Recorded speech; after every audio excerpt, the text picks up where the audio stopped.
Hey, Renegade Nation, welcome in. Happy Thursday. Had to look down at the clock to see that. We don't have any storms here at all right now. I guess there is some pretty rough stuff going through Wisconsin right now, but we don't have anything here. They are saying that we could see some stuff come through late tonight. You know, we're talking like 1 o'clock, 2 o'clock in the morning, so we'll see what happens. Today I did run to Findlay, the town north of me, to pick up. We had a grocery pickup, and as I'm driving along, I'm starting. You know, here last night we got 1/4 of an inch. That was it. And I'm thinking, man, there's a lot of water laying here. And I've got an app on my phone. I pulled it up, and it tells you the 24-hour rainfall at your exact location, and it was 1.06 inches. And I thought, wow, that storm did get north of us. I went north another mile and thought, holy shit, there's more here. And I hit it there, and it was over 2 inches that had fell in the last 24 hours. People, their entire yards, ditches, and everything's flooded. I mean, to go down the driveway from the house to the road, you were going through standing water. There was houses, water was right up to the house. It's like, they get much more rain, they're in trouble. They're in deep trouble. Mortar, welcome in. You are first. Jedi Horn, hello. We got a Flying Reds Farm, Tyler Owens, John Franks, Mama A, Laura Darkthorn. Welcome in, everybody. So I'm going to go back to Ashton tonight. I started putting anhydrous on last night. Want to try to get the rest of the anhydrous on. To anyone that doesn't work or doesn't understand anhydrous, the only thing you put it on is your corn ground. You don't put it on soybeans. So I'm only going to put it on 3 fields, and I think I got half of this first field done. So I'm going to get that done. And then I understand that the game gives you a plowed state, but you don't put anhydrous down and then plant into that. You have to work that ground before you can run a planter across. You've got to level it up. So I'm going to get the anhydrous in them 3 fields. I'll get all 3 of them worked, and then I will probably start planting some early beans first, and then depending on how long we're here, we may move to corn, and we'll go that route. Who is making his own seed add-on should be much better than Mount Hebborn. Going to keep an eye. Got you, Mortar. And Mortar, I did get your message, but I was fiddle farting around in here, fiddle farting around with dogs. I didn't get a chance to do that. But without further ado, let's get down to Ashton. So here we are. We're on Ashton. This is kind of where I let off last night. I did start the engine. I want to be able to hear it on my end, but I don't want it to come through to you guys.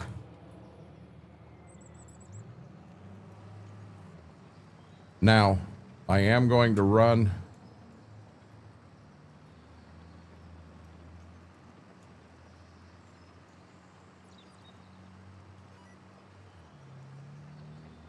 I don't know why I got the 3 lines. I don't want the 3 lines. I don't know if I can.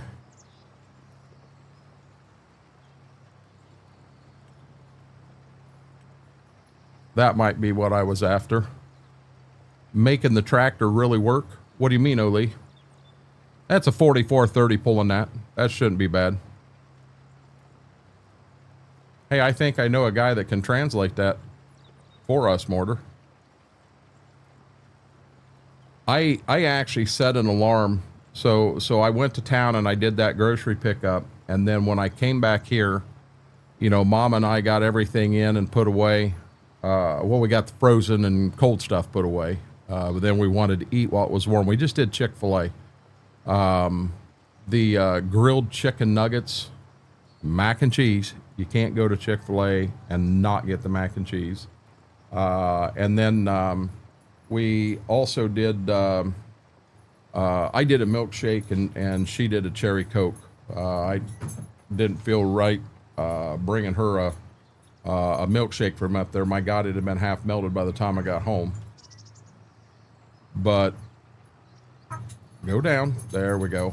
But anyhow, I ended up taking a nap. I laid down in the recliner, took a nap. I was up a little longer than I anticipated last night. And, wow, I had a freaky dream. Apparently, the family, myself and the family, had a vacation meeting, something, and we was in a mansion in Alabama. And I remember that this mansion had 6 living rooms in it. The bedroom I was in was 2 stories tall. I mean, it was a room in the house, but when you walked into that room, you had a bedroom, and then you had steps that went up to a second one up above. And Carson, CX Graphics, was in that one, and I was in this one by myself. I remember going out in the balcony, and the clouds were flying by like 100 miles an hour. But no rain, no nothing. It was sunny. What the heck does that dream mean? It means I'm nuts. Hey, Big T Bell. Physical therapy and pain management, giving the muscle relax.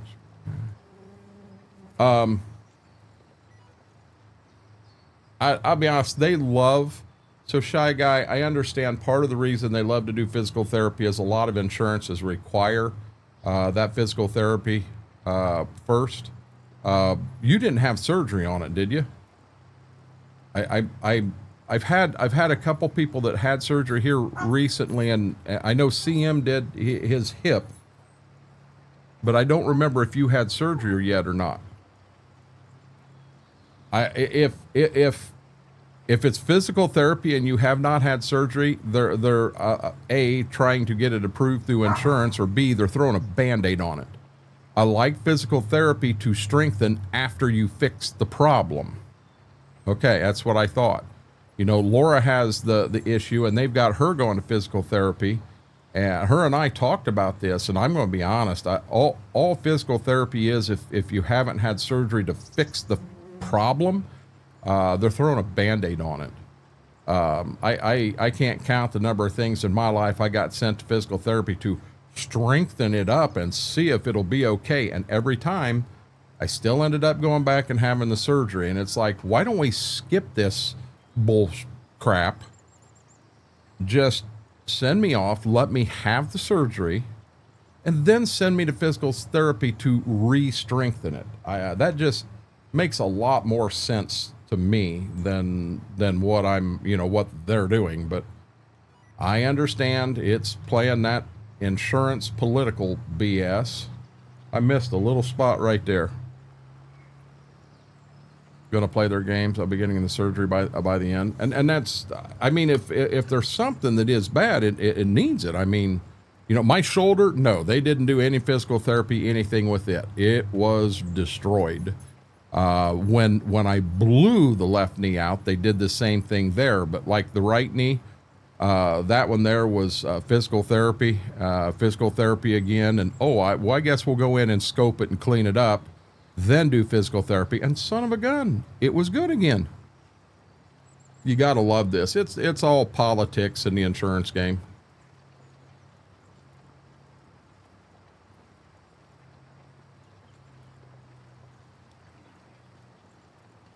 So I'm going to put corn here. I'm going to put corn in the middle farm way back the lane. It's going to go in that smaller field. And then down south across the road, I'm going to put my third cornfield there. But I haven't decided for sure which one of them fields I'm going to do yet. But we'll get the anhydrous on all of them. And then we probably need to bring the cultivator up and work all of them and go from there. See, as one doctor says, I've met the deductible. Another doctor says I haven't met it the first time. It cost me $125, and then the day they charged me $150 and some change. That's absolute nuts, Laura.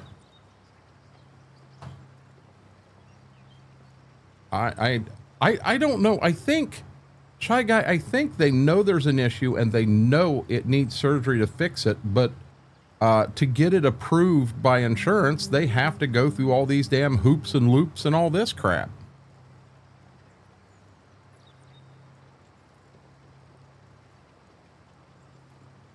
It's all based on that one time.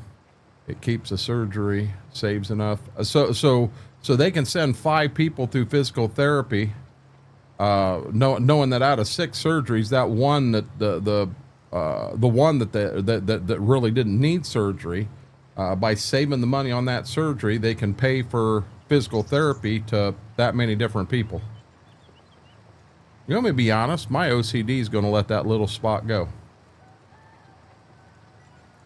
I got enough. Oh, no, I got enough anhydrous down.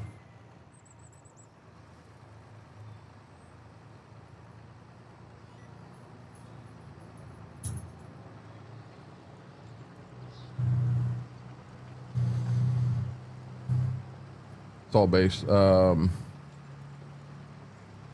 You know, I'm not a doctor by any means. I'm not pretending I know what a doctor knows, but you know, common sense. Most of us here have been on the earth long enough to realize some things that do work and some things that don't. There is some emotes here, Jedi Horn. I put some emotes in. Oh, haven't hit this yet tonight. Guys, don't forget, hit that thumbs up. Help me out here. That really helps the video. It helps the live feed. And if you're not subscribed, hit that subscribe button. And our goal tonight is actually supposed to be 725. That is a huge goal. And I don't know tonight that I'm going to go till 4 o'clock in the morning to try to hit that, but we'll see what happens. You never know. You get some folks in that have never been in here and go, hey, I kind of like what this guy's doing. It can happen.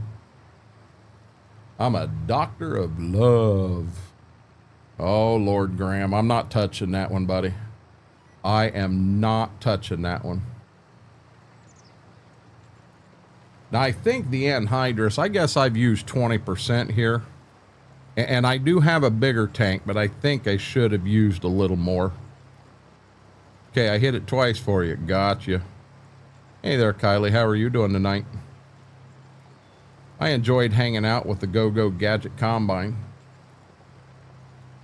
Big meanie, putting freaking Chinese kern on that farm. I don't know what's wrong with you.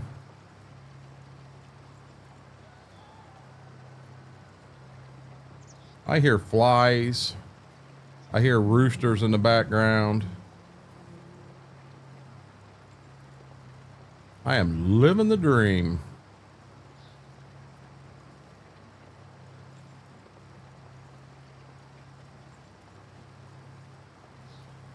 Yeah, getting the end rows back here in the back done was a pain in the butt.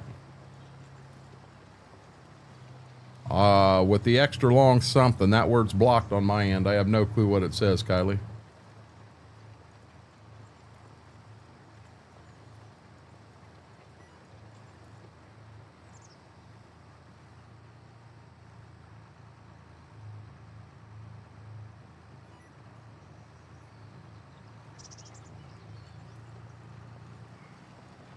Look at us go.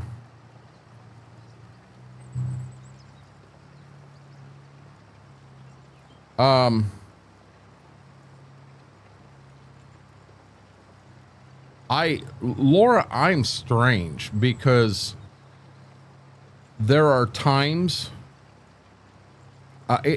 for me, it happens maybe once every 6 months. I'll wake up and slept wrong, and I can barely walk that day. And I have no clue why. I slept wrong somehow. I will wake up and have to go to the bathroom at 8 times a night. But when I wake up, I get that feeling in my back and realize this is not going to be good. And I end up going back and I try to lay on my side. Well, I still have problems laying on my left side from that nerve. That nerve still, I mean, it's nothing like what it was a while back, but it's still not right. I always took this arm, you know, this arm's on the bed and this arm would be on top of that arm. And I slept good, and I can't do that anymore. I've got to have this arm up and that shoulder back so that I can sleep. But I end up having to go onto my side so that hopefully I whatever's starting to go out, I get it fixed before I wake up for the day, or it's going to be a bad day. It's humid, Schwope. We have the air conditioner on here today for the first time. Matter of fact, I didn't unblock the vent yet. I need to unblock the vent. I think the lady asked me why I'm using a cane. My leg, my back, tells me to lay in bed and do the exercise that she gave me, and I don't know how many times I have to tell them I can't sleep in my bed. You know, when you go in and they look at you and they know why you're there and they know what they're treating and they know what's going on, you feel better. But when you've told them, I can't lay in my bed, it is too painful, and they continue to tell you, you know, do these exercises in your bed. No. Oh, damn, Schwoke, you ought to have it on there. Has to get above 90.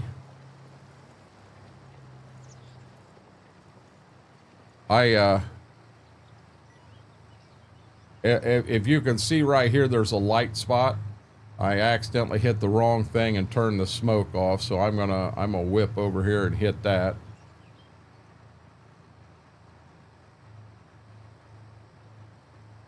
No, they're saying what I was watching earlier. They're calling bad weather tonight. They're calling for the bad weather to hit here at like 2 o'clock in the morning, 1 o'clock, 2 o'clock in the morning.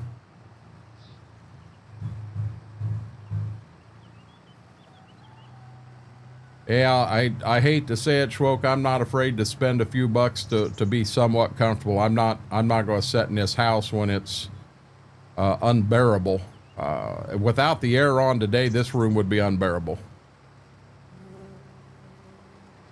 I'd like to put a mini split in, but the big question I have, my closest outside wall is this way, but I got to go through the master bedroom closet back here. So is it...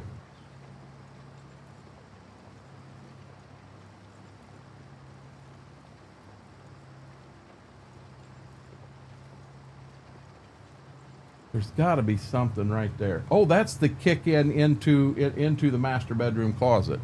So how would you put it in? I don't know.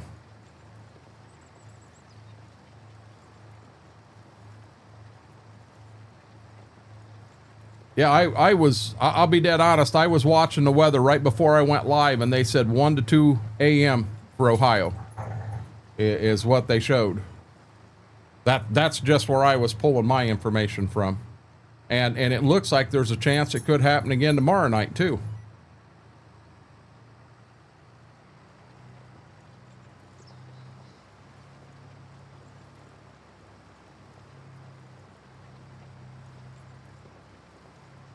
I'm liable here in a second to reach down there and see if I can't get that cover off that air conditioner vent and get some of that air in here.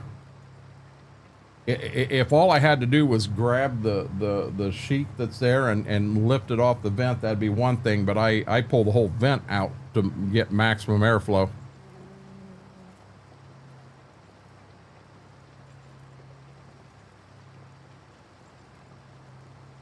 Oh, I understand.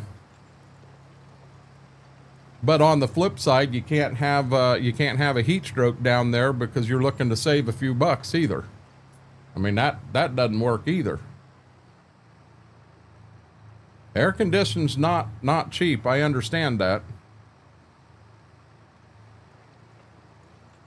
And I mean, we don't have ours set here super cold. We just have it set to where we can try to be halfway comfortable. I mean, there are folks, you walk in their house, and a lot of restaurants are that way. You walk into a restaurant and you damn near need a jacket on. I don't. My wife does. But, yeah.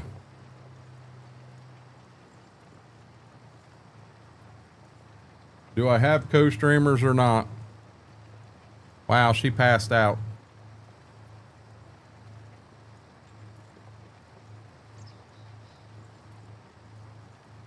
He's been real lovey today, and I mean, more than normal. I'm not sure why. I don't know if he thinks he got in trouble and he's kissing butt or what's going on.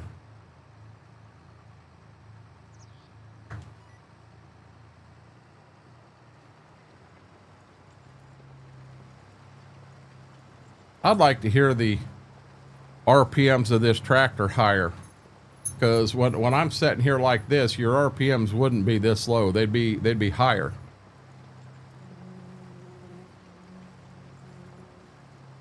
The game bases bases your RPMs, the sound of the motor, that stuff, off of the speed you're going, and they need to take into account the work you're doing here, and you're running more RPMs here also.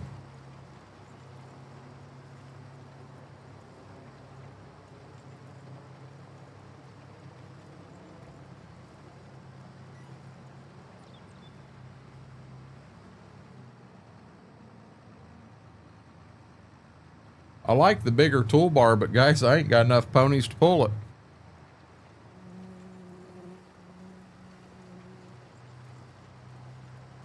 I think that, let's see here. We got to go down to miscellaneous.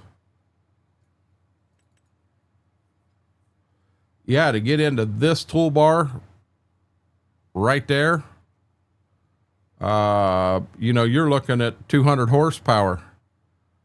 Down here, I ain't got near that on the farm. This guy right here is 75. I can do him. They got a bigger one yet that's 350. I ain't got the power to pull them. Not on this farm. I did sell my corn from last year. I'm still setting on a whole bin load of beans. They won't go out till July. I did buy my seed corn and my seed beans for the year. I also bought the anhydrous.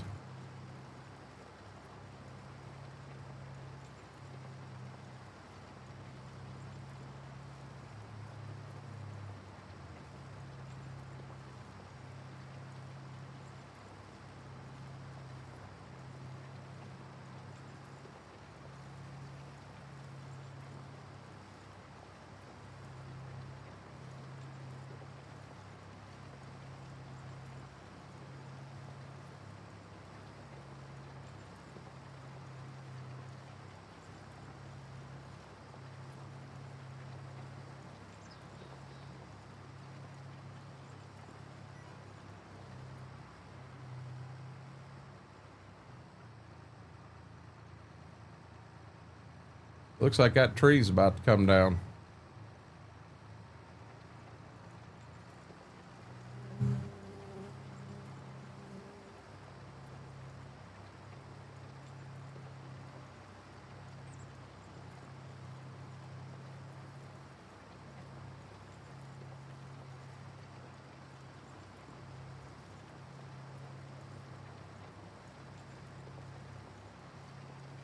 Wonder if I go clear to the south farm next. Probably should have started south and ended up here. It'd have made more sense.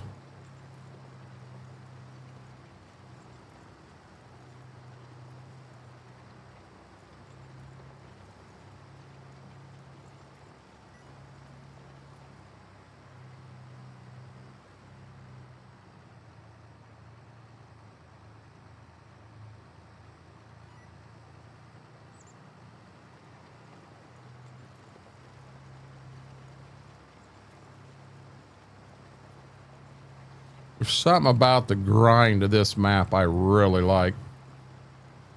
Hey, Cowboy Mikes.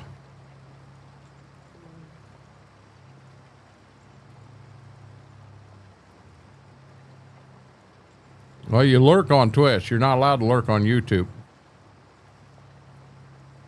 When you come into chat, you got to go ahead and get your exercises in so you're ready to go and go like heck. So go ahead and get your jumping jacks, your sit-ups and push-ups done, Cowboy Mike. Everybody else did.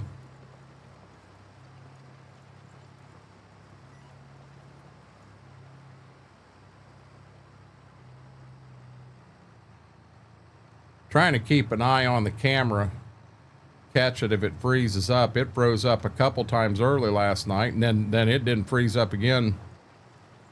What the world just happened right there? It didn't freeze up again the rest of the night. The way it started, I figured it'd freeze up all night.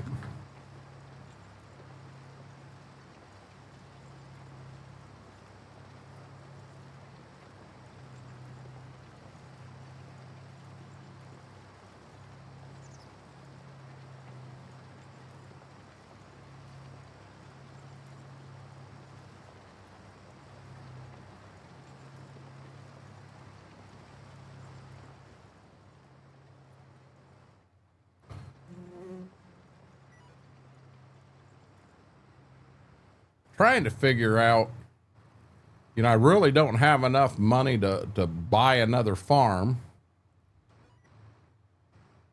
Now selling beans, I might be able to. I wouldn't mind putting a little extra on the farm loan, getting it taken care of. But in looking for things to buy, I mean, this is a decent tractor here. I kind of like it. The 4240, I'd love to have a cab on that thing.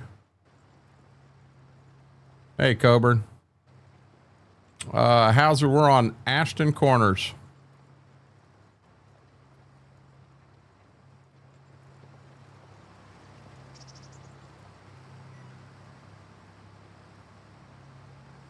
How's the goat doing today?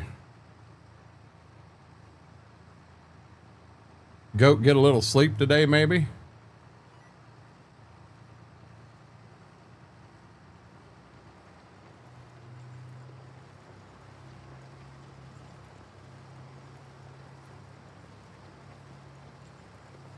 And I am, guys, as soon as I'm done with this field here, I'm going to pull that vent. I didn't even think about it before stream started. And I want to see if the air conditioning will lower the temp in here a little bit. Hell, 2 degrees makes a big difference.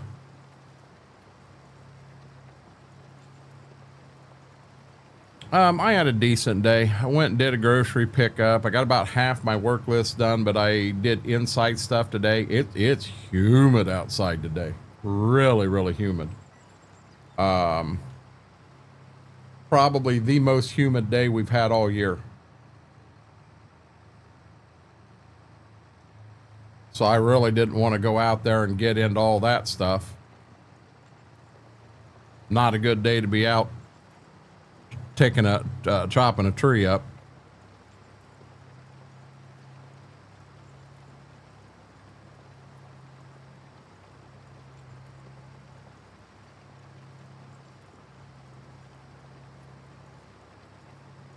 On a negative note, I got a feeling that our Midwest Horizon IRL playthrough has disappeared. It shows up now in the cloud as a 4-person server, and the name of it is Mole People, as in M-O-L-E people. And it, when I go to get in just to try to figure out what it is, the username and password does not work. And I opened a ticket today in the partner Discord to try to figure out what's going on. I got a second cloud, and the server that's on that, when I go to look at it, there's nothing there. There's no map, no nothing. So I think on the PC, well, I know on the PC, I know I've got the Midwest Horizon save that's got the town, the co-op, and everything there. So, but Coburn, on your farm, I don't know. I think that was all done on the server. So I don't know. It'll be interesting to see what they can recover. But I think they moved a couple of server locations around. And I think when they did, I ended up getting somebody else's game on my cloud. I'm almost sure that's what's happened. Well, They can have their game back. I don't want it. I want my game. Kind of torques me off.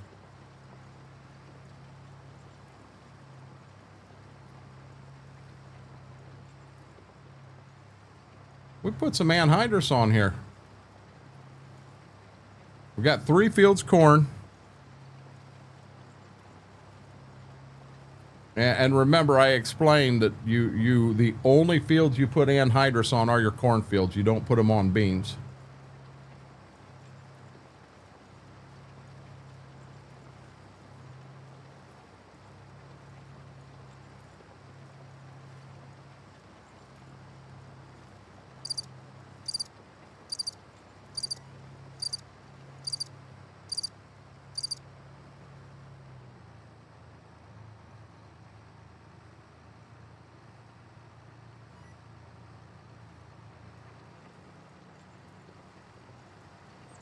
Well, we got to give them their chance, Coburn. I mean, I hope it didn't disappear.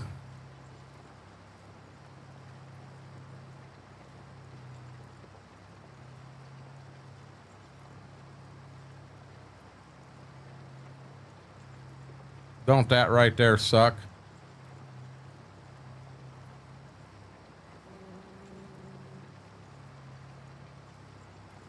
Now, we never had a toolbar with automatic shutoff. So when you put the toolbar in the ground, the whole toolbar was putting anhydrous down.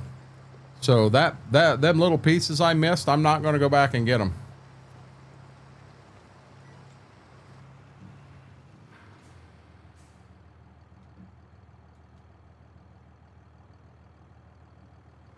Okay. Give me 1 second, guys. Oops. I'm gonna clear that vent and try to get some air conditioning in here.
Of course, I choose to do it when the air conditioner is not running, so you can't feel anything.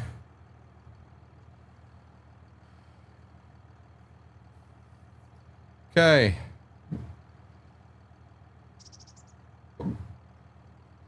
Come on.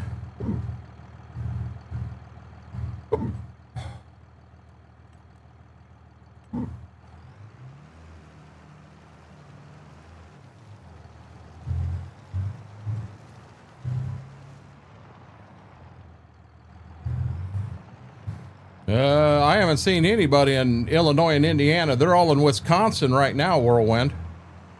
That's what I was watching before I went live, and everybody I seen and the tornado warnings that are out are in Wisconsin. There were a couple storms starting to fire up in Illinois, but I think they said 8 o'clock to midnight would be Illinois, Indiana, and then they were saying here was like 2 o'clock in the morning.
So John Deere did a as good a job as you can.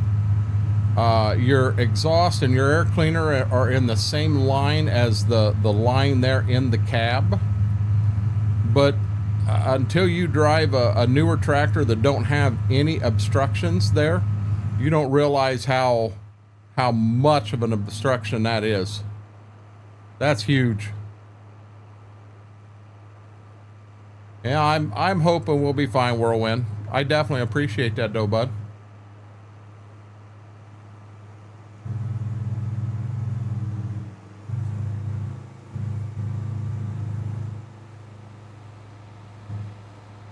I think I'm gonna go clear down south to that south farm, get it knocked out, and then I'll go to the other one.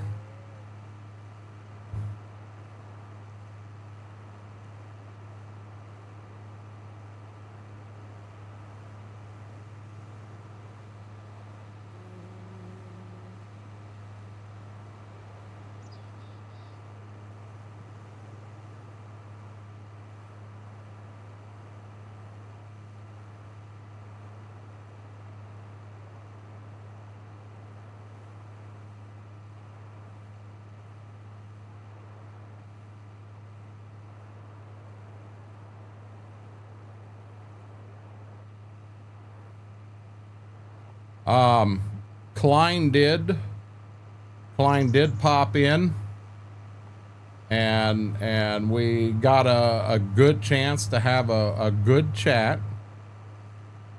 And you know, yeah, it as it would with anybody, it's hurting, but he's going to be okay. I think when he goes to go back home, I think some things could bug him some more.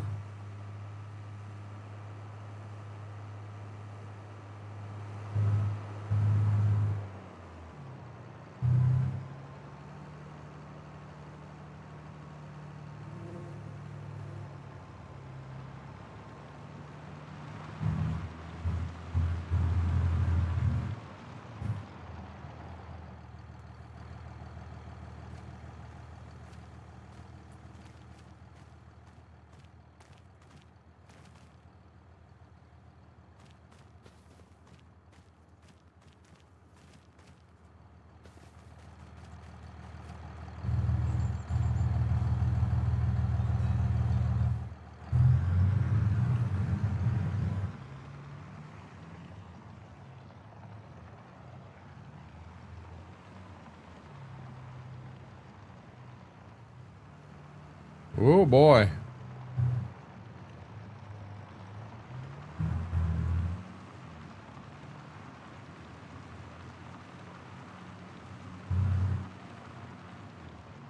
Hey Aaron, how are you doing?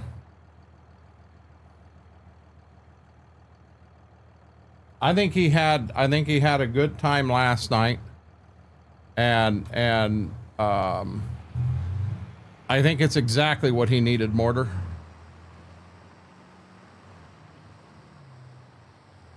Aaron, how's your night going?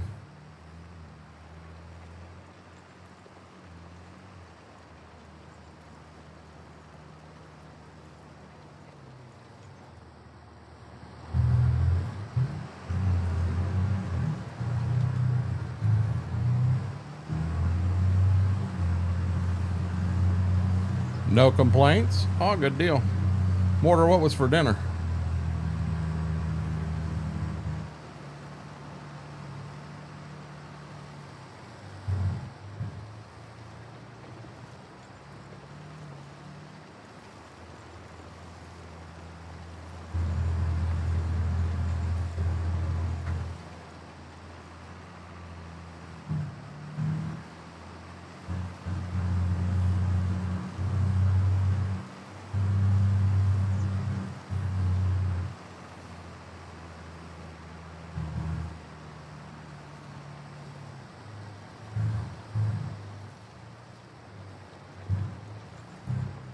Debating whether to make both these fields down here corn or just the one.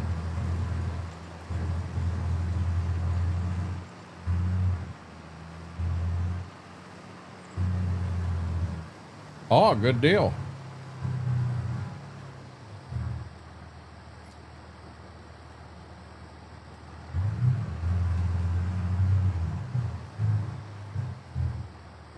Now, why did it bring that back to 3? I wanted it 1.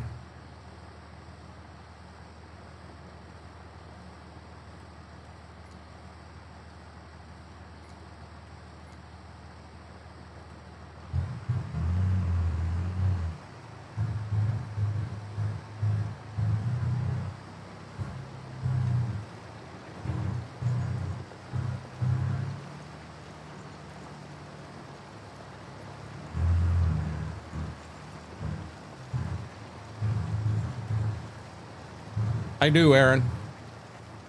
Now, Aaron, I'm just being dead serious. So, putting the anhydrous on. Where am I at here? Putting the anhydrous on.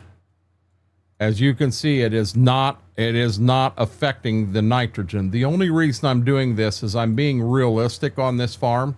So this is the field I just left. I put anhydrous on that entire farm, and you don't see anhydrous there at all. You see no nitrogen. So I'll be honest, when I paid the money to put the anhydrous in the tank, because you can see the tank says it's down to 72%.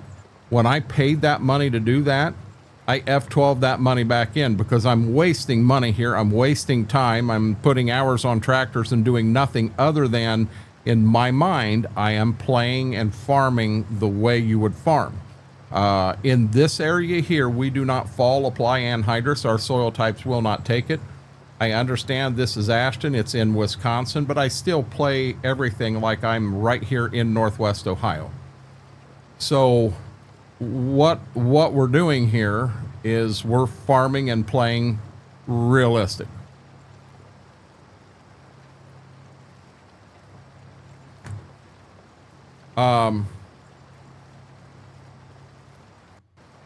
But yeah, that's how we do that.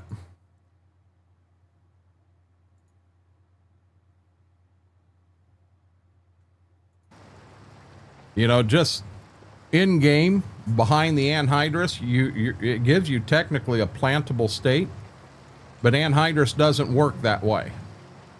So I 100% will cultivate it. Am I going to be able to get to this? I'm not. Now I got to be real careful backing up here.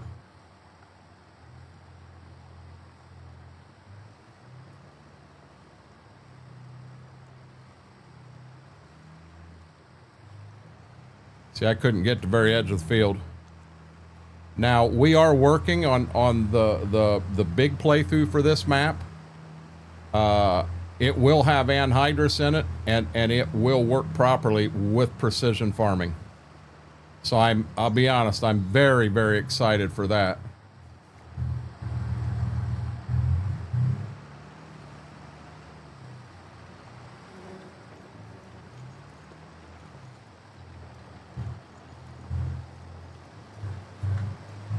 Unit convert will be a game changer here. Oh, I got a crick right there. I would love to have my unit convert. Mortar, you think you can figure that one out, buddy? Can I might end up in trouble right here.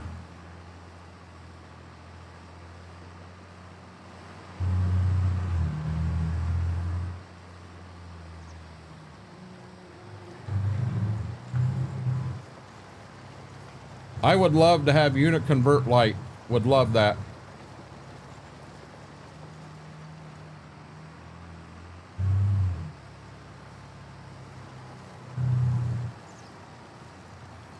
You're working on it, Mortar? Is it? Aaron, we may get a unit convert light here too.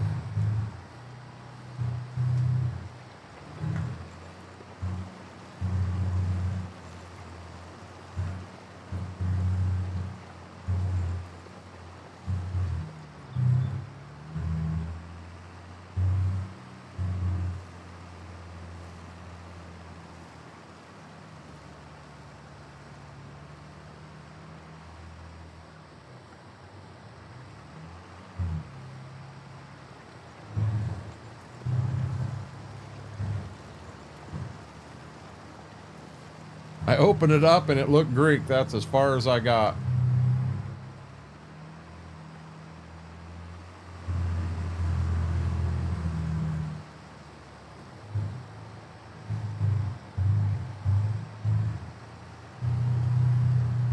Wonder if that's something that Klein would be interested in trying to tackle at some point. Things calm down for him a little bit.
I mean, it's got to be just a conversion. If it's this, it's this. It's got to have some ratios in there that converts it.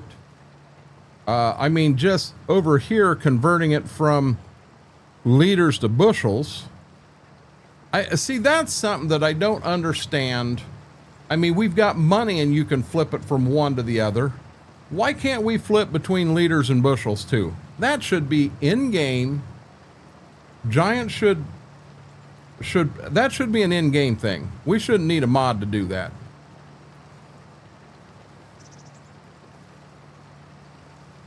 I don't Mortar, you got to understand, when you're talking code, you might as well be talking in a foreign language to me, because I have no clue what you're saying. I don't understand code. I don't understand anything about it.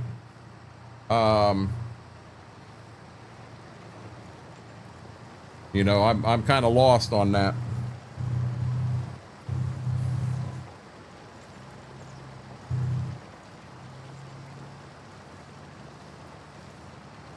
Oh, looky here. Mary, fresh out of bed. 10 minutes till 8. Mary, how are you doing today?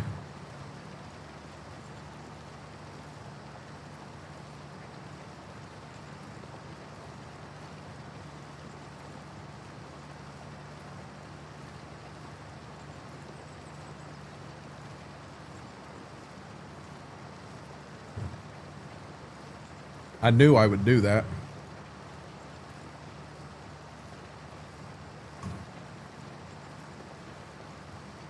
That's my problem with melon cream pop from Advanced GG. Ain't even mixed it up less than an hour ago and it's empty already. Not too bad, can't complain.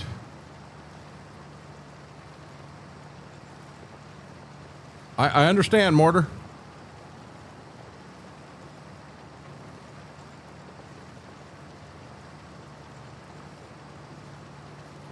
Looking over where I had beans planted, I had 1/4 of an inch and I had 15 100ths. So 1500ths and 2500ths. I got right around 2/10 ballpark across the farm. But you go north of me here, and I was telling everybody I went up to do a grocery pickup in Findlay, and I noticed there was just water everywhere. And when I did the first check, I think it was 1 600ths. And then I did a second check about a mile up the road, and it was over 2 inches. They got rain.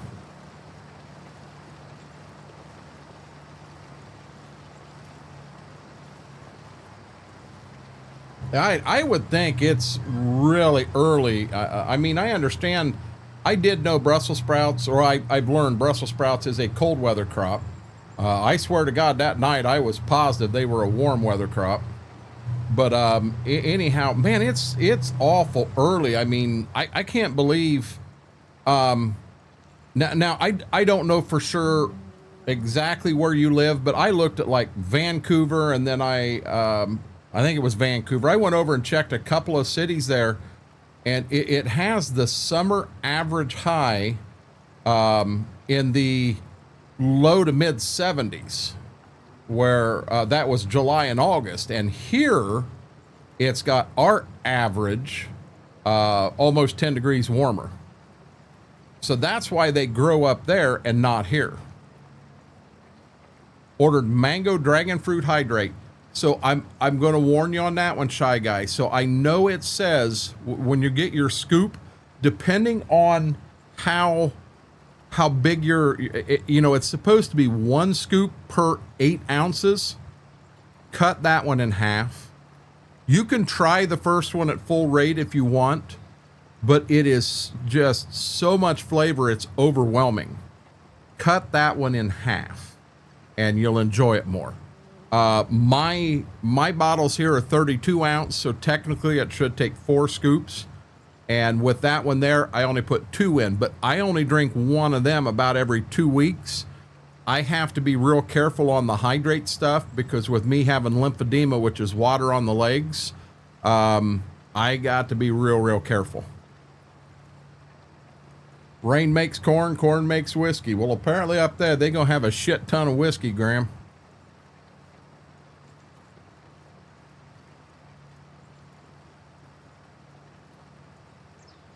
Well, I know anything close to the water's going to affect your temperature.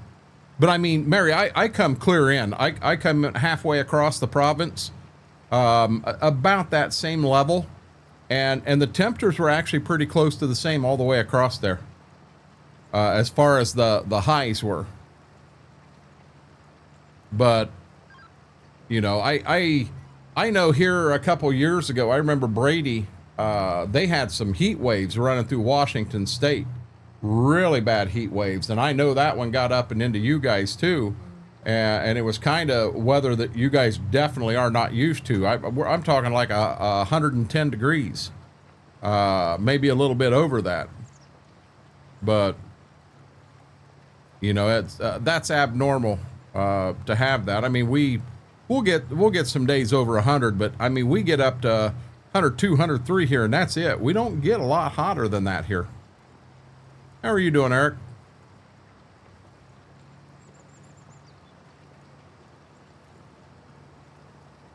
I cannot believe neither one of them knuckleheads want to be in here with me. So the temperature has went up 1 degree in here now that I took the air conditioner vent off. I remember when Brady was going through that, and his temps at that time was like 110, 112, because Brady and Jimmy were both lived up in that area. And down here, we were in the high 70s, low 80s.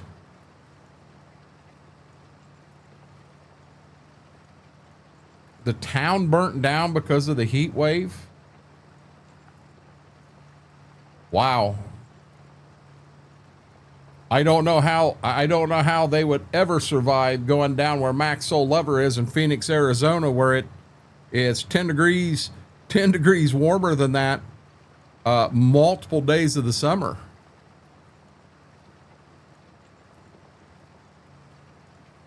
So you're just saying it was dry and a spark set off a fire and the town burnt down that way. That makes sense. Yeah, down where Max Soul Lover is, I mean, I'll bet they see, I don't know what the warmest temperature in Phoenix, Arizona is on record, but it's a hell of a lot warmer than what we get here. But they get a dry heat. They generally don't have the humidity. The days that kick my butt here is when it gets to be like 90 degrees, but your humidity's through the roof. That humidity is what takes you out. Not necessarily the heat. Your body can deal with the heat. You can drink moisture, but I mean, hell, when that humidity goes through the roof, you're sweating as much as you're drinking. Hey, Psycho. Running between 4 pieces of equipment at work today, Eric? Yeah, I was streaming when it happened, Mary, when that heat wave come through, so that sounds real, that sounds right.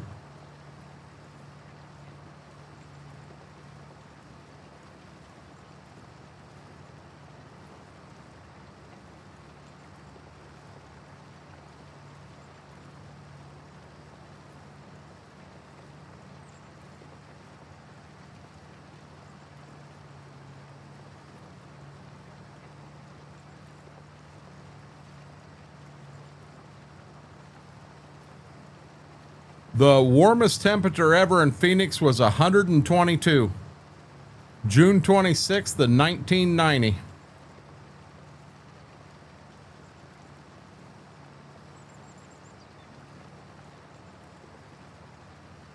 And June 25th, they hit 120. Same year.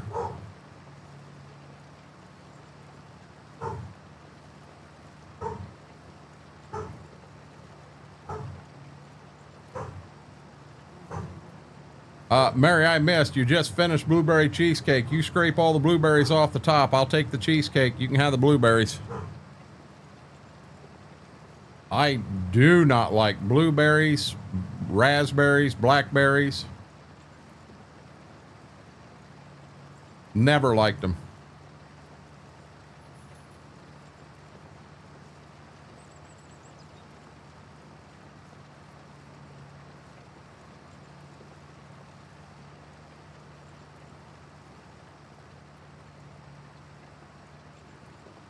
When I turn around and go back the other way, I'm going to pull the map up. I want to look at some acres because I want to know exactly how many acres of corn I had out last year and what I'd have this year if I just did the 3 fields.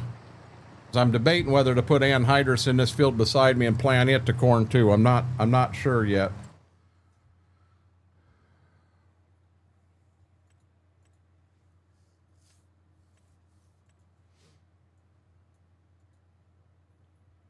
$13 and a half, 10, 20, yeah.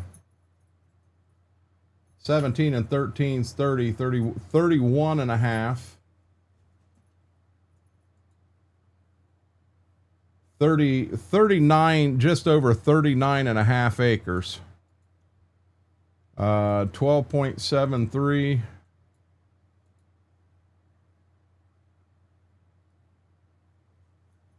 $18, 19, 20, 21, 22, 23, 24. 5, 6, 7, 2, 8, 9. I think I'm going to that, or we're gonna we plant heavy on the beans, one of the two. You're eating tuna at 8 o'clock, but you're gonna have steak for dinner later.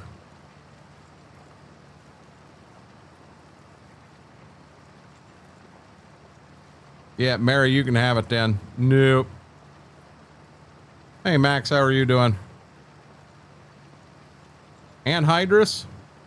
Well, I'm not spraying it, I'm injecting it, but yes, anhydrous, you need to respect anhydrous.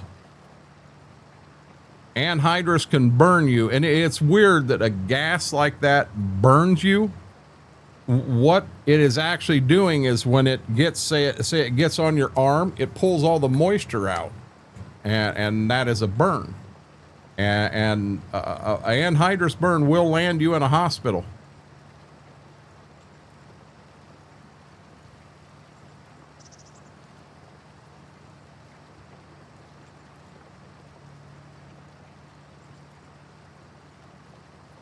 I don't know what ours is, Mary. I'd have to look it up.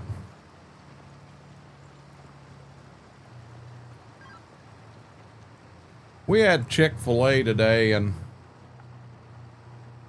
I mean, it was good. Don't get me wrong. The mac and cheese at Chick-fil-A is just evil. Evil, evil. Let's see what ours is.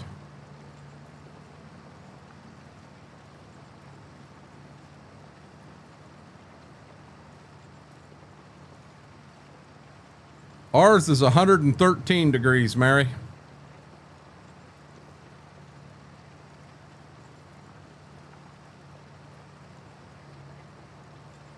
Oh, it'll clear your sinuses. It'll clear more than just your sinuses, Aaron.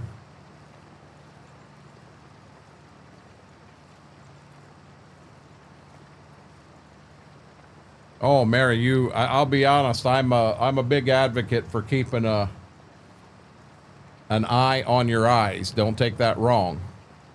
Only having one eye, you pay a lot more attention, and I'm going to be honest, you need to have your eyes checked more than once every 5 years. You need to stay on top of your eyesight. That's very important.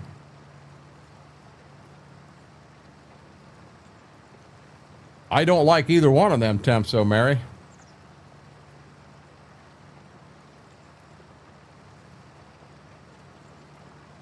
You had a busy day, Eric.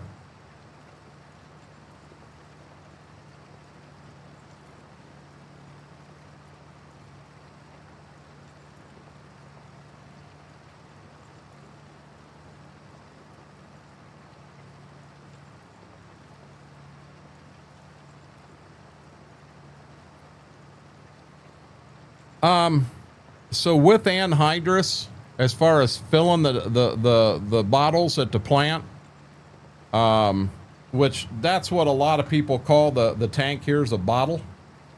I never filled the bottles, just having one eye. It was against OSHA for me to do that, and contacts is another bad thing. They want you to wear glasses rather than contacts when you're filling bottles. So I never had to fill the bottles, but I drug them up and down the road. I went to farms and worked on toolbars and you know, I did all that stuff. And I did have a time where I was underneath changing a couple of knives on a toolbar, and the toolbar released, and it just anhydrous started coming out of it. And the one time it happened, the grower was standing right there, and he grabbed me around my ankles and he pulled me out. And had he not done that, I'd have probably died underneath the toolbar that day.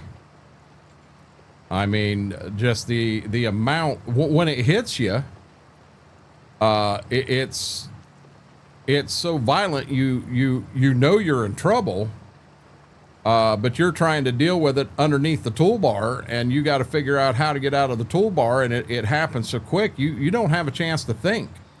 You're under the toolbar. You're screwed.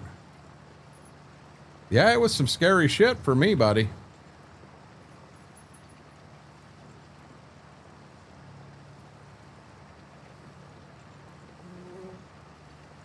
Yeah, that's what I'm saying, Mary. Oh, come on. I'm not getting everything. It's a very good idea to have your eyes checked more than once every 5 years. That's a long time between appointments.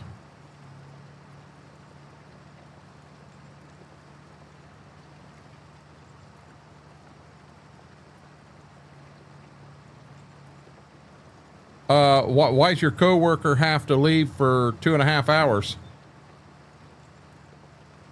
Hey there, Buttons. How are you doing?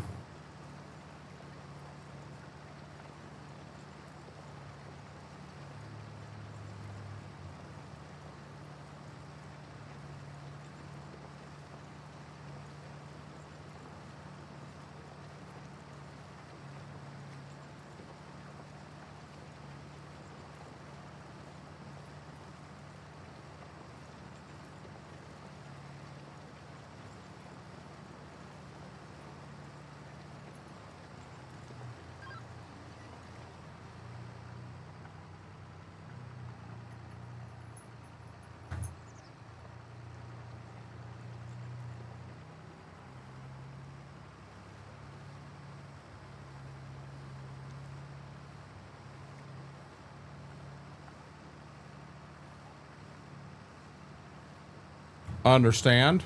100%, Buttons.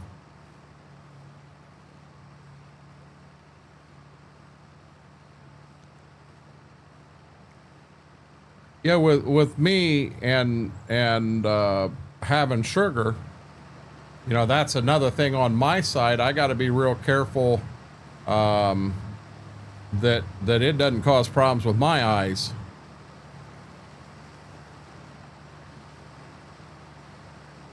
Hey, Mary, I don't have disability. I don't have insurance. I don't have anything. And you know, for me, to want to see, I ain't got a choice. I got to pay for it.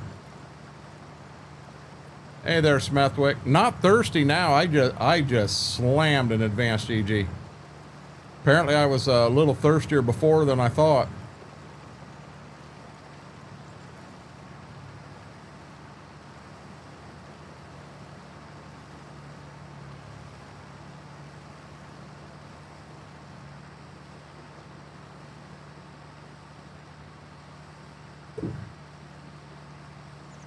I'm still debating whether I'm going to put anhydrous on this field and go to corn or not. I don't think I am, guys. I think I'm going to go a little heavier on the bean side of things. How was your day today, Smethwick?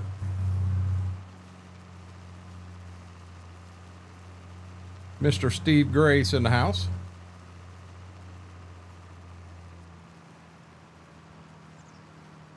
One day away from Fireball Friday.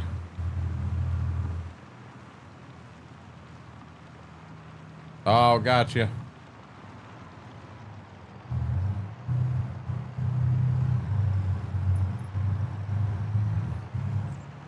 I think this right here is a place we're going to have to make adjustments in the map. I think this opening needs to be a little wider than this.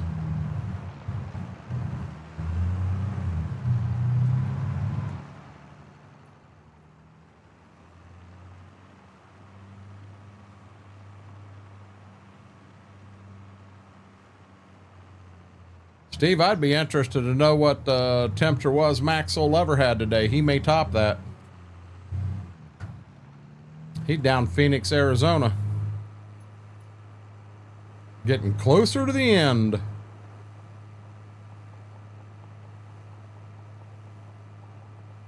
I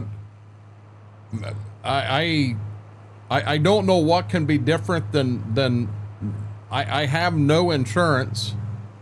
I have no disability, so when I get a bill for my eye appointment, my contacts, and I think it was almost $400. I paid 100% of that out of pocket. 100% of everything. I mean, I understand that healthcare in Canada and the United States is definitely different. But, you know, when the situation I'm in is the same no matter where you're at.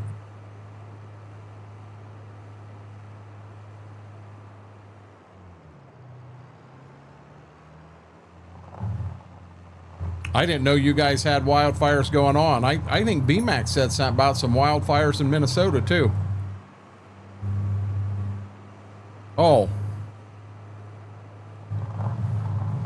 Oh, gotcha. I met buttons. I missed that. I missed Smethwick's, not too bad today.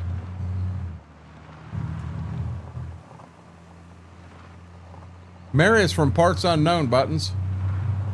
She's Canadian.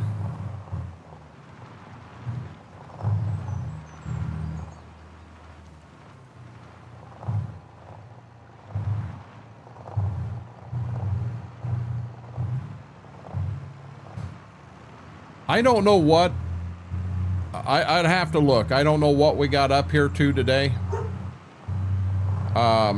If I had to guess, we were upper 80s, but we were humid. That's where ours was bad.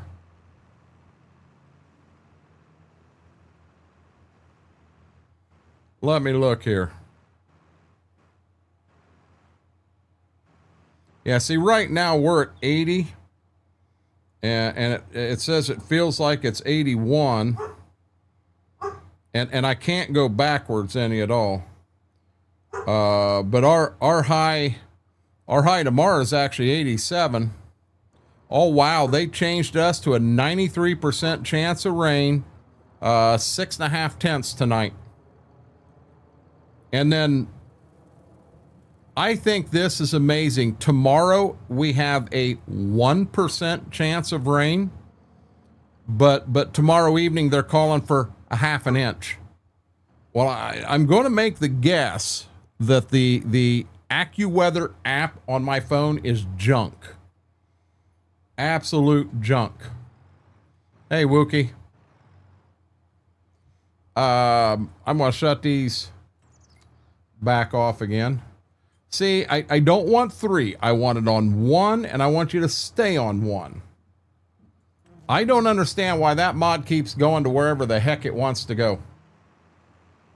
That crap's getting old.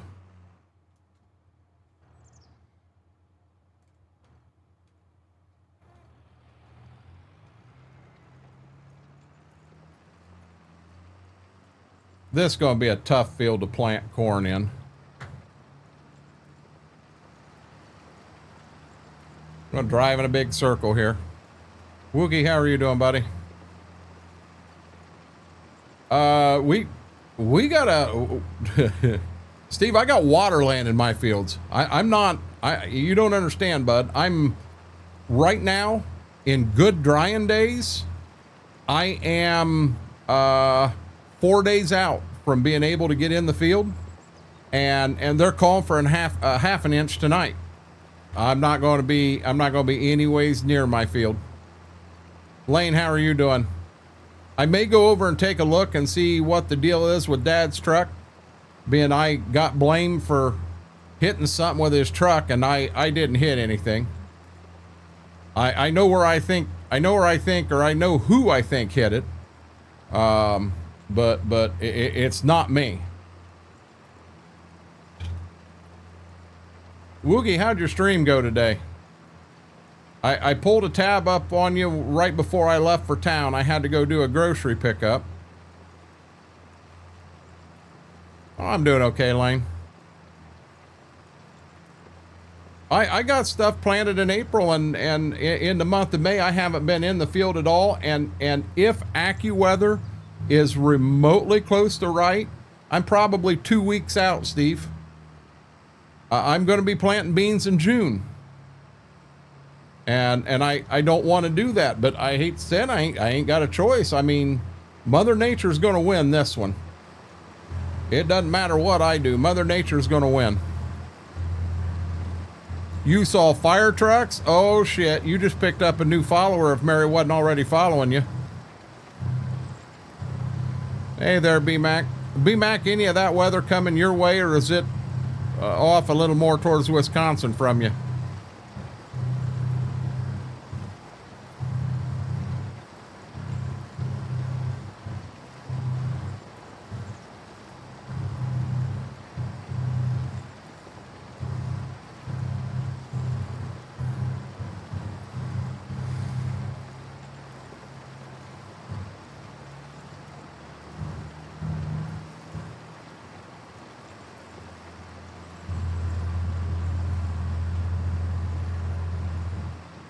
Woogie, she'd have really shit when we had the combine catch fire mid-game.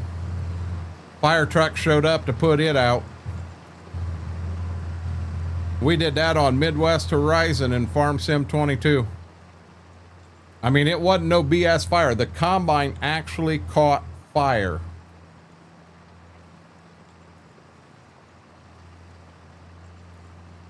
Yeah, they're saying like 2 o'clock in the morning here, B-Mac. And it looks like maybe a chance of some more storms tomorrow night. But, you know, last night we did have a storm come through, but it kind of got north of us here. We got 1/4 of an inch, and you get up south of Findlay and they had 2 inches, over 2 inches. So, I mean, it's just where you're at. I mean, when we had all the rain come through for like 5 days, I was over 5 inches down on the farm. And I haven't been able to get dry ground since then. Yeah, I was watching some of that going on.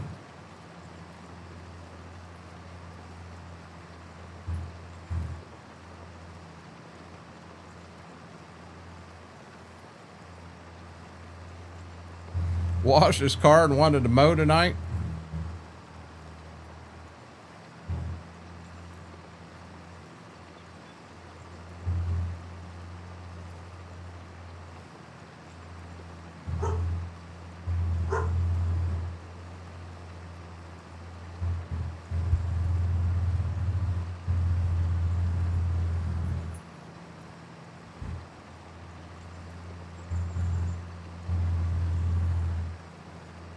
We haven't had anything here today.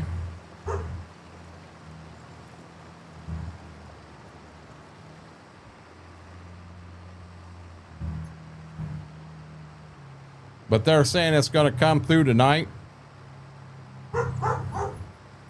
Mom, I got a cover for the lawnmower, and I'll be honest, around, well, I should have done it before now. It didn't come in until I had just went live. But I probably, when I step away to just, you know, take a quick break, go to the bathroom, I probably ought to step outside and throw that on the mower. I mowed.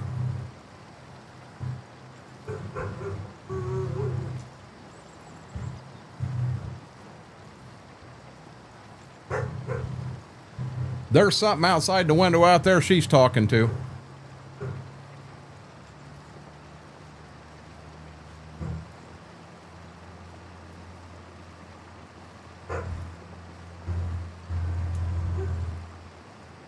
I've been doing a pretty good job taking care of this. I did order, I'm going to run the Briggs & Stratton Vanguard oil. I personally don't think it's any different than if I was to go down and buy my Valvoline. You know, a 20W50 synthetic. But I did get a gallon of their oil. I do have to go and get an oil filter. I haven't got that yet.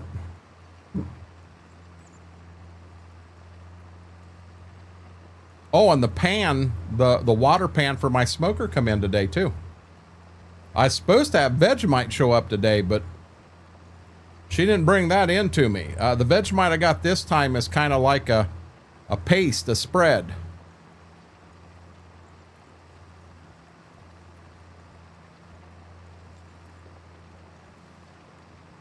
Gotcha, B-Mac.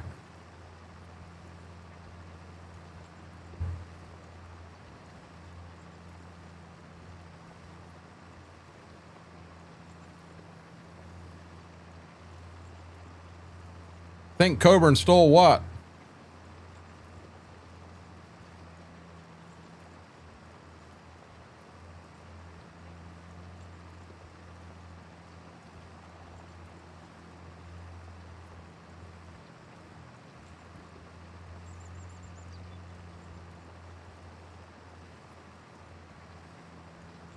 The Vegemite? I'll bet he didn't steal that.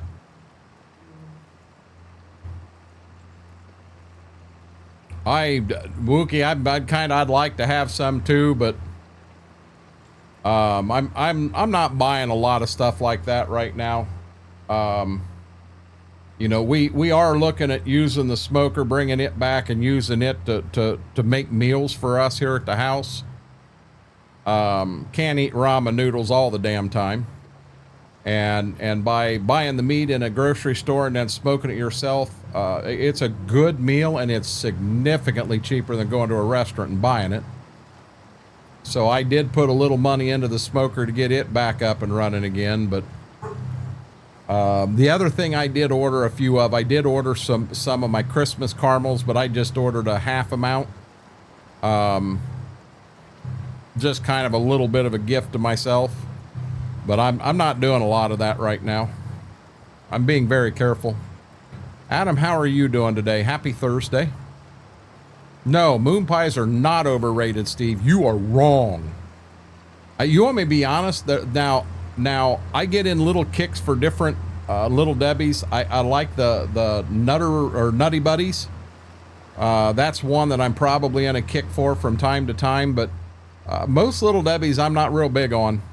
You know, I'll get a kick once in a while. I like the zebra cake, but I'll take for me, I like the chocolate and I like the banana moon pies. I know Wookie really liked the salted caramel. I liked them, but I didn't like them as much as the other two. I'm going to put one more pass around this field before I start running back and forth. I want to make sure I got enough room for end rows. Nah, B-Mac, I don't. I'm gonna be honest. I don't have the money to do that. My protein's gonna come from the meat we eat. I get a fair amount of protein. I get a lot of protein. I'll eat tuna packets from time to time, and the protein in them are huge. I can do 2 tuna packets for lunch, have 200 calories and a boatload of protein. I mean, them are packed with protein.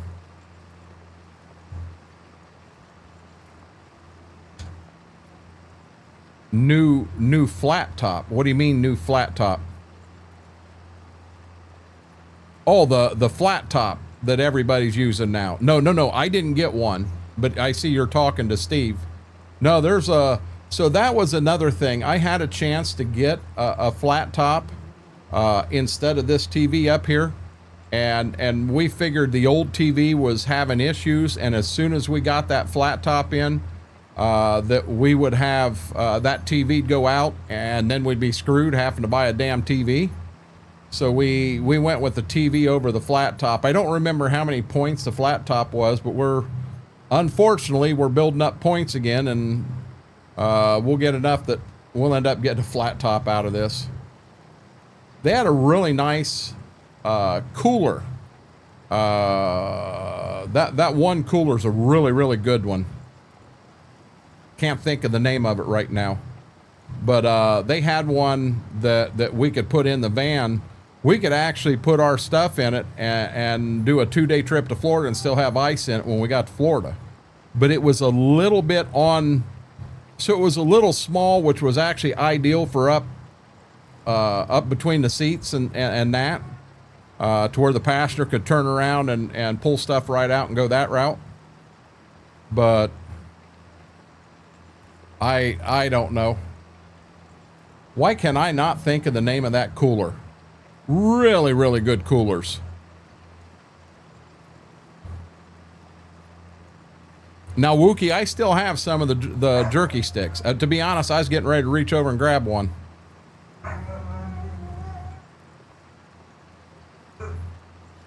The packets I'm eating, B-Mac, are the flavored. They're flavored tuna packets.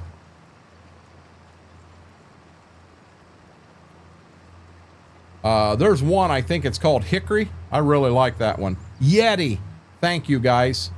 Yeah, it was a Yeti cooler. It was a good one. Yeti. Arctic. No, it was a Yeti. Grab you one while you're at it. I grabbed two, and I'm gonna have dogs wanting it.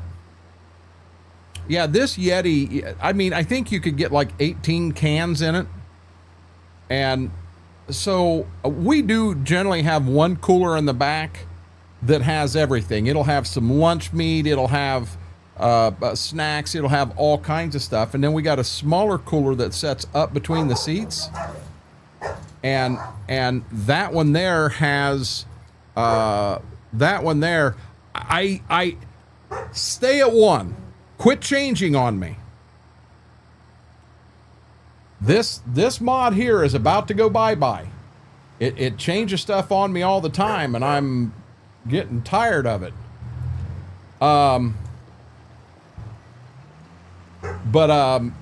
anyhow, that one up front, you know, we'll just have a few drinks and that stuff in it.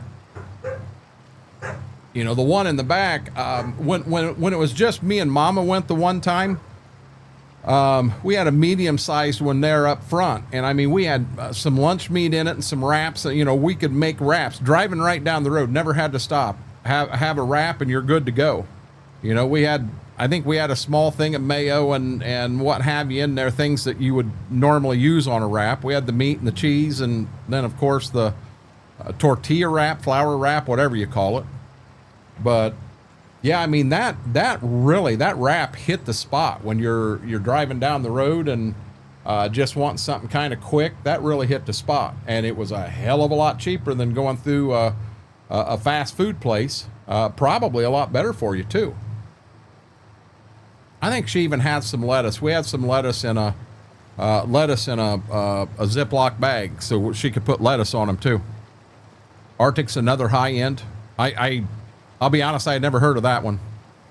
Love Yeti products. Got coffee cups and water bottle. I do have a couple of tumblers that are Yetis.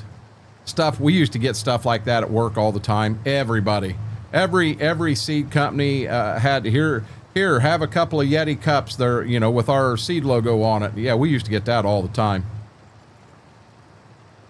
Well, B-Mac, I was using points. It wasn't going to cost me a penny.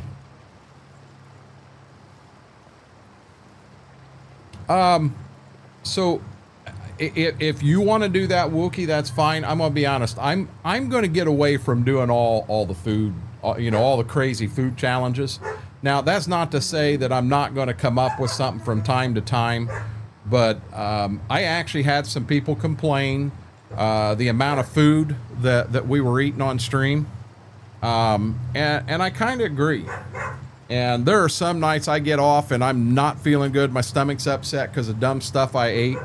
I'm gonna get this into a challenge at some point, but it's straight wasabi paste, and I'm gonna do a wasabi and mayonnaise sandwich. But I'm telling you, this wasabi, it don't burn me as bad here. It burns me up in here, in my sinuses. Absolutely brings me to my knees. But I bought that for a 24-hour, 5-year celebration, and we just never reached the goal to do it. And I was not going to do it for nothing, because that one's going to hurt. That one's going to hurt. I don't want to dress up as Mr. Spock. I'm sorry. No offense, B-Mac, but I'm not interested in that. You know, I think the pineapple head will fit, and we are going to do. Hey, you know what? We didn't pick a winner for Amazon Roulette for week 2. So guys, tomorrow on Twitch, we will do a special draw to get the week 2 winner, because we're going to do this again. We're going to have 4 more winners, and then when we do the 24-hour stream for my birthday in the end of June, we will do the reveal during that 24-hour stream. Better head-to-head and Yeti, fraction of the price. Walmart carries Arctic now too. Yeah, I had just Ranko. I had never heard of it.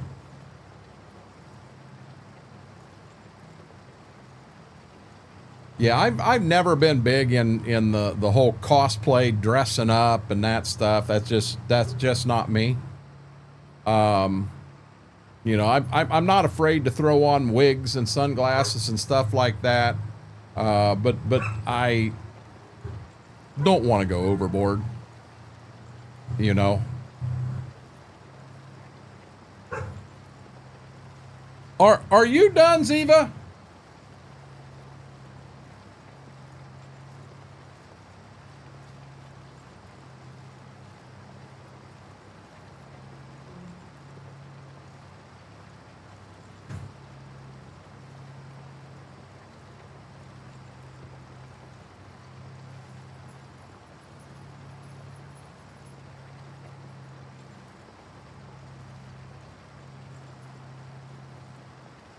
Told you they'd be in here.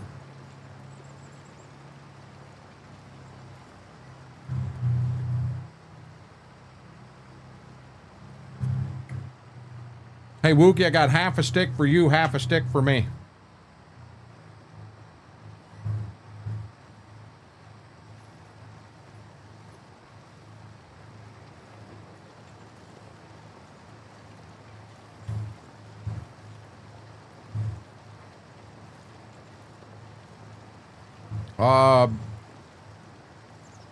Okay. Power's out, so I guess I'll just watch you. Way to make a guy feel good there, Braden. I haven't downloaded it, BMac.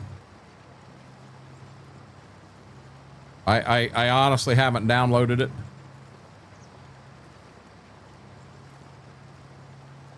You guys have some site you get that stuff off of?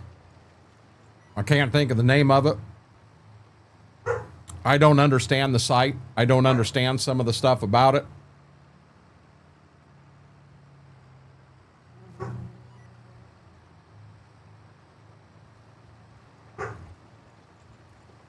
I mean, when it comes for me getting mods, I'm going on to itch. Get some good ones, some bad ones. Yeah, see, I don't understand GitHub at all. I just haven't used it. There's a lot of things you can get into on GitHub that I'm afraid you can get into stuff that'll really jack your game up. Hey there, Shane. How are you doing, buddy? I want VCA and it come up earlier tonight. I want unit convert. I want to see bushels, not liters.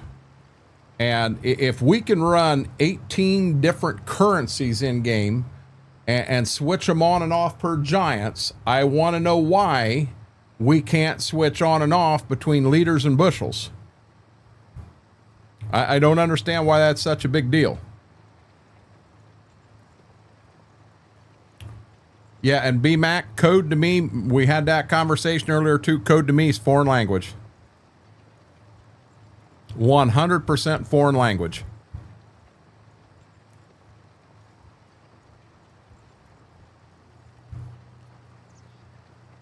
Dog dishes I got, I think I paid $10 for the pair off Amazon. They hold water.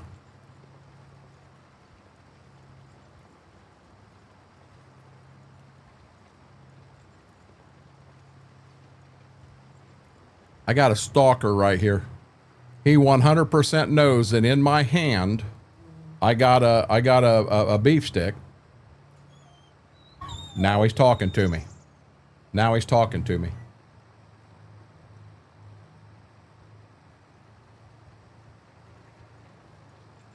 He's like, Dad, I need a bite of that. Positrax, how you been, bud? Yeah, it's... Well, you got to convert to go from one currency to another. So what would be the difference in converting to go from liters to bushels?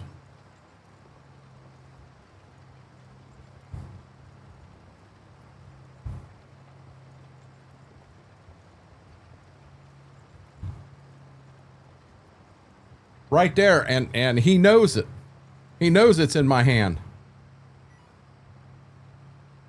I haven't been outside since I took the dogs out right before we went live. And I do think around 9 o'clock I'm going to step outside. Mama got me a cover for the lawnmower. I think I'm going to go out and try to put that on in the dark.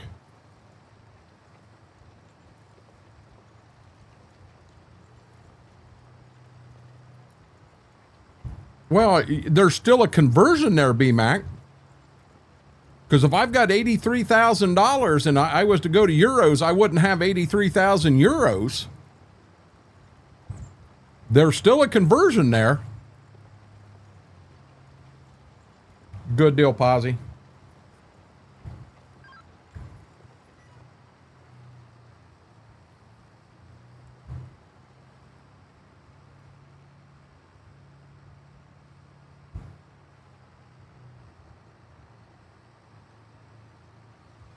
So you're telling me if I change right now, if I go in and change to euros, I'm still going to have 83,086?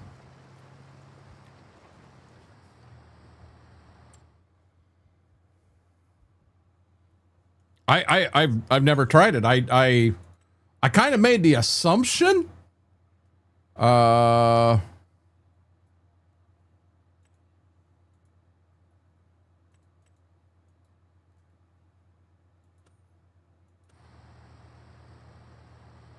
Wow. If that ain't a sack of shit.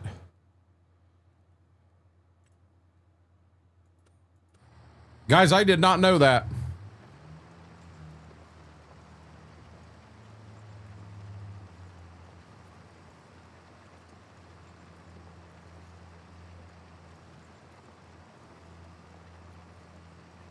I haven't seen these kinds of SR.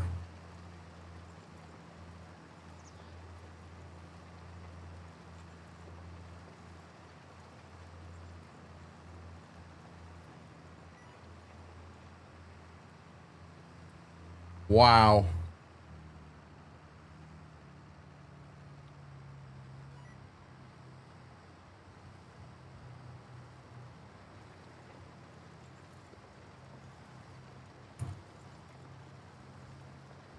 Well, every time I turn the game on, I'm going to go to dollars and move forward. It is what it is.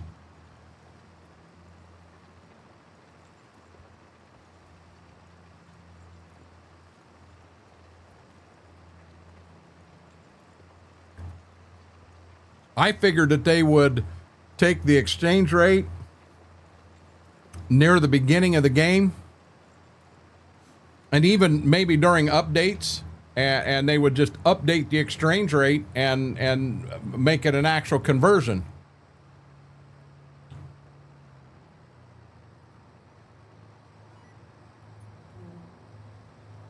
Yeah, guys, you blew me away with that one. I did not know that.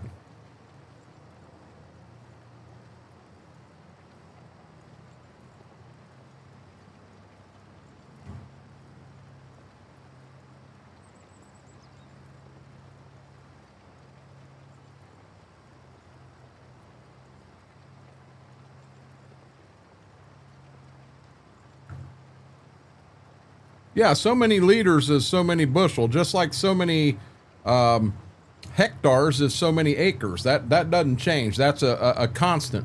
Oh, no, no, no. Yeah, I know what you're getting at. You guys blew me away when I switched from dollars to euros and come back in and it's the exact same. I did not know that.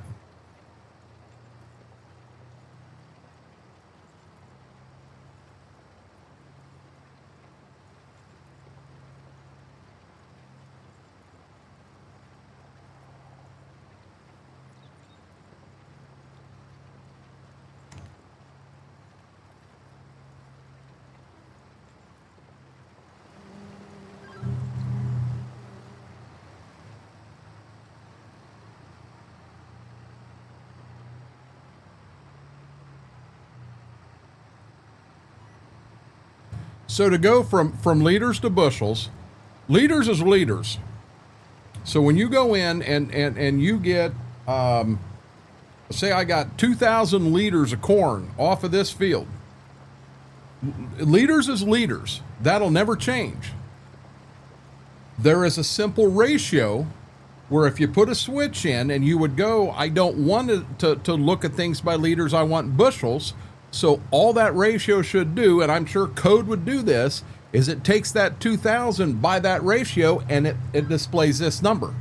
I can't see that would be that hard to do and make this game more appealing to a lot more people. Aaron just said tonight, when he can get the conversion in there, he'll buy Farm Sim 25. He hadn't even bought Farm Sim 25 yet. Has not bought it. And guys, I don't want to throw an absolute fit. I mean, Giants gives us a blank world, basically. And then the modders build that world for us. You know, Giants gives us some very basic units and what have you. And so in an attempt to recognize some of the North American farmers, players, and what have you, they did attempt to add some tractors that we would have over here to that mix this year in 25, and I give them kudos for it. But they don't really have someone on staff that understands American, Canadian, North American farming and the equipment we use and how we do things. I mean, this whole thing with tram lines, I understand to people that are living in Europe, tram lines are huge. And when they put that in, that's a home run for them. Big home run. For us over here, we don't run tram lines. I've never in my life seen tram lines one time. We don't do tram lines. You may have some in some specialty crops out there somewhere, but 98% of the United States, Canada don't. So this game is, they're trying to support everybody. If you can put weeds, if you can put rocks, if you can put periodic plowing on a switch, turn them on, turn them off. Why can't we do that with liters to bushels? Why can't we do that with tram lines? You've already got the tram lines built in. It wouldn't be hard for us to be able to just flip a switch and turn tram lines off. So by running precision farming, fields that are not mine in this map will have tram lines in it, and I don't want that. I want no tram lines. But then the function needs to be used everywhere it shows it. BMAC, that I don't understand what you just said there. The Simon add-on or whatever it's called above your mini map is already doing it. I have that allowing gallons of bushels to me. Simple Simon. I'll have to pay attention when I actually get in that. How are you doing, Demonic? It'll come, Demonic. It's just a matter of time.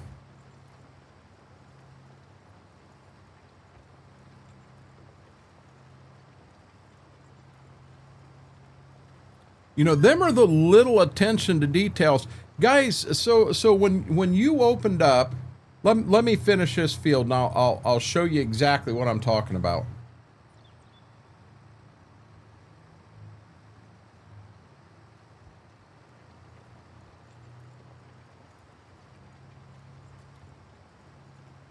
Oh, excuse me.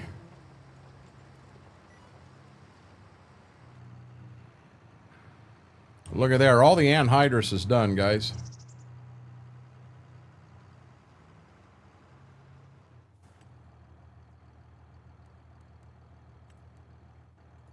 So now, when I got Farm Sim 25, and I'm not saying that every one of us opened everything up right off the bat, but I'm going to say this here is where we started. So, of course, I went to large tractors and Valtra. Hey, we do have Massey. Hey, we do have some newer John Deeres in here. I know my mouse ain't in the right spot. Some newer John Deeres. You know, some more newer John Deeres, the newer case. I'm not big on New Holland, but that's just me. The whole Fendt thing doesn't mean a thing to me. So number one, these banners here, we don't have them in the United States. But when I click on that tractor, I can go like that, and I can add this. I should be able, it should have something out here, because in the United States, you need to have a hazard light to the outside to right here. So you can't just have them up here. You have to have something that's out in here. So if you've got duals, it's clear out here. But this is so much better. Crawler track broad. But in game, that's cool. And that would be it on it. But where the big hit was, when they added this cat and that white in, that was a huge home run for people over here, because this is equipment we do run here. When you come down here, well, I could have swore they were in here and they're not. Let me come. I don't think. Oh, they are. They're in. Nope, they're not in small. So here's a 3650 John Deere.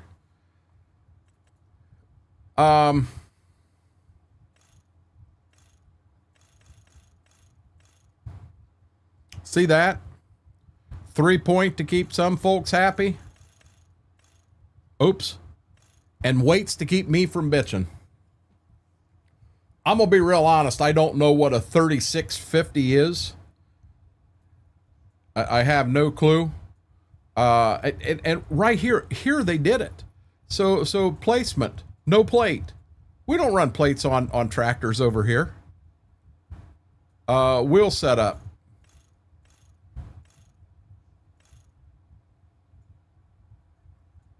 Man, that's a jacked up looking piece of machinery. That right there is close. You know, they've been very good with putting Michelin and Firestone in some of these. You know, having names that are like that are over here. You know, see, now the Michelin only gives me those two options there, but they've added so many things here that it is you know, they threw some stuff in. Another huge one for me down here, go to Cedars and that Great Plains. It doesn't hurt. You guys have seen me. That's what I'm planting with this year. So Giants put some really cool things in to Farm Sim for the American side of things. I got to catch up with chat here. Yeah, the add-on above your mini map, you need to go into your settings and change it over. Huh? Welcome back, Flying Reds. Not simple me, say me, do to my IRL name. Right now your anhydrous is showing in liters. You can change liters to gallons. It'll show gallons. You're shitting me. Roland, how are you doing?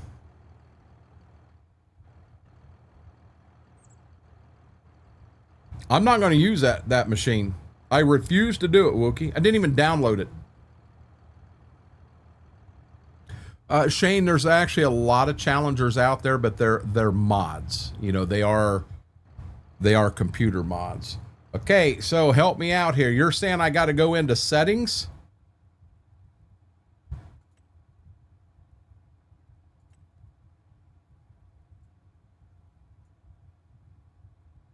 Enhanced loan.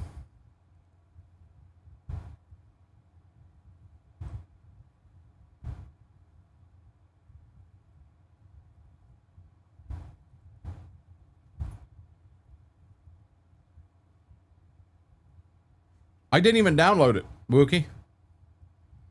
Nope.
Wow.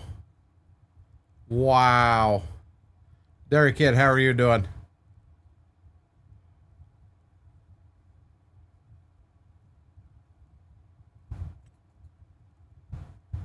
Yeah, see, we had to fix that.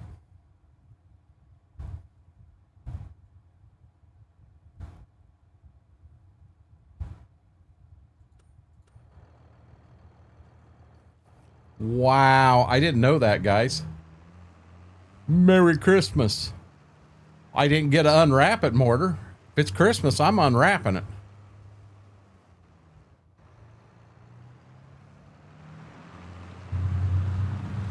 But see, this ain't right. It says I have 106 bushel of anhydrous.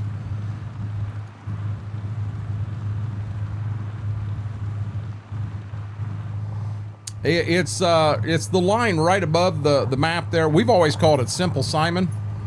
Where it really come in handy in 22s when you had two combines going, you were in a grain cart, you could look and see exactly how much grain each combine had to know where you needed to boogie and get to first.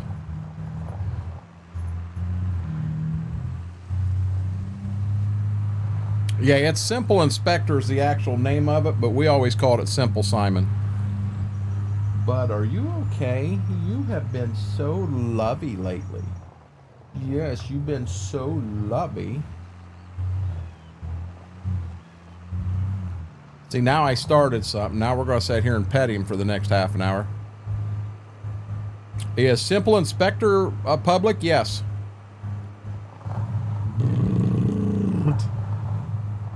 Yes, knucklehead.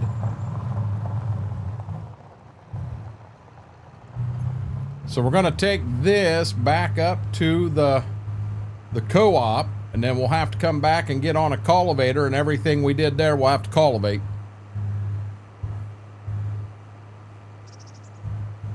Yes. Big old baby.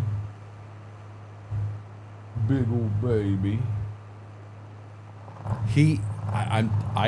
This is weird. He has been more lovey lately. I mean, considerably more lovey lately. The last 2 days than ever.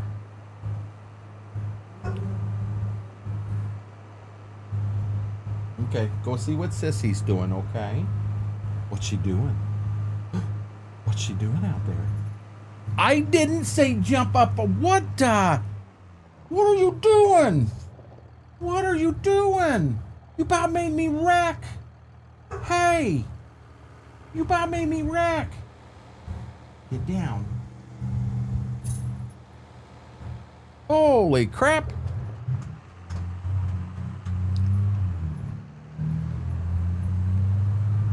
Oh, hey, get off your PC, Lane. You're too big for it. You'll break it.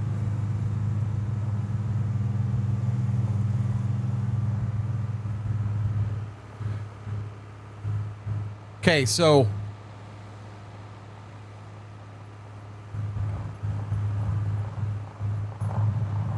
the first two cars that passed me was the same exact exhaust. Car 3, 4, and 5, all three were different. 5 I didn't even hear. Must have been an electric car. But I like that. The little, I'm really big into attention to detail. Along the sides of the road, having that kind of a stone texture there on the side of the road, that means a lot. I'm not on the wrong side of the road. I'm on the right side of the road.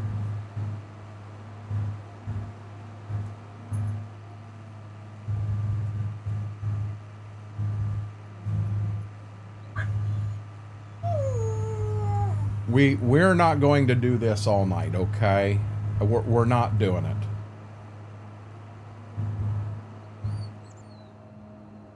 No. No.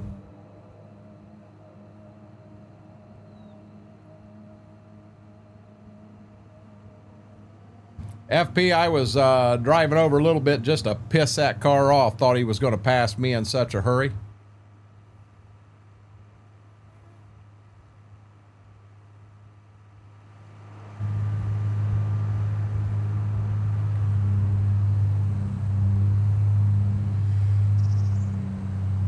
Temperature had went up a degree. It's come down a degree now.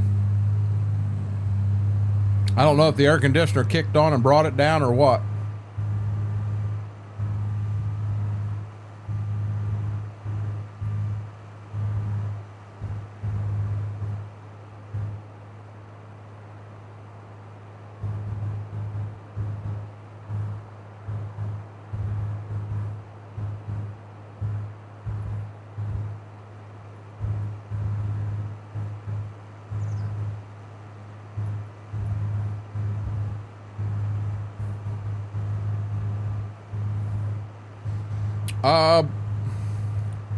I hate to say it. I've always ran AccuWeather, and just looking at the forecast right now, it's not right. You know, the TV was calling for a chance of bad storms here Thursday, and or I'm sorry, the bad storms they were saying was going to come in Thursday night, tonight.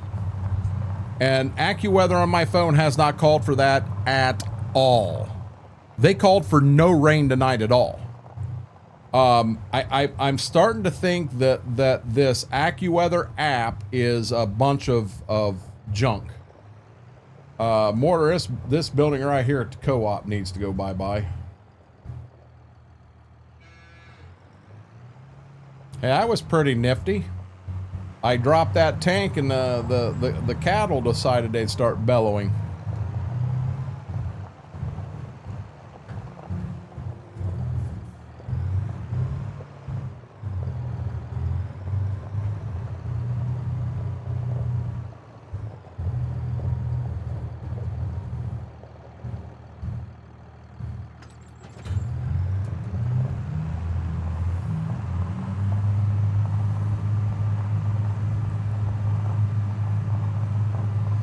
Is that an anhydrous purchase station on base? It's actually in the map lane.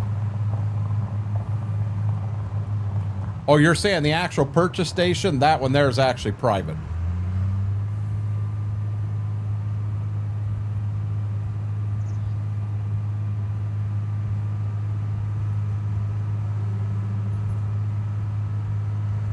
My thing is, now I haven't looked up hourly, and BMAC, they just changed it this evening.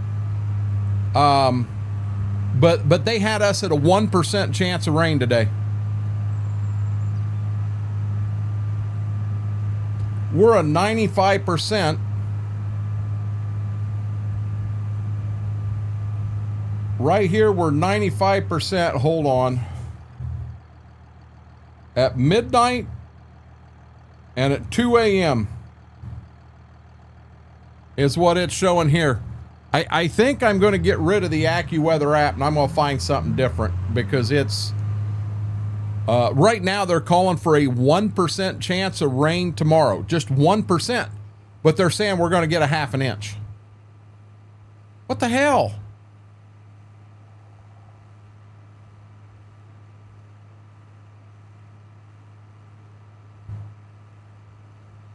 Oh, FP, I'll go to bed at night and it looks like the next 4 days are clear, and then when I wake up in the morning, we got rain for 3 of the 4 days. It's like it changes all the time. You're not going to lick. I'm not going to get into a licking thing right now. No.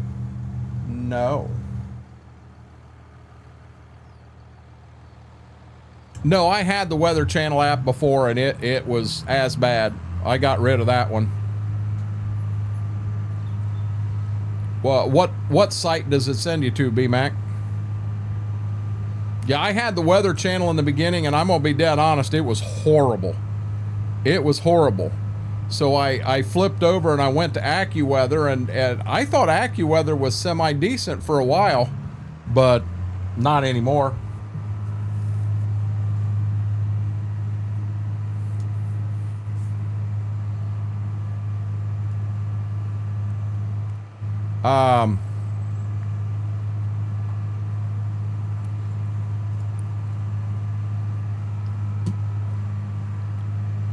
I'll be honest, I took it off my phone. Now, maybe it's changed me, Mac, because that's been 3-4 years ago. But I took the weather channel off because it wasn't even remotely close to accurate. I had weather bug on a phone a while back, but I can't tell you why it's not still on a phone.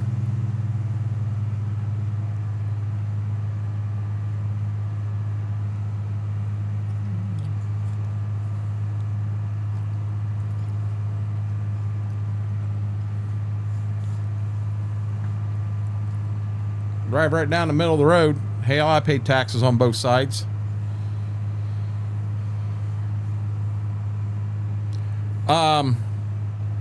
So I've got another weather app in here, and it is called WT Forecast,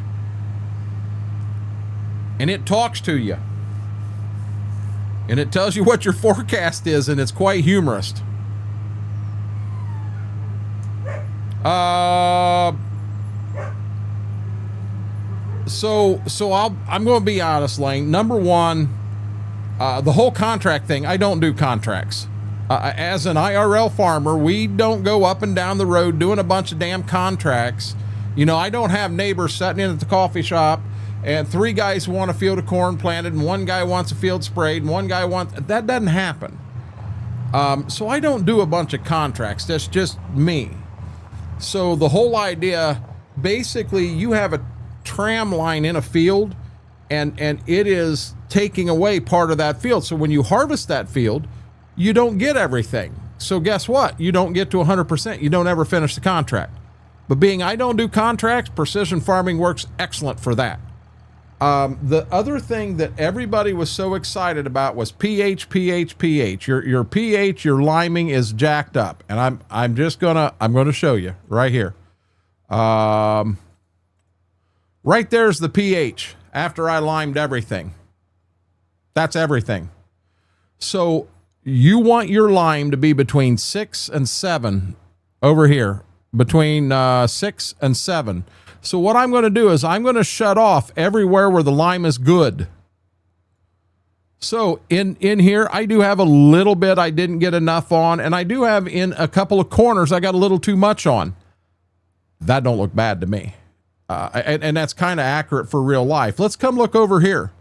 Back here in the back of the field where I did some turning, yeah, I got a little too much down. But in the rest of it, not bad at all.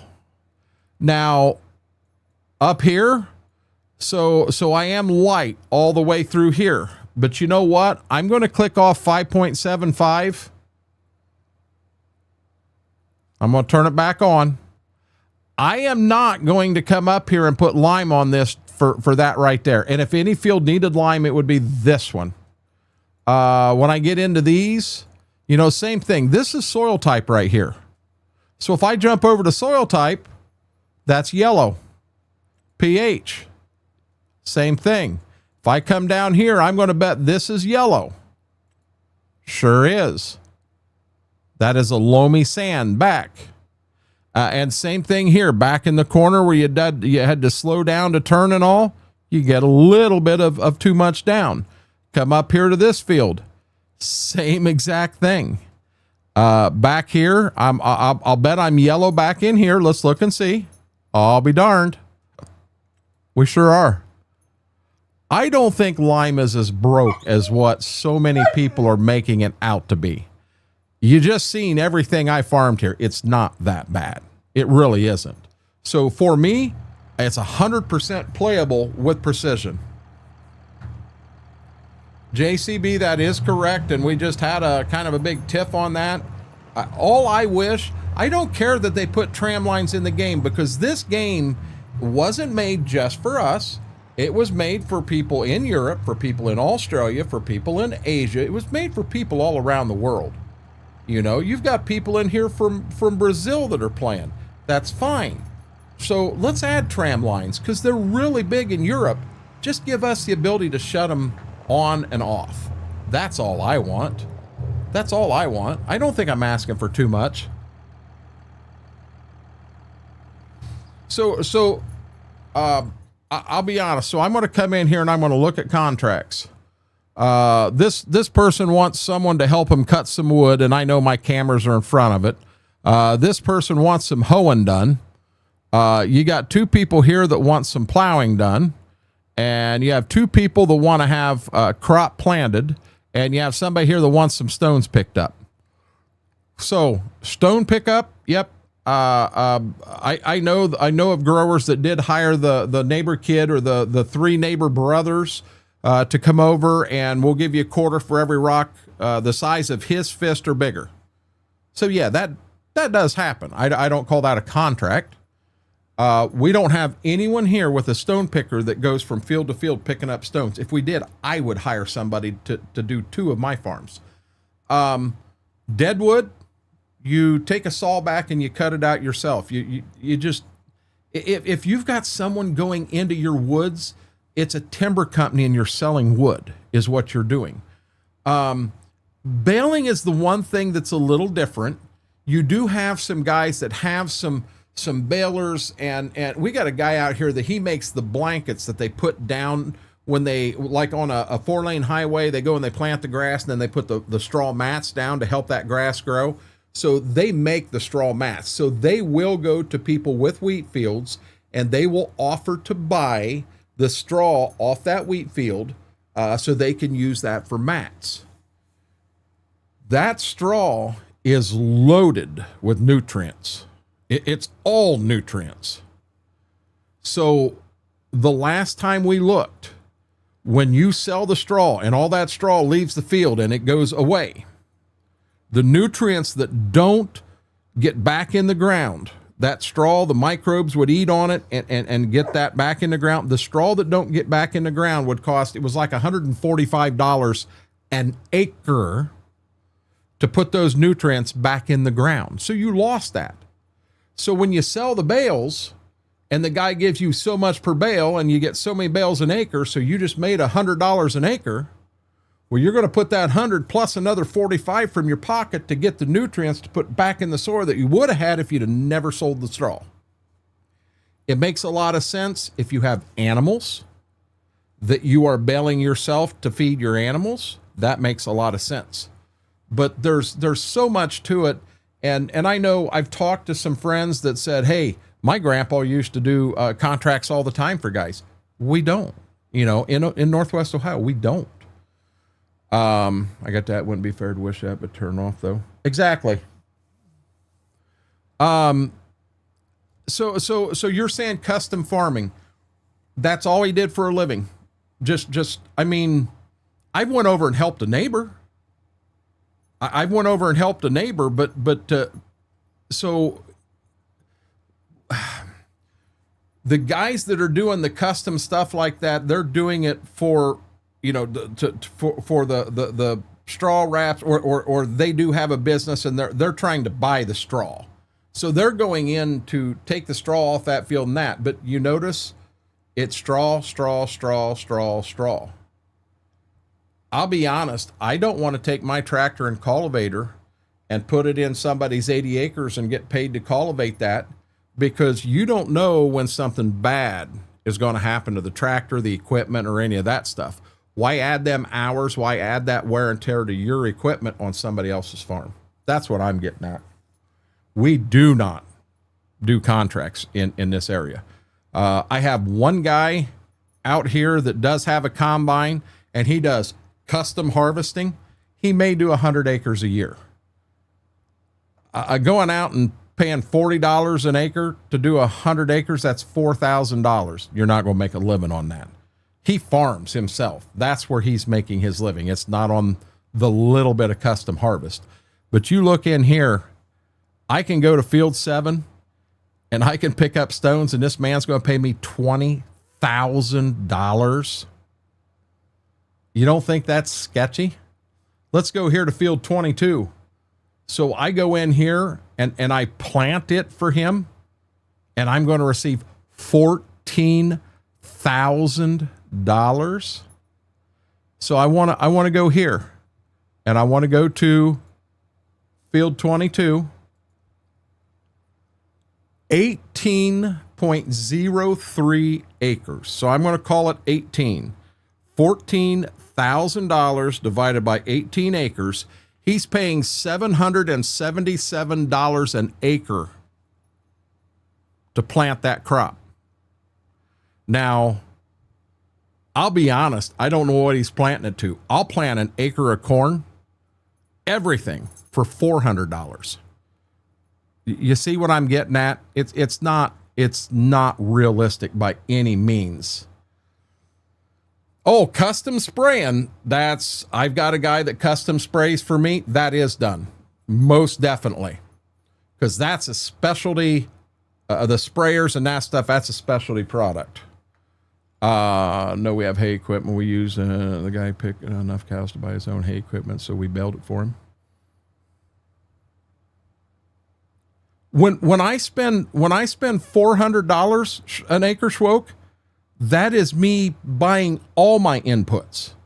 So here, $777, but I'm using my seed to plant it. That's still my point.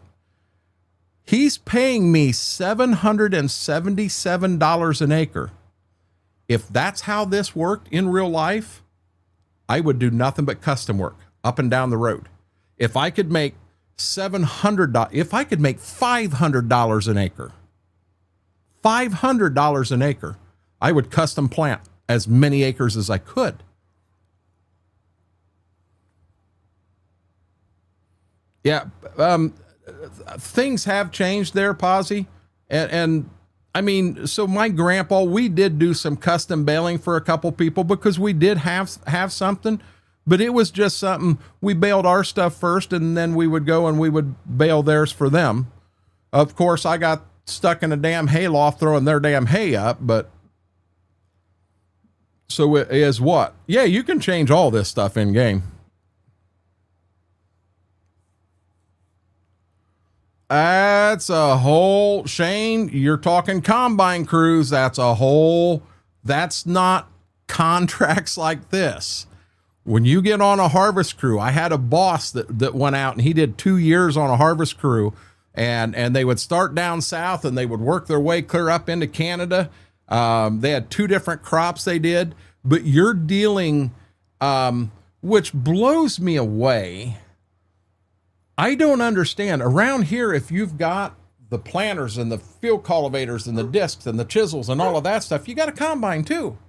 A guy my size, we contemplated whether to fix the combine or just sell it out and custom have all our acres custom harvested.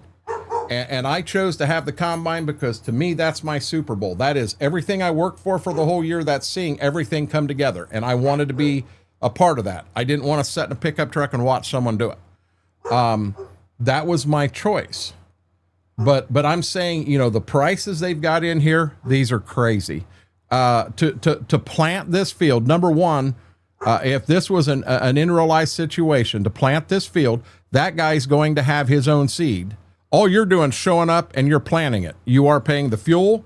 You're paying any wear and tear on your tractor or that stuff. He's doing the rest. He may, right off of Ohio State, depending, I don't know whether he wanted corn or beans. What did he want in field 22? Potatoes. Whole different ball game, guys. I have no clue. We don't raise potatoes here anymore, so I don't know. But let's say that was a cornfield, $40 an acre. $40 an acre times $17.27 or 17.27 acres times $40 an acre. So are you going to do that contract, plant corn there for $690.80?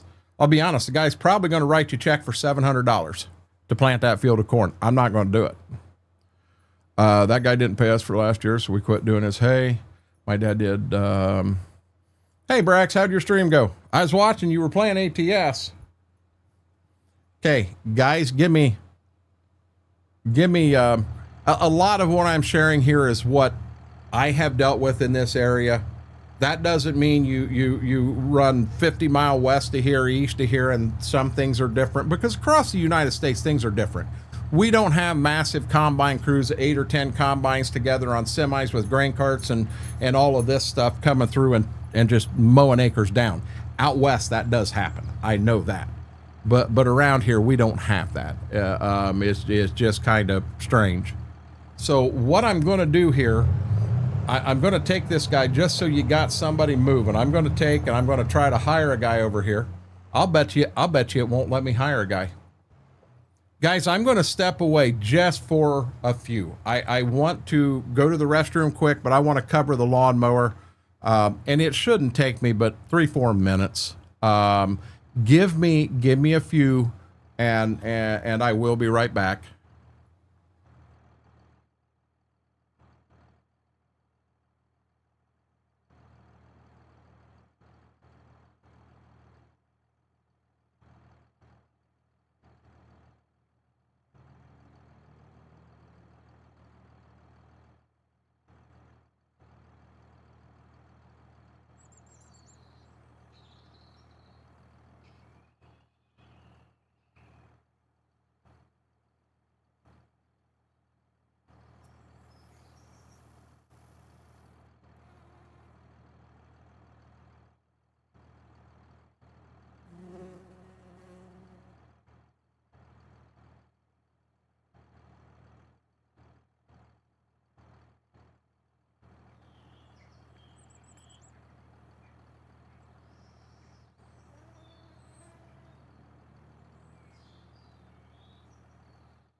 Sorry about that, guys. I am back. Lawnmower is covered. We'll see how it fares tonight. While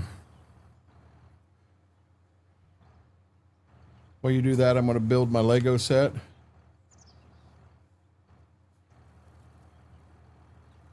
Ingredient, huh?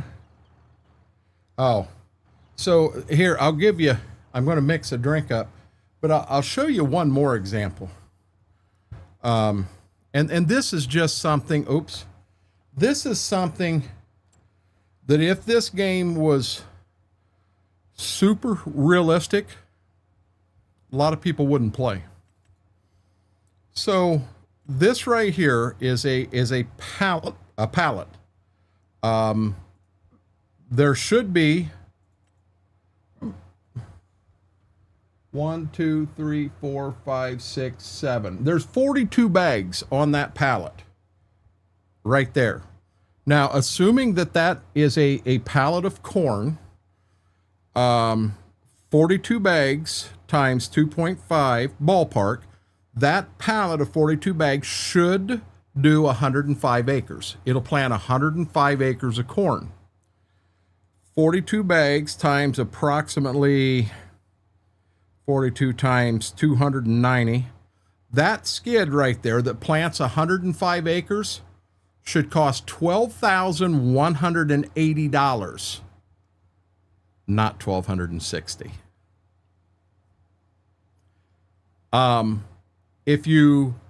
If we scroll down, so these bags here, and I'm gonna pick on soybeans. Let's find soybeans.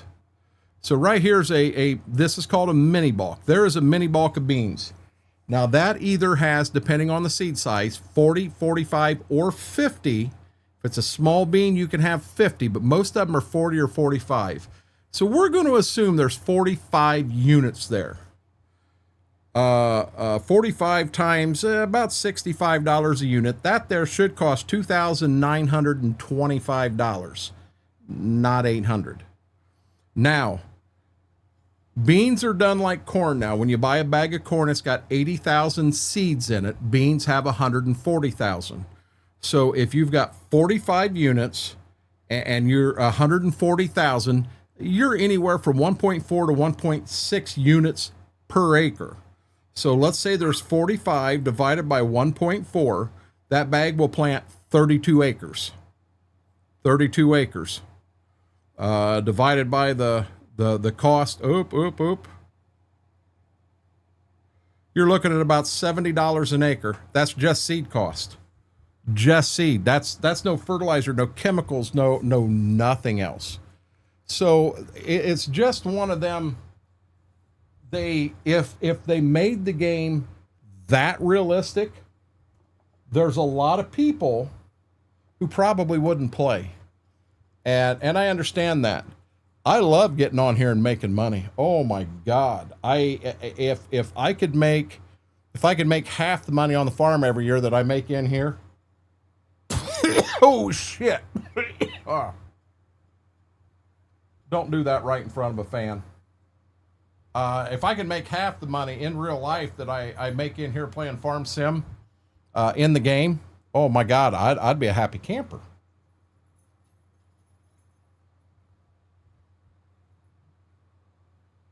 So, I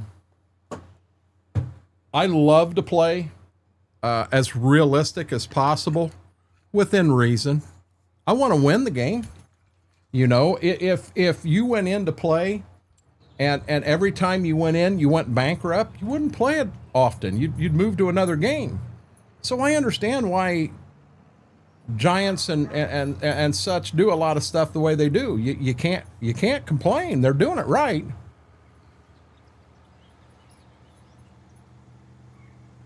No, super strength ain't expensive at all. You can buy a can of spinach anywhere for $1.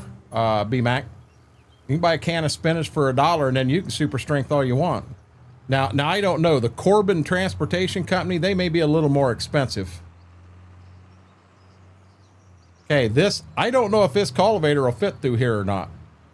This is why I'm saying when we play with the map, we probably need to make this opening here a little bit wider. Yeah, I can get through there, no problem.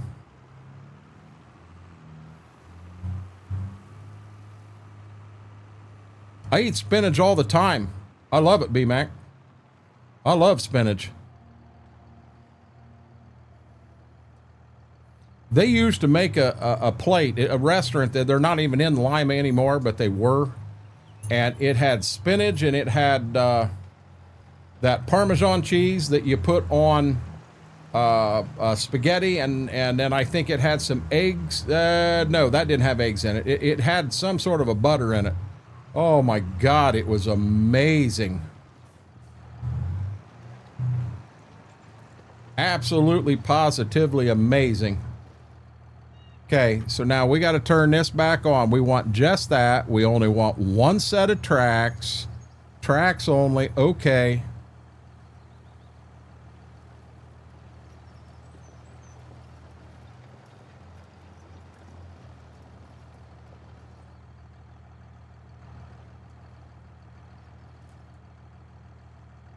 I think that'll do it. We'll see.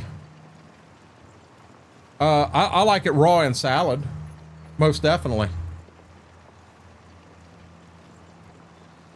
So you watched me put anhydrous down here that did nothing for the soil other than it made it look like I was playing realistic. I'm going from a state that in-game would allow me to plant, but I don't want to do that. I want it to be a little more realistic looking, so that you just don't plant after anhydrous. The ground's not smooth enough to get good seed to soil contact with a planter. Almost everything, Graham. That popcorn I bought was a hell of a deal. Movie theater butter. There is too much butter on that stuff for me. Oh my God. I get done, I feel like my lips I feel like I put 3 tubes of chapstick on my lips, my fingers, everything. Oh.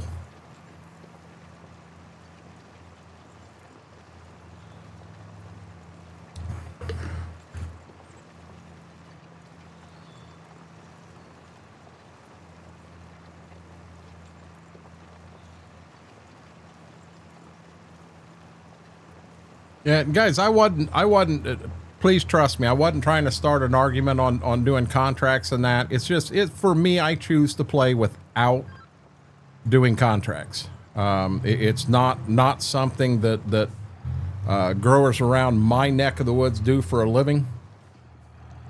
So I know when contracts come out and they were broken in precision, and it's 100% because of these daggone tram lines. You know, when you take that percentage of the field away and you're not able to harvest anything off of it, you're not going to be able to finish a contract. But I myself would have never ever seen that because I don't do contracts. Everybody plays the game different. And that's what's so amazing about this game. There truly is not a wrong way to play the game. You know, when we did Tahitian, we lived on contracts because we had $50,000 and you had to buy the equipment. You know, you couldn't use their equipment. You had to buy your own equipment, and then you did the contracts with the equipment you bought. So you continued to buy more equipment that you could do more contracts with, and that's how you were going to build your farm. And it worked. But I'll tell you what, we did a lot of slinging fertilizer and stuff in the beginning of that playthrough. No, JCB, I'm not. When they do silage out here for the dairy, you can't even drive down that road. It's a solid mess just of dust and everything. And I had a niece. Her boyfriend was running over to the high school to pick up another niece and nephew and bring them home from school. My sister wasn't able to do it, so he said, "Hey, I'll do it." And as he was driving through there, he never saw the car. We're assuming he never saw the car in front of him, and he got killed in a car accident. So I just guess I'm not as big on the whole silage season as what some folks may be. I generally don't do contracts anymore either. Once I learned the game, I figured out what I needed to do. See, another thing with me in this game, I don't feel that I need to do everything possible to squeeze every penny out of everything there is to do. I enjoy taking my time. I enjoy playing. You know, I'm sitting on $83,000 and I don't know what I have in beans, 100,000 maybe. And for me, I'm looking at more ground to farm. The equipment I got isn't big. It's older and it doesn't bug me. I don't need that new equipment. I don't need to F12. Oh, no. I turn the speed up for the highway. I don't need F12 a whole shit ton of money in and have $999,999 starting out. I myself don't want equipment that is stupid unrealistic, but that's just the way I play the game. You know, I don't feel I need to beat the game into submission in 1 year. I would rather take a playthrough. Look how many seasons we've ran Stitzer, and we're having the time of our life on it. Matter of fact, as I'm wanting to move forward a little bit, I've got Schwoke and Smethwick saying, hey, slow down. Don't be going too fast. You'll ruin it. I did that we did a Wisconsin map in 22, and I ruined it because we went forward so damn fast. Yeah, and I'll be honest, the JCB, the folks that were doing all the silage, I mean, they didn't want that to happen. It was a freak accident, but that's what was going on when it happened, and nobody will ever know exactly every detail because, as I said, Jacob passed away that day. You know, he's not with us anymore. Which mod shows the year under the date? Mortar. B-Mac, I'll be honest, I don't use a lot of them. A lot of these here, Mortar has passed on to me. I don't use a lot of them. I hate to say it, Mortar's busy talking to Demonic and Brax over in EOS chat. He probably don't even hear us right now. He's got me turned down. He don't want to hear from me.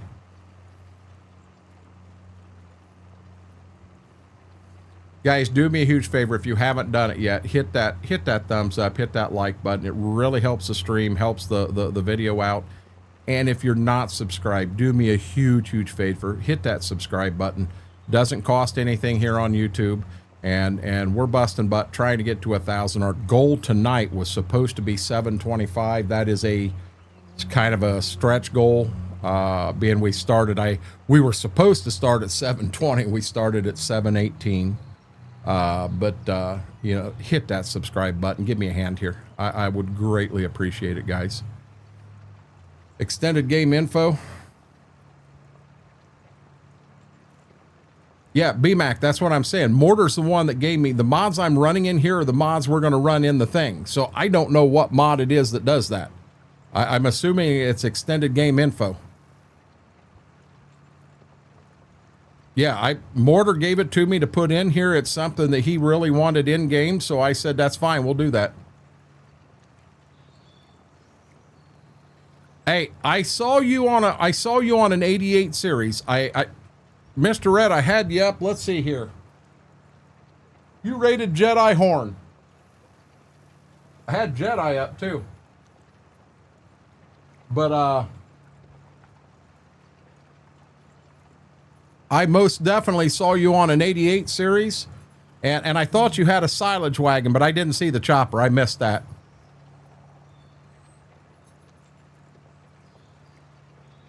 Oh, good deal, Mary.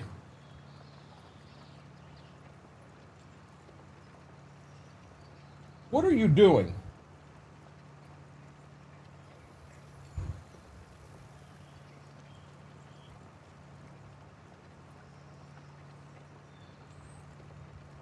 Really?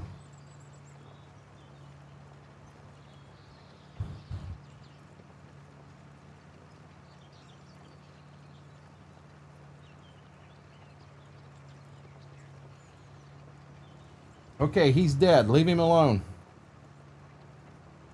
I apparently had a beetle come in the house with me, and she's over here trying to play with the beetle.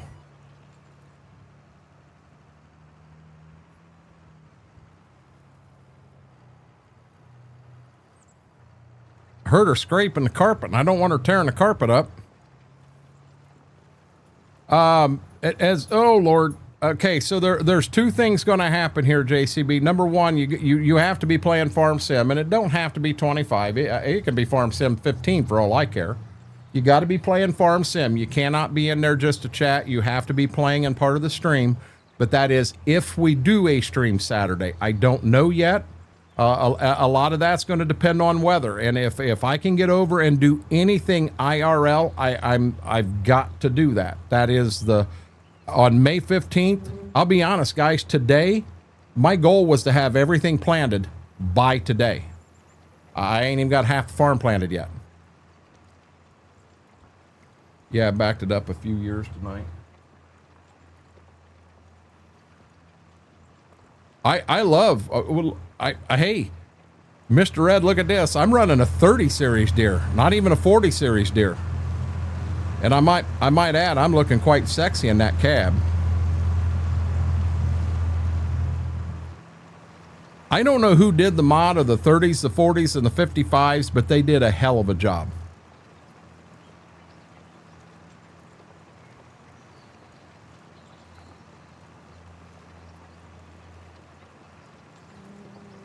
Oh, and B-Mac, you know my feeling there. IRL always takes priority. But yeah, if I do a stream on Saturday, yes, you're allowed in to play. You're allowed to chat. I do ask. I had a gentleman come in one time, and it was right as I was stepping away. I had to step away just to walk a little bit, get a drink. And I told the guys in there, I said, hey, you know, kind of keep an eye on chat. If any questions come up, you know, take care of it. Oh my God, he took the whole damn stream over.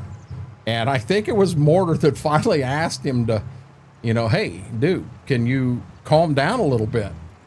But when I come in, he wanted to take the whole stream over. He wanted to, let me show you this, let me show you this, let me show you this. And nobody else could see or hear or anything. And it's like, nah, we're not doing that. You know, I do my best to give everybody equal timing. I'm always looking. I'm telling you, you screw up, I'm gonna call you. Now, if you're horsing around and screw up on purpose, I'm probably not gonna call you out and everything. But if you have an honest accident, yeah, I'm gonna call you out. We're gonna have fun with it. If I happen to foobar and use that nasty P word again, I'm telling you, Kylie got me good. She got me to drop the P bomb on last Saturday's stream. And there is a clip coming out about that. It's going to be a YouTube short. I think it actually hits tomorrow at 11 o'clock in the morning or 11:10. And it's also going to be on TikTok here too. You're mentioning the beetles. This is a flying beetle, B-Mac, that they're all over the back porch. When I take the dogs out at night, it's nothing for me to step on 8 or 10 of them on the back porch. They're a pain in the ass. Do you wear boots when you farm IRL or shoes? I wear tennis shoes because they're comfortable. I mean, I've got a pair of work boots, but it doesn't make a lot of sense driving a tractor to wear them. It does not, B-Mac. The whole truth and nothing but the truth. Yeah, everything, wasn't he, Mortar?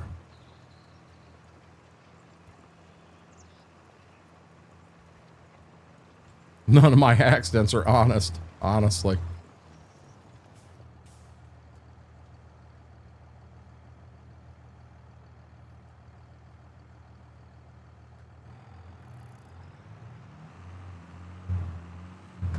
On our way to field 2.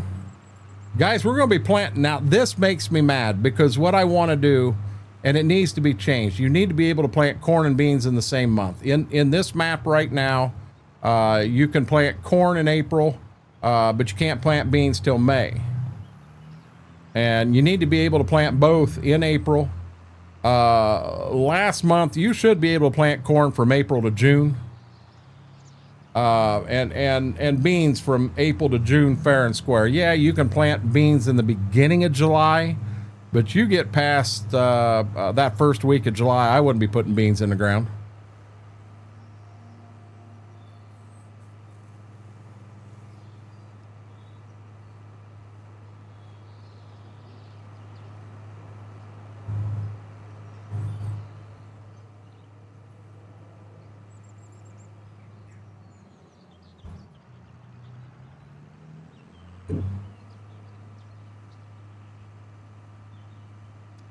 Awesome order.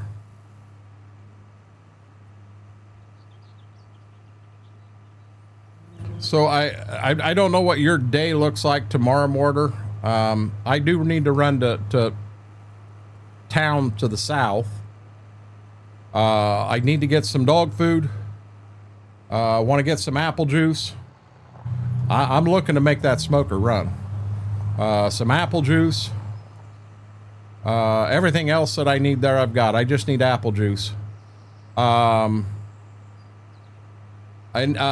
got a med at the pharmacy I need to pick up for her.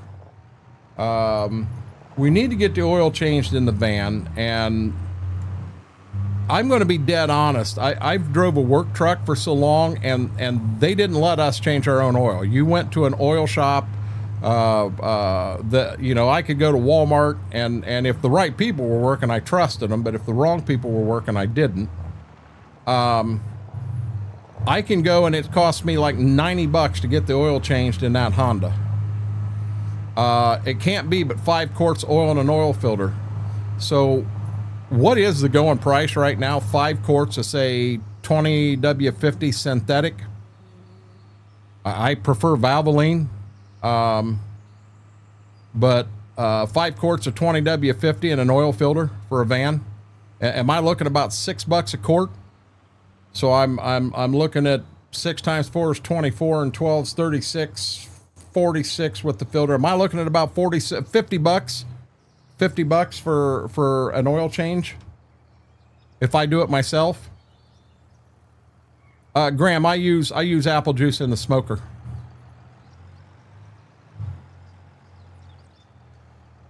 I put apple juice, and then I always mix something in with it. I've done American honey. I've done Captain Morgan spiced rum, and but I put that in the water pan in the bottom of the smoker.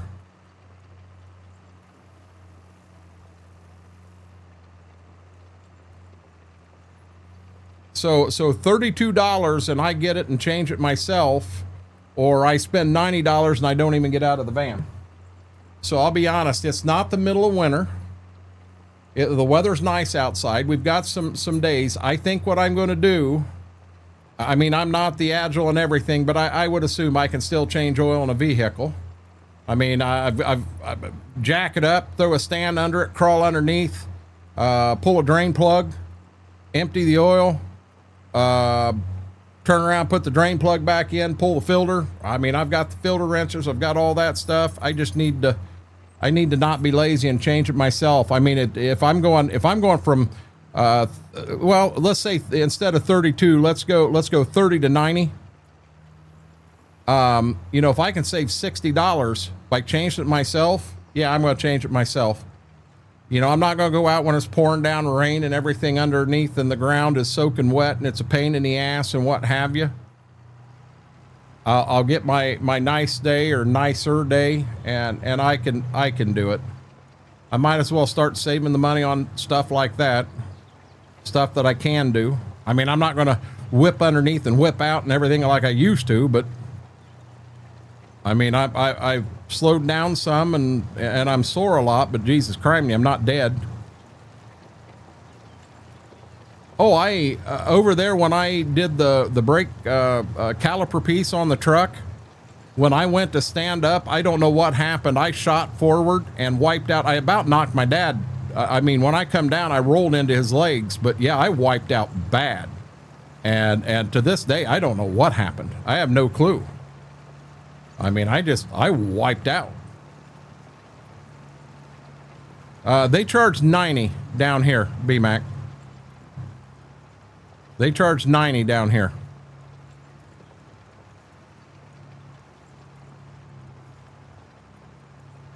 Mary, I've changed oil for years.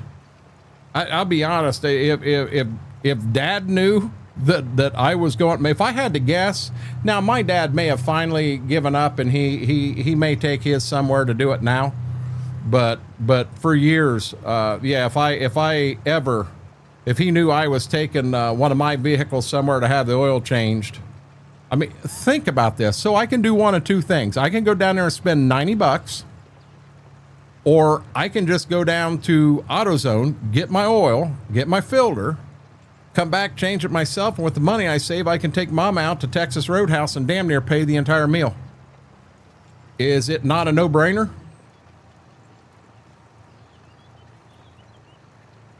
To do what? To change your own oil? To buy it and change it yourself, Mortar, or for them to do it?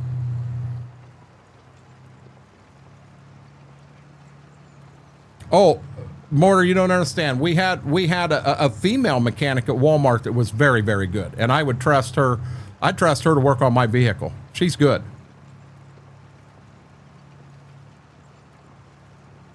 Yeah, it's $90. I'm running synthetic oil. I'm not running normal oil. I'm not running cheap oil. I want synthetic, and I think what the synthetic oil, I mean, you kind of got to take the oil they got, and the place I'm going to is a Pennzoil place. But keep in mind, Mortar, this Pennzoil place don't have 25 other locations within 2 mile in competition. That's the only place. You go there, you go Walmart in town. That's it. There is no place else.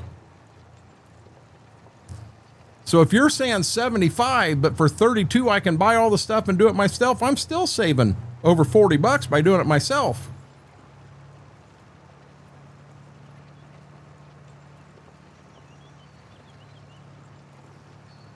But no, when I have had the oil changed at Walmart, I have went to look and make sure she was there, even though it was a work truck.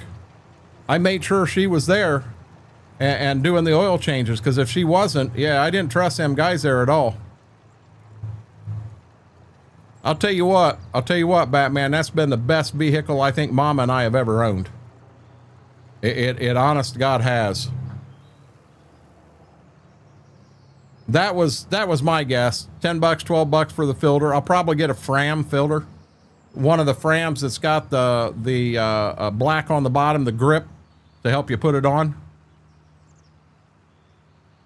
You know, I don't need some damn racing filter, some Formula One backed something. Fram is a good name. They make good filters. I wonder what it cost me to have it done at the damn Honda dealership. I'll bet that would really surprise me.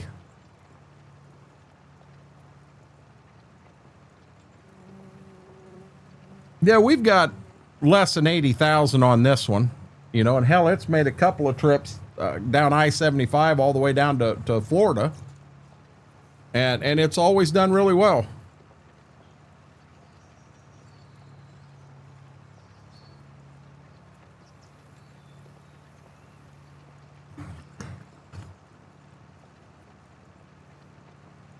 Left arm, I don't want to give that up. I had that repaired. It works good now.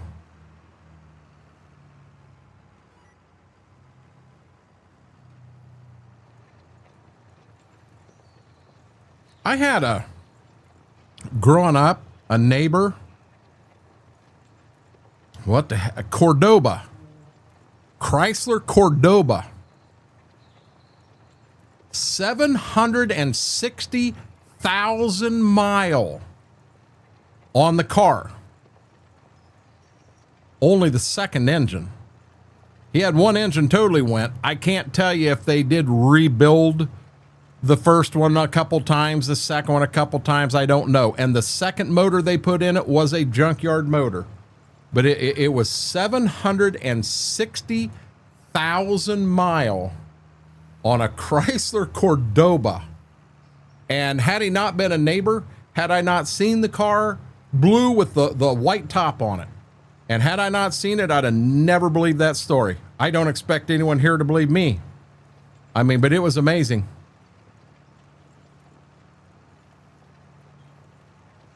I don't mind Pennzoil. I'm not a big fan of Quaker State. Just not a big fan of Quaker State. Just my choice. People will run Quaker State and swear it's amazing. I had a valve spring break. It dropped the valve down in the cylinder.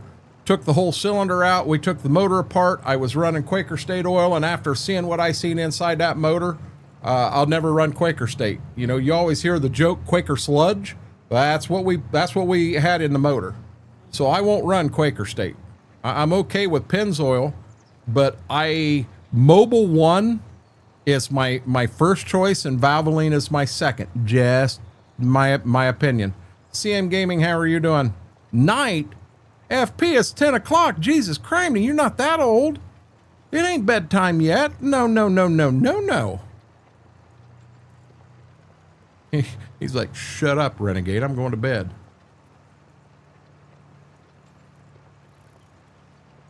Yeah, Mr. Red, it was bad. Bad. Yeah, Valvoline's my second choice. If I could run my first choice, it would be Mobile One. And in that van, probably a 20W50 synthetic would be my choice. In my snowmobile, I run Mobile One 0W50 synthetic and nothing but that. Nothing but that. Well, FP, my bet is my alarm is set later than your alarm. My alarm's set for 10 o'clock.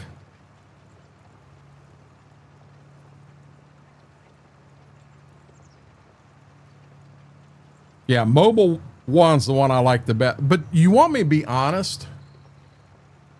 There's a damn good chance, if you look at the testing and everything that all of these companies have passed, the quality, let's just take a 10W40, regular, non-synthetic oil, and I'll bet the quality of the Quaker State, the Pennzoil, the Mobile One, the Valvoline, even the Walmart brand, I'll bet there's not a big difference at all in quality. I don't think I've ever ran Havoline. Does it have an L in it, or is it Havoline? Havoline for gas, Shell Rotella T for my diesel.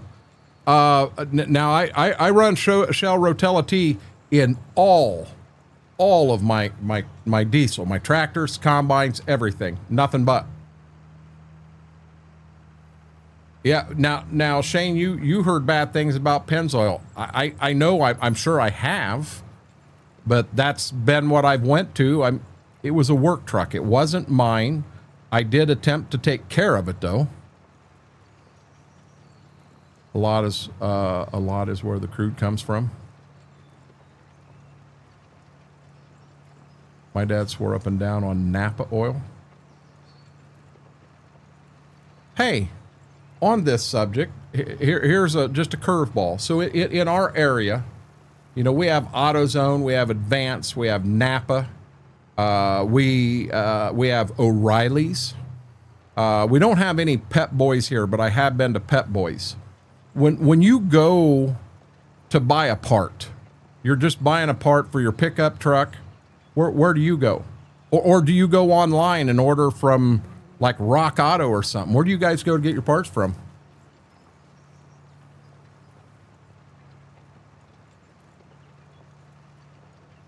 I don't have a dream truck. I've got enough other things I dream about that I don't have time to dream of a truck, JCB. Just being honest.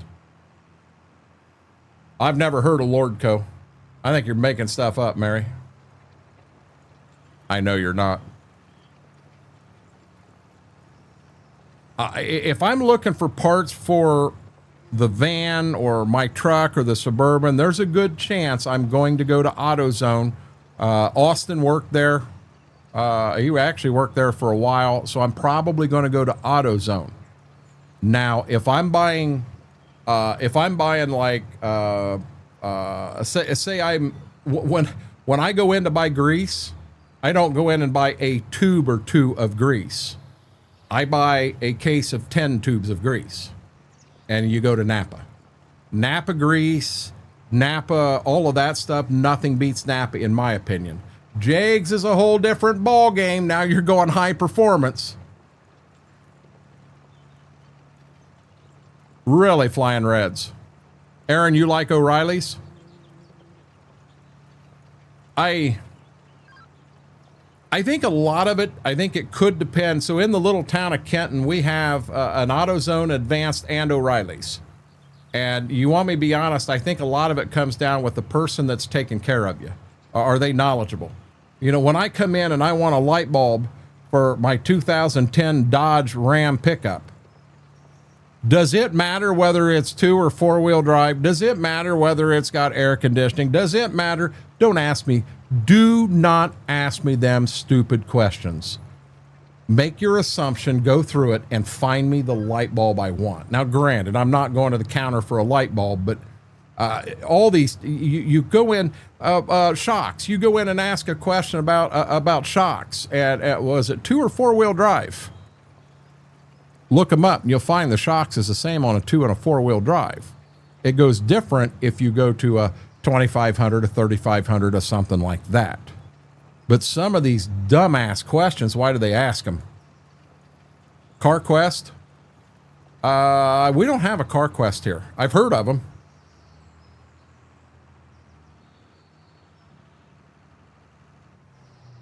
Callaghan Auto? Oh, you're on Callahan Auto. Get it right. Callahan Auto, filters and that stuff. You know, I could take a shit in the box and stamp guaranteed on it, but what is it but a guaranteed piece of shit, a box of shit? Yeah. Yeah. Now I know. Smart ass. Told me, son, let me tell you about Napa, and I smiled and I said, yes, Dad. My dad wasn't real big on any of that. You know, generally, if we were buying oil or something like that for the tractors, you know, be it hydraulic fluid or Rotella, a lot of times I had my fuel man drop the Rotella oil off, and that's another thing. So if I'm buying hydraulic fluid, I buy it by the 5-gallon drum, and I generally buy 3 or 4 of them at a pop, you know, and that ain't cheap. When I'm buying oil, I'm buying at least a case, if not 2 cases, of motor oil. I like to get it in gallon jugs. I know it's a little more expensive, but when you're changing oil on a tractor or combine, it's a lot easier filling with a gallon jug than it is up there with a damn 5-gallon jug trying to pour oil in. Filter or no, or funnel or no funnel, it's still easier. I work at PBG paint dealer and we sell light bulbs. Huh? You sell light bulbs at a paint store? I try to do my own research before I go to car part store.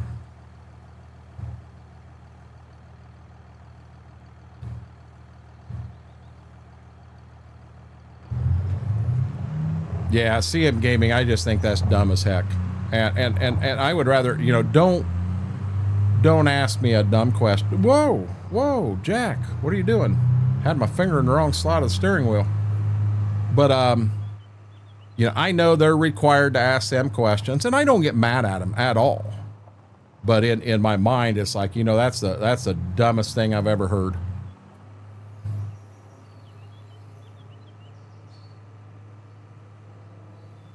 So in checking prices on a starter for the Suburban, Rock Auto's $150, or if I go local, Advanced, AutoZone, any of them, because they'll all match each other. I think it was $212. So in that case, I'm probably going to go to Rock Auto, because I'll be honest, I'm not going to. Hey, I can turn in this inside lane. I'm not going to have that Suburban for 50 years. You know, hell, if the starter's got a 5-year warranty on it, chances are I'm not going to have it more than 5 years, to be honest.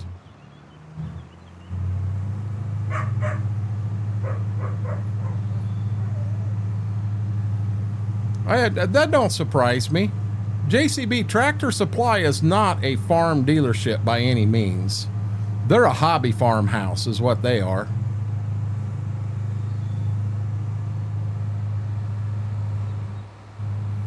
If you don't specify the color of the vehicle, Scurvy, I have never heard that one before. George Jones must be driving again since you're swerving. What the world? Where'd George Jones come in here?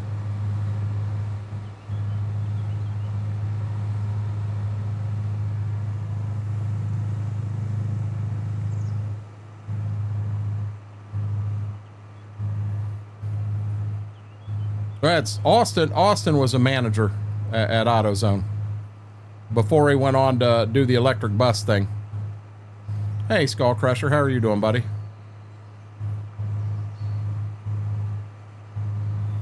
And mortar, that's a big deal too.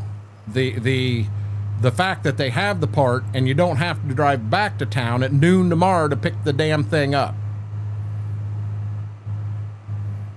I'll have you know, I got hired as a manager at Tractor Supply and ended up turning them down. I was working at Meyer at the time, and I put in a 2-week notice because Tractor Supply had hired me as a manager. As a matter of fact, I was going to go work up outside of Cleveland in a store for a month, and then I was working, where was, I don't remember where the second store was. They had a second store. I was working there for a month. And then I was going to Nashville, Tennessee, which at the time was the headquarters for Tractor Supply. And it was about a 2-long learn from National and party and what have you. And then I was going to get assigned my own store. And Meyer come back and matched their offer, wanted to make me a manager and match their offer. And I went to Tractor Supply. So Tractor Supply came back and upped their offer. So I went to Meyer and said, hey, this is, and when Tractor Supply upped their offer, they said, this is where we are, and we need to know in 5 days what you're going to do. End of story. We need to know. And I went to Meyer and said, well, listen, they did up it and they went here. And she said, well, I can up it, but I can't go to there. She went about half of what they did. And she said one thing. She said, you're young. And this is an important decision that's going to affect your life for a long time. She said, take a little bit of time and make the decision that is right for you.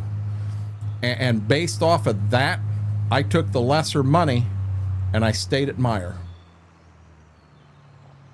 Right, wrong, or indifferent, that's what I did. Shut hazards off, unfold. Exactly, Shane.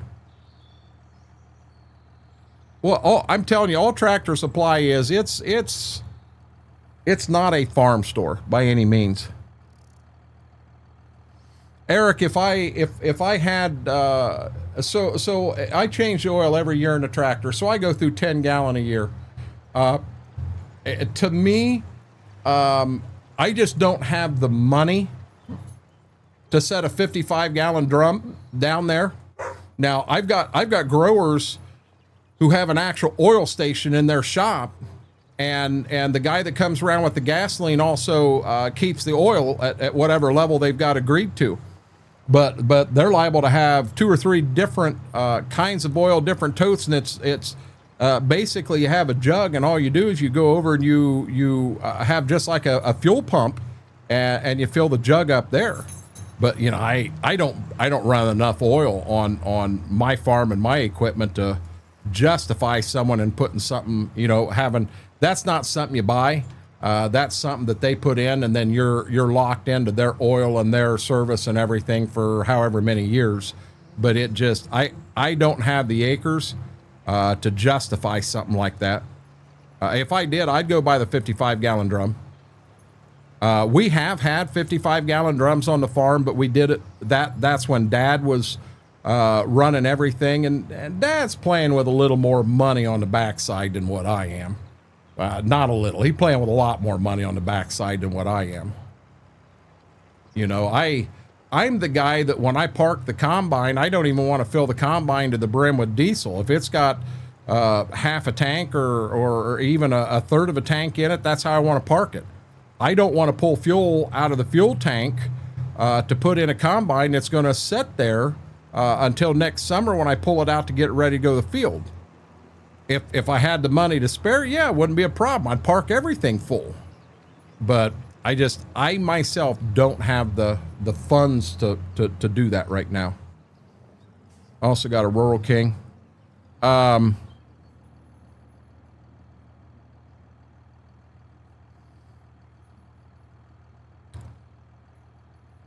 they asked it, and it's like, what does color have to do with the brake rotor, for example, if I don't go in unless I can walk around and get it myself? Yeah, I don't care whether the car is white, blue, or purple. Yeah, it don't matter. The brake rotor is on a Ford Taurus. The brake rotor is the brake rotor on every Ford Taurus. It don't matter what color it is. Listen, we're not doing this tonight. Okay, you're okay. You're fine. No, you are fine. Here we go again. Yeah, I don't have anything like that, Eric. Come on. Listen. You're okay, buddy. You don't have to go outside right now. You're just begging for attention. Now your sister thinks she needs some. You're fine. Okay? I've got to cultivate this field. Can I do that?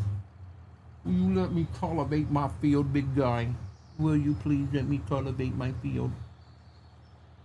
Hey, you want a treat? Do you want a treat? Hold on. Hold on. Stay up here. Oh, he's going to get down, so you ain't going to get to see him.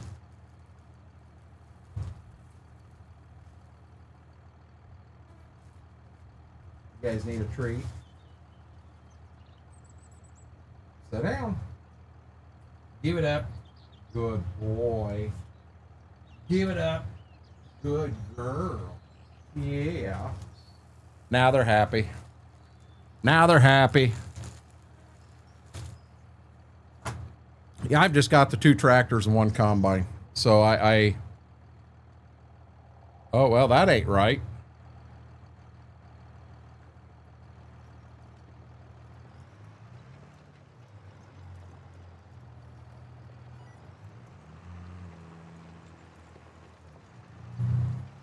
And away we go.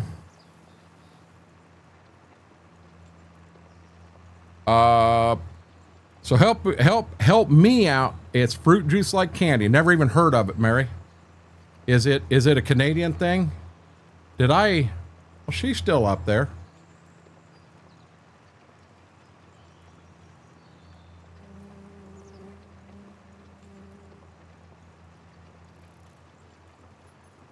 Well, she was. I'd be down to try the banana, but I don't think I'd be interested in the mango, to be honest.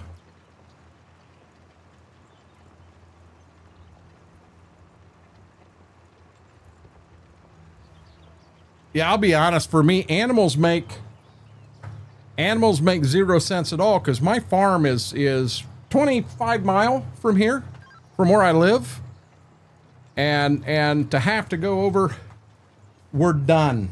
We're done. Go see mama. Go see mama, big guy. No. You just made me hit a tree with my cultivator, dude. Stop.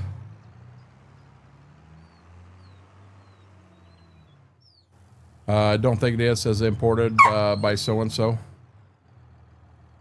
Listen. You're going to go lay down if you don't stop, okay? You got to stop. I love you to death. But we can't take a break every hour for 15 minutes to give Gibbs his loving. Big baby. Big baby. The only thing I can come up with is they may be low on water.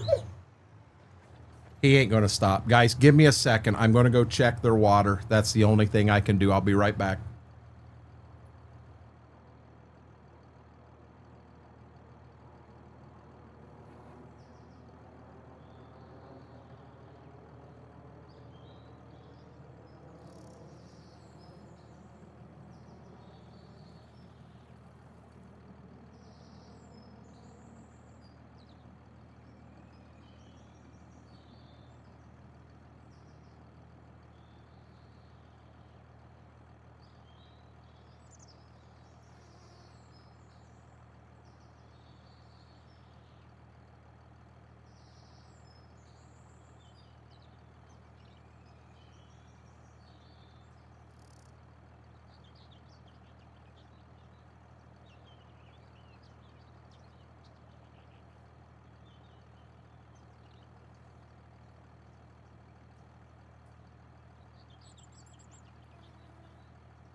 They were out of water, but I'll be honest, I filled both water bowls and he never took a drink. Yep, I'm down.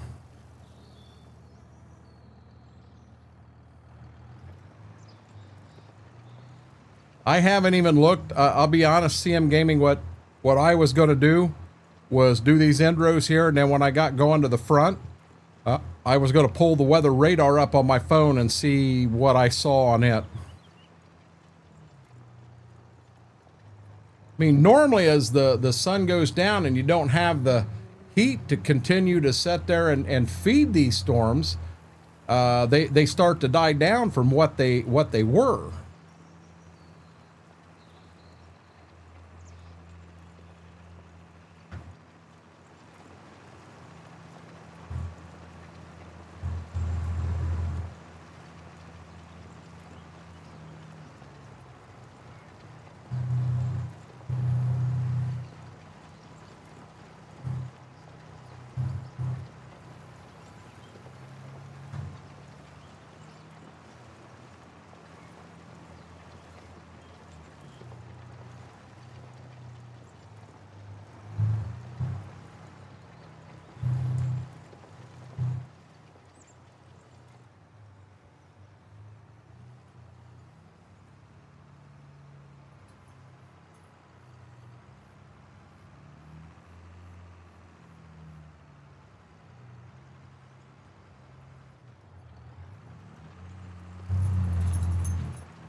You had some flooding went on for sure.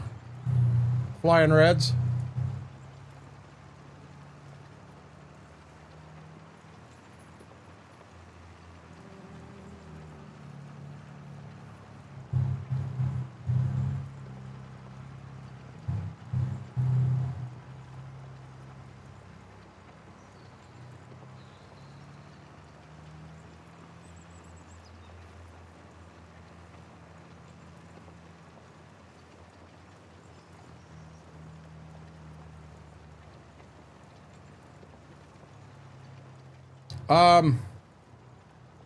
Yeah, but no. JCB, I always buy a collector's edition.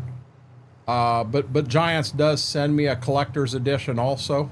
Partner or not, I would still buy the game and I would still play it. I mean, it's 98% of the games I play is Farm Sim. The last time I played anything else, I don't know. I really don't know. It's been a while since I played anything other than Farm Sim.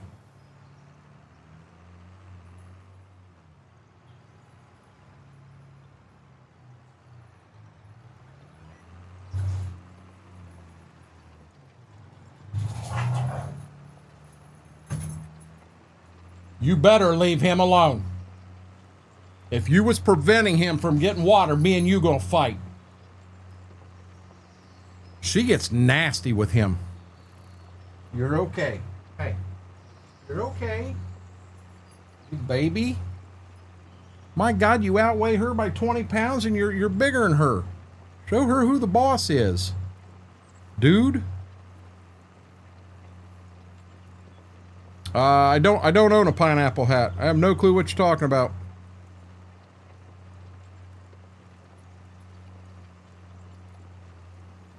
That storm coming through as of right now, it looks like it's on that Ohio, or I'm sorry, on the Michigan, Indiana, Michigan, Ohio line. It looks like it's going to go north of here, but I think they're saying it's going to continue to build some. It looks like it's a one-hit wonder. It's going to come and go so daggone fast that you don't know what happened, is kind of what it looks like to me. Last night we had 70-mile-an-hour outlaw kick up dust. They were drying and wearing out the wind and dust for miles around. Wow. I really need his glass appointment to come quick. Took me 5 minutes to find the dang steering wheel to this car. Huh? Oh, parts and what you're building. I'm going, Mary. Oh, I have no clue what you're talking about, Ohio. I plead the fifth.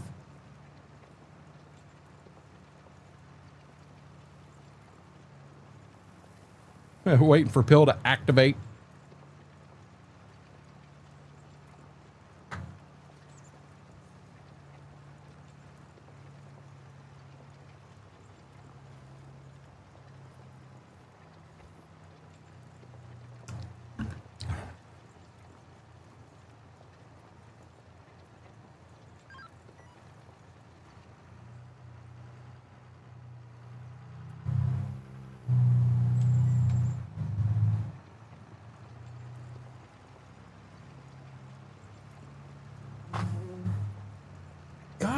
Dude. Yeah, it looked like the storm was pretty wild I mean, very short when it went through Illinois, but that's all falling apart. There's nothing there. I've got the radar activated. I mean, it's still there. It looks like some little stuff starts firing up, but as of midnight, it's not here yet. And it doesn't look like much of anything, to be honest.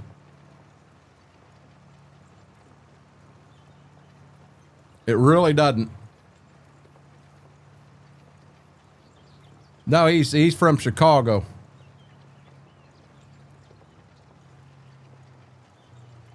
Oh Lord. Oh Lord. She's got sirens. We better give her some crickets too and just totally mess her day up.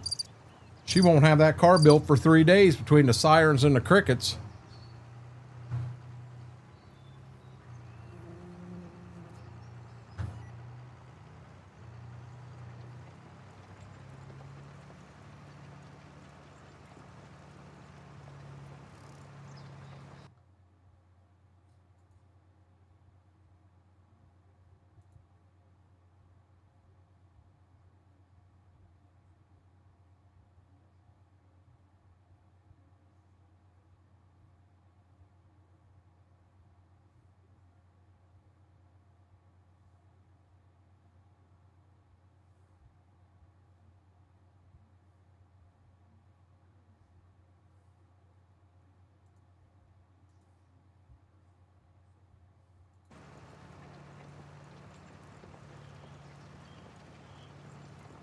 Yeah, he said that earlier, Mary. Ohio, I can't afford any more rain. I need to get over in the fields and get beans planted. It's detrimental that I have a semi-decent year this year. If I don't, I don't know what I'm going to do, but just being dead honest. I cannot take another year like last year.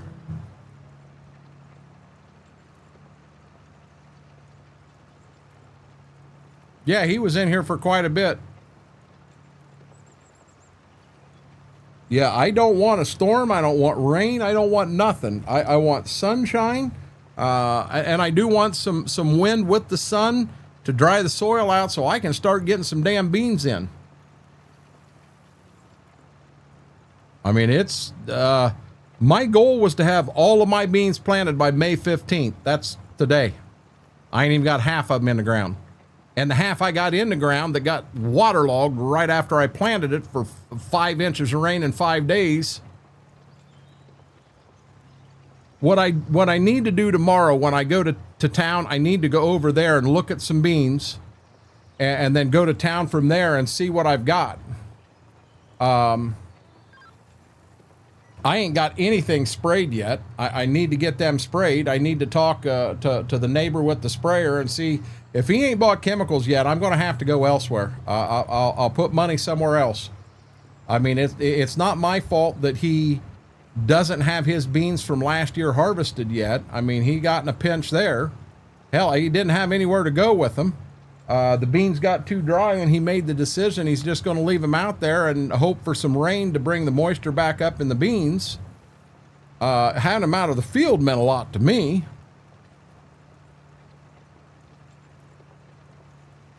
No, I don't like the heat either at all. I mean, today it was so humid out that I chose not to go outside and do what I kind of wanted to do. And I did have other things that kept me occupied.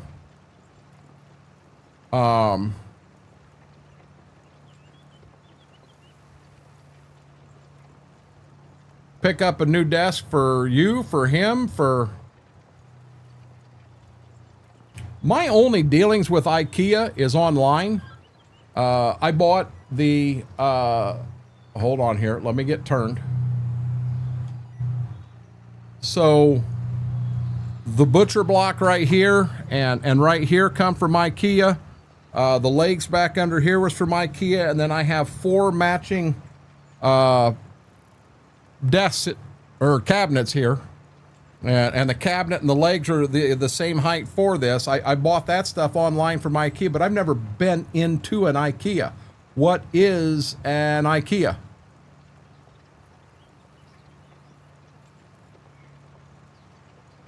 I just went out. I went out at 9 o'clock and I put the cover on the mower. Mama bought me a new cover for the mower, so I went out and put it on, and it wasn't humid here anymore at 9 o'clock. It was humid bad all day today, but not at 9 o'clock. How big is it, Mary? Mary, you need to talk to Schwoke. We've done everything we can to get him to get a second monitor, and he's got it as far as his Amazon cart, and he won't pull the trigger and buy it. You put a second monitor on a computer, and you'll never want to go back to a single monitor ever again. It's a world of change. It's such an improvement of the things you can pull off and do.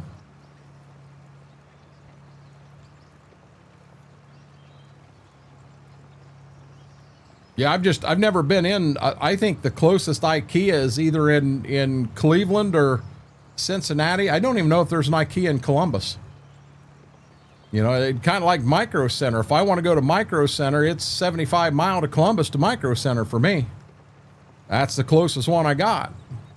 I mean, I can go to Best Buy here in Findlay or in Lima, but that's a joke. Hey, Mary, help me out here. 100 by 40 centimeters. What is that in inches?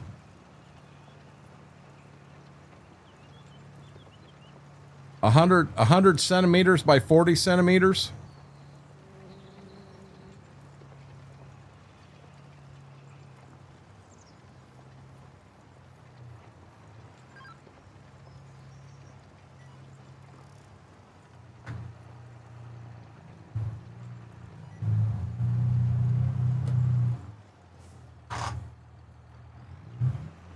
There is an IKEA in Columbus. I didn't know that. Well, so you're 59 minutes for me to go to an IKEA. I'm looking at 2 hours. I didn't know there was one. Where's it at in Columbus? Takes me 3 hours to get to Cincinnati, 3 hours to get to Cleveland.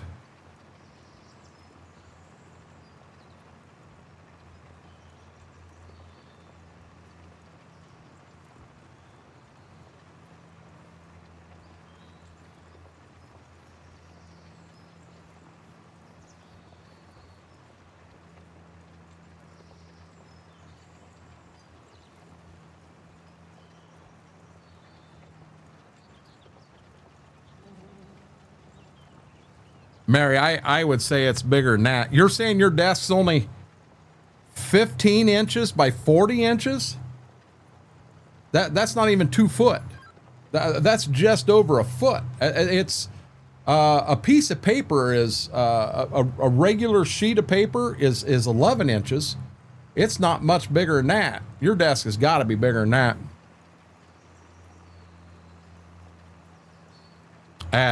No offense, Ohio, that doesn't help me at all. Is that on the north side, the east side, the west side, the south side, downtown? I don't know where roads are in Columbus. I'm sorry, bud.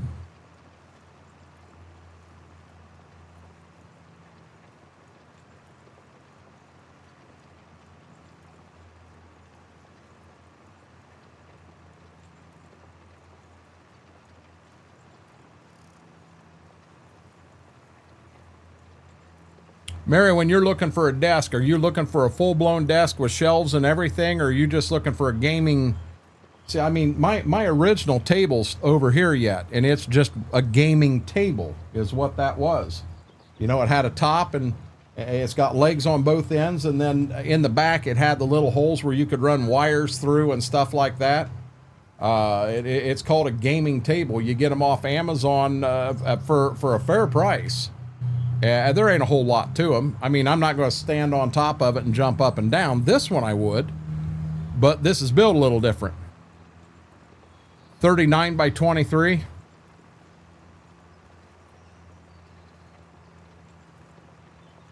That is on the small side, Mary.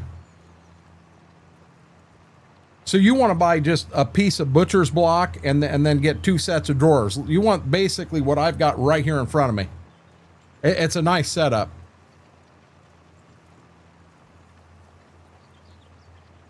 New parts for you, Mortar?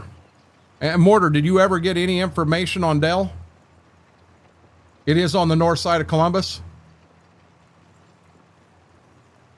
Did I really forget to turn my camera back on? Thank you, Mama. Wow.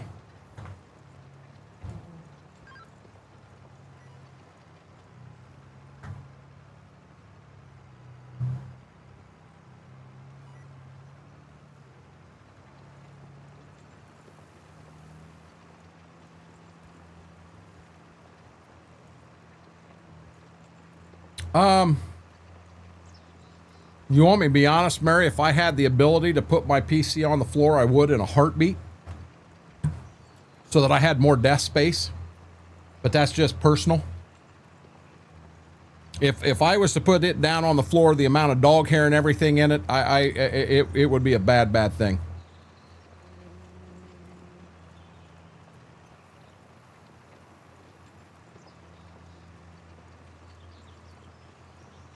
Well, I'd sure hope if they built them the first time, Mortar, I'd hope they could build them a second time.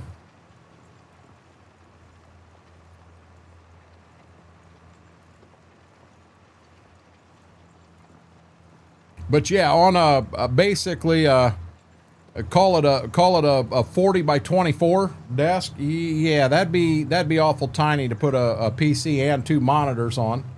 Unless you put one monitor, you could stack them one on top the other. You get away with that. You wouldn't have them side by side like this. You'd have one on top the other.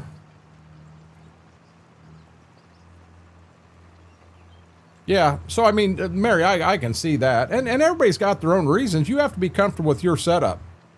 It doesn't matter whether I like it or Mortar likes it or Mom A like it. It don't matter. As long as you're happy with it, that's all that matters. Oh, gotcha, Mortar. Flying Red, have a good night. Stay safe, buddy. Hey, guys, while we're on that kick, let me hit that button. If you haven't yet, hit that thumbs up, hit that like button. Really helps the video, helps the stream out. And also, if you haven't subscribed, do me a huge follow, or a huge follow. Do me a huge favor and hit that subscribe button. Doesn't cost you a penny.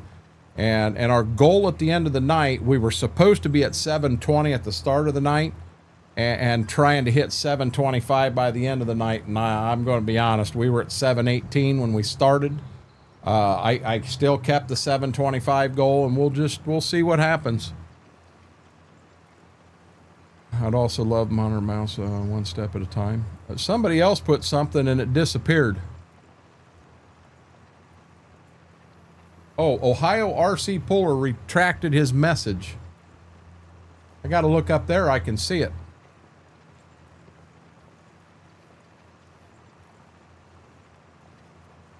Yeah, we ain't doing too good. We're still at 718. We may need to make our goal to hit 720 tonight and try to hit 725 Saturday, Sunday.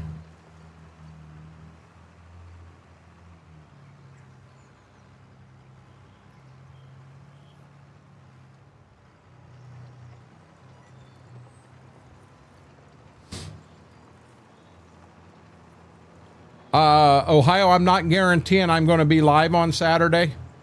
If we don't get a whole lot of water out of these two here, there is a chance I may be able to do some stuff on the farm, and poof, I'm there.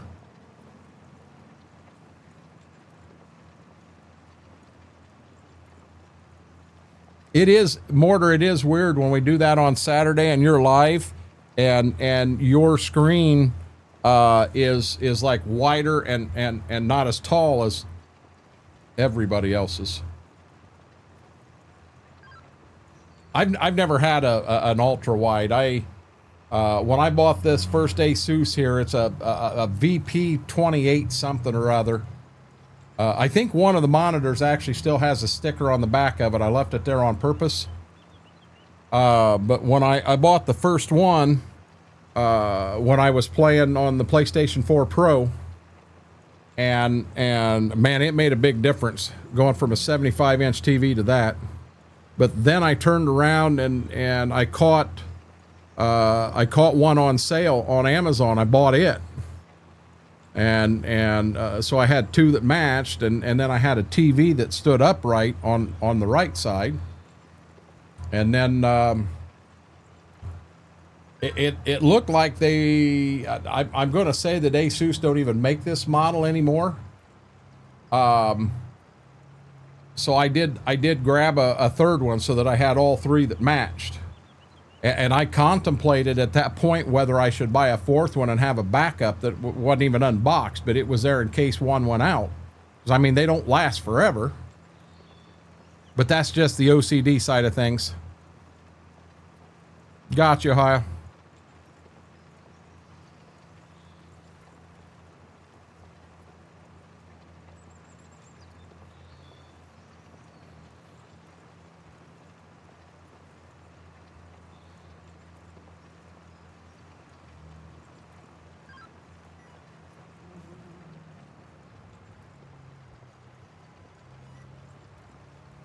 So we get done with this field, we go back home and we get ready to plant corn.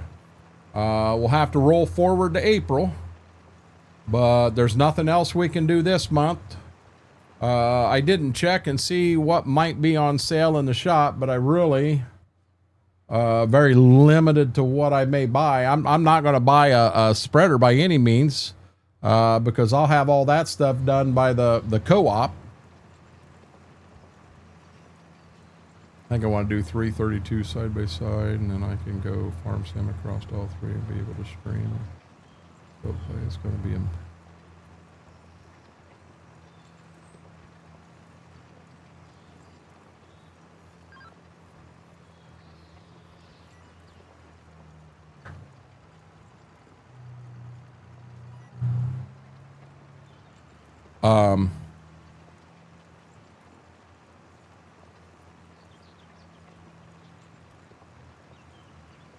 No, that makes sense. That makes a lot of sense, Mortar.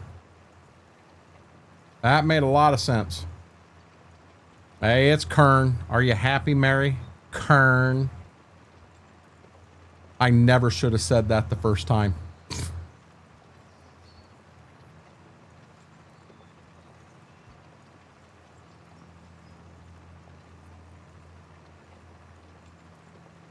And you know what? The three fields that we're planting kern in are the same three that we just put anhydrous on and cultivated.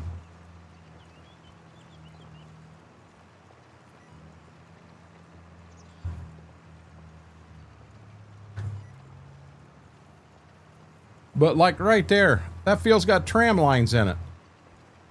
Why? To me, what that is somebody brought a pickup truck out and drove in that guy's field. That's what that is.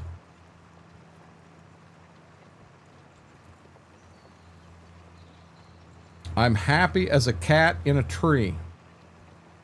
Are you sure that cats in a tree are happy, Mary, and they're not upset and they climbed the tree so that the dog couldn't get them?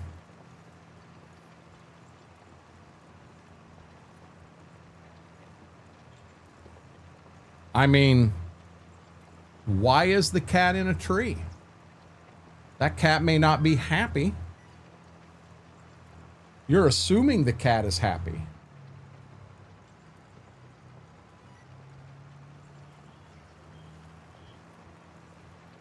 Oh my golly, am I gonna get it all or not?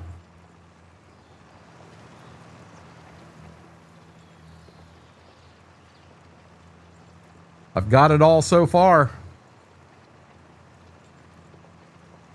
I'd love to not have to drive to the back of the field again. Yeah, I think I'm gonna get her all. Ooh, baby.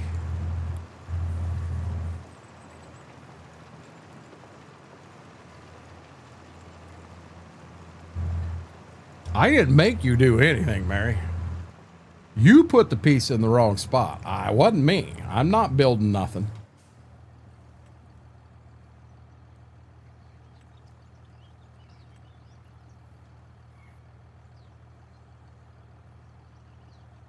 Fold up. Thank you.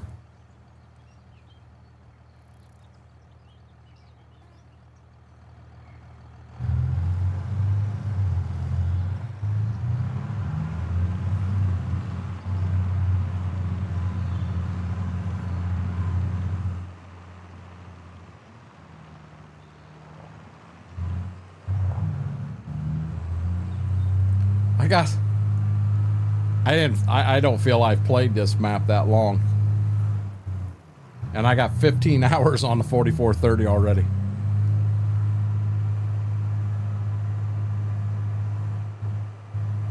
And the biggest piece of equipment it's pulled is this cultivator right here.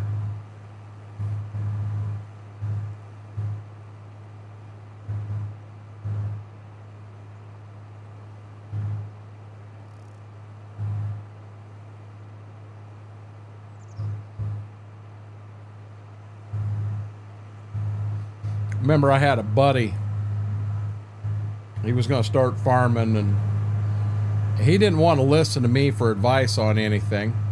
Being him and I were buddies, there's no way I could know as much about farming or more about farming than what he does. And I never ever did anything but try to give him sound advice to help him out. But he went out and he bought a 30-foot drill, 30-foot Great Plains drill. And I asked him, I said, what are you going to pull that with? He has two tractors. He had about an 85 horse Massey Ferguson. And then he had an old Case Agri King that was supposed to be 160 horse, but the motor was so loose and beat up that I'll be honest, if it was 120 horse, it was. So 120 horse on a 30-foot drill, as long as you don't get into hills. He said he was going to pull it with the Massey, 85 horse. And I said, what, down the road? You're not going to pull a 30-foot no-till drill with 85 horsepower. I got 160 horse on a 15-foot drill. He's like, well, you ain't got to go in the ground very deep. I said, what the hell are you going to do? Drop the seed on top of the ground? You actually want to get it in the ground. You realize this, right?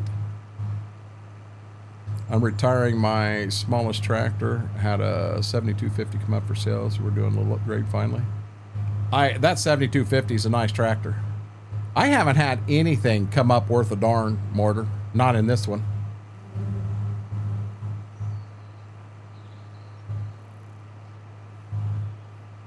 Oh, you'll get it, Mary.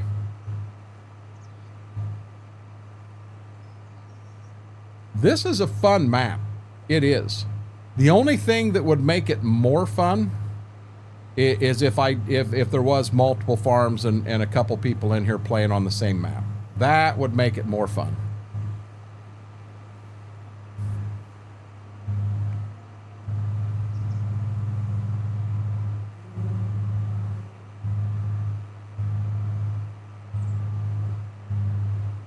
Really?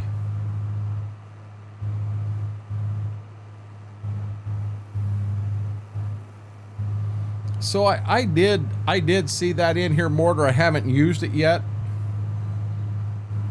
but I did see it in here.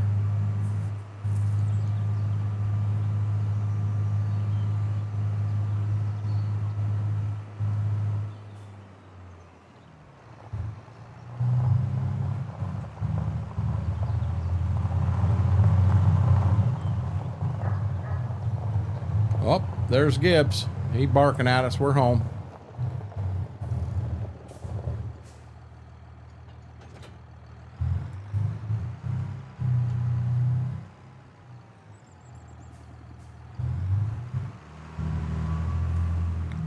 I'm going to need this conditioner long before I need that cultivator.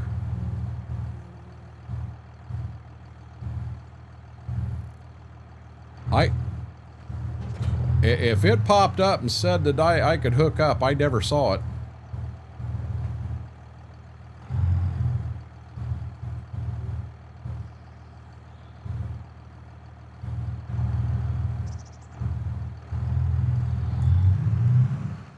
Really?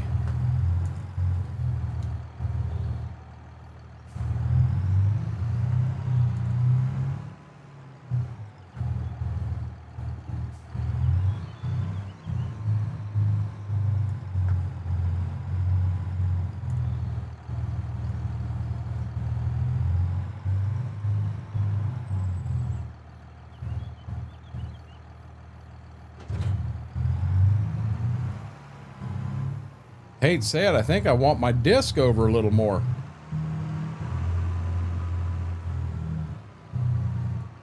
Looking at this disc out here, it don't look right.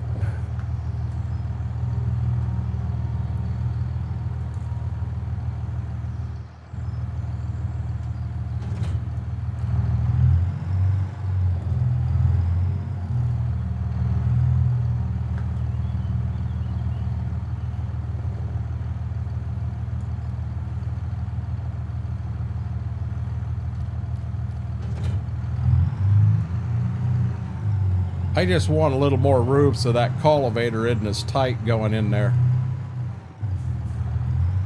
That's why I'm doing what I'm doing, guys.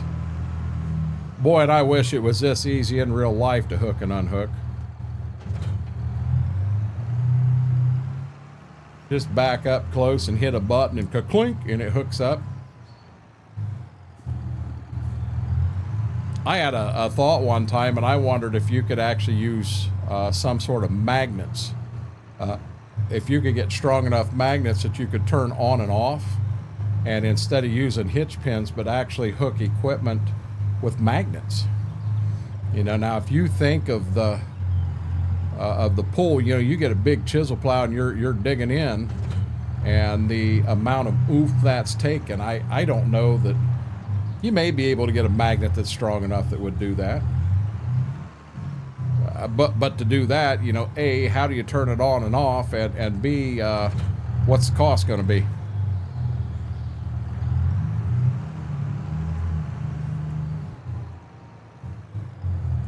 Hey, guess what?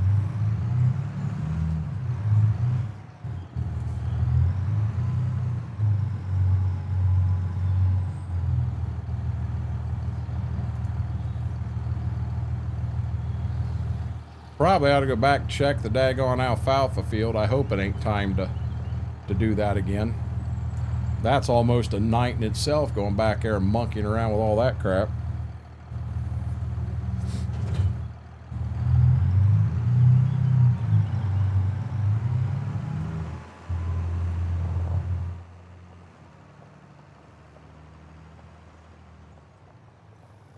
Mary, you drinking again tonight?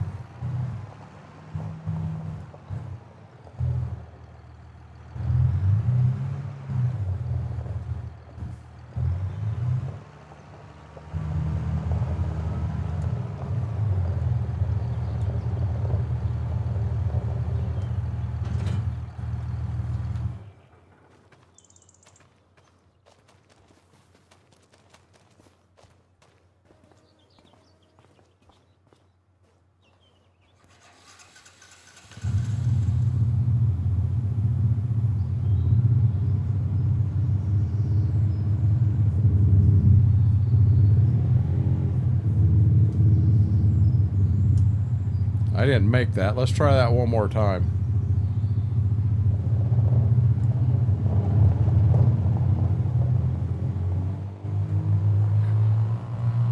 Hey Mike, how are you doing, buddy? Guess why?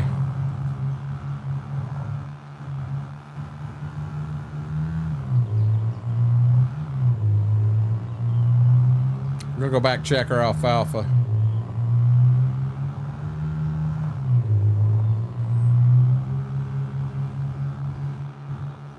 Yeah, but you just said 750 foot-pounds. Do you realize putting a big chisel plow, you're talking putting, think about putting a 715 Magnum. That's 715 horsepower pulling a big, this crap's ready to harvest. Really?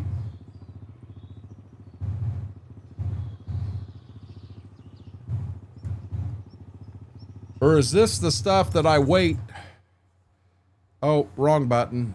Do I wait a month and let it get one further? Just finished D&D night? I haven't done that in a long time. Okay, so oh, I forgot to turn the pH back on everything.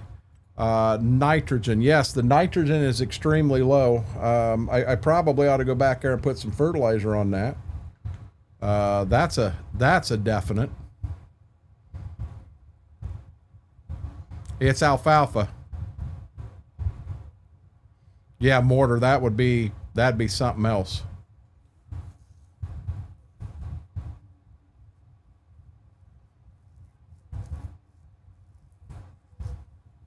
So is it going to help me right now to put nitrogen on it? Right now, mortar?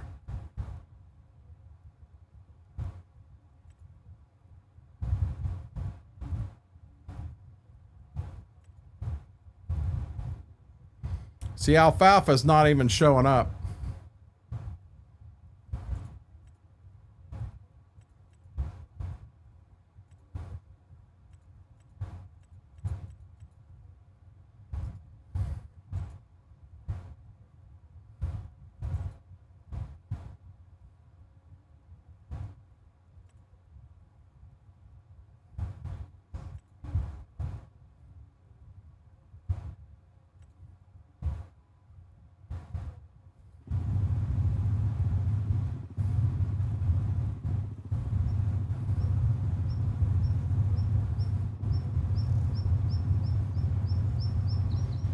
But what I'm looking at, it says the nitrogen is bad, 0 out of 60.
Wished when I was using my side panel, I wish I could make that turn faster.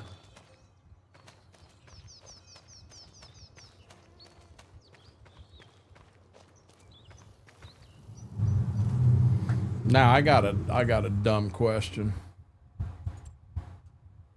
I like that they added the owned items.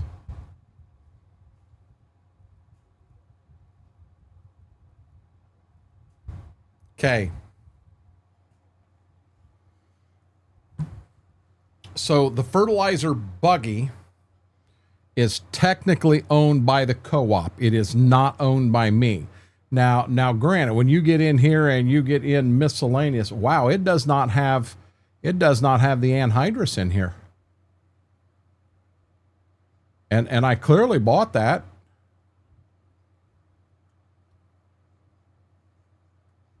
Oh, hey, miscellaneous. Okay, so I clearly bought, here it is. But yeah, you have to buy them so that you get billed for stuff on the farm. Okay, so we need to buy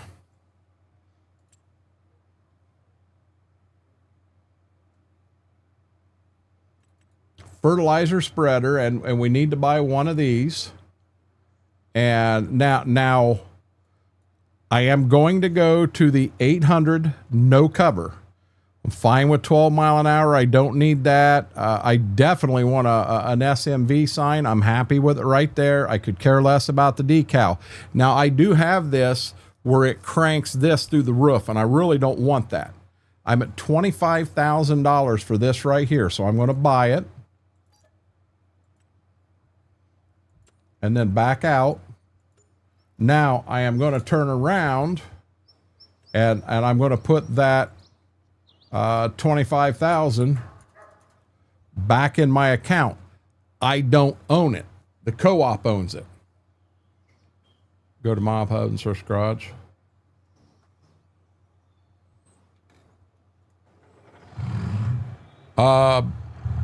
Thank you, Mortar.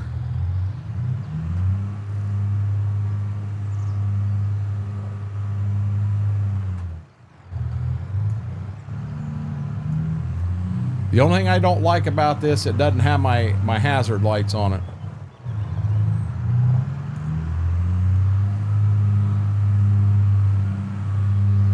So when you're done using it, and that's the bad thing about having your farm clear down here on the south side of the map. Now when you're done using something, you got to take it clear to the north side of the map to the daggone co-op. People don't think about that, but that comes into play. Mortar, I should be able to fill with fertilizer up there at the co-op, correct? At the co-op, now that we drop the anhydrous point, I should be able to buy anhydrous, seed, fertilizer at the co-op. Can I buy lime at the co-op?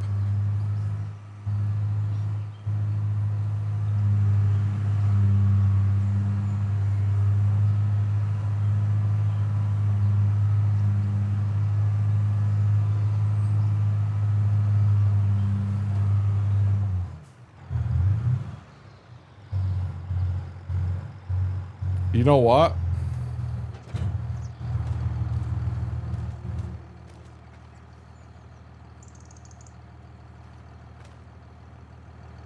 Apparently I've got some that I have already bought and paid for.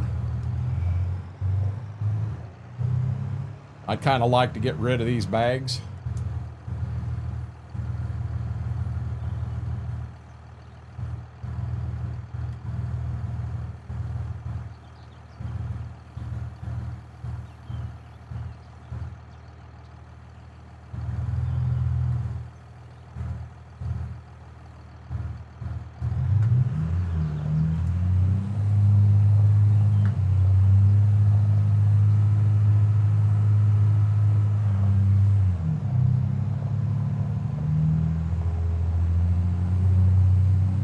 Kind of hope this is enough to do that little alfalfa field.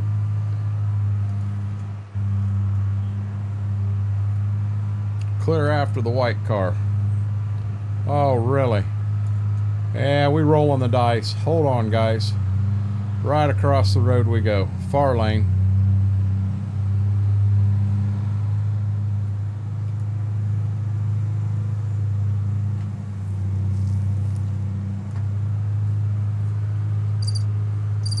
Yeah, Mary just put the wrong part in the wrong spot.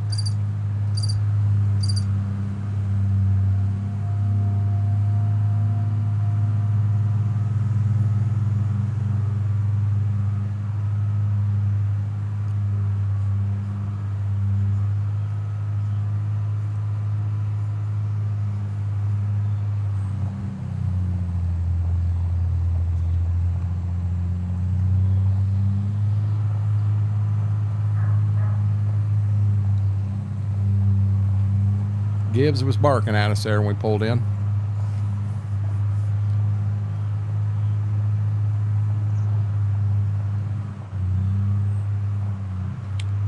Get him 1 second. You're talking a foreign language, Mary.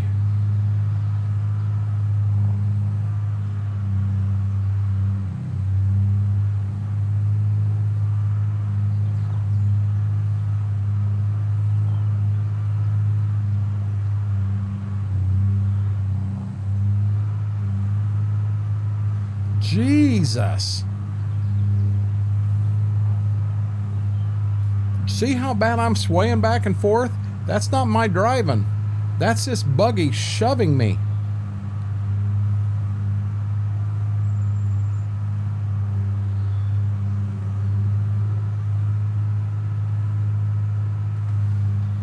In real life, this 40/20 would drag this thing wherever.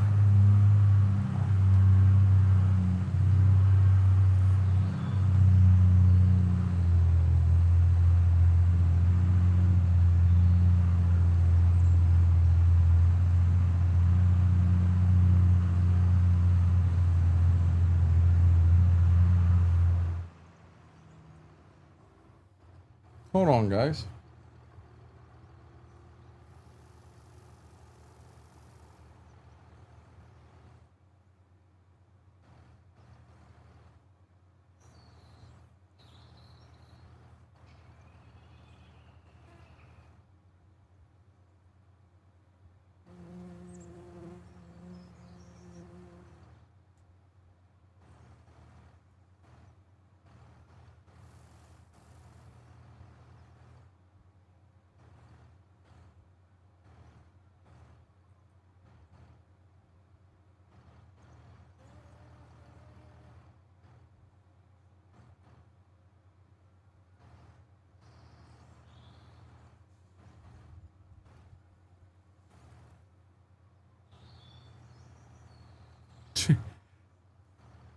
Steve Grace just went live. He's testing.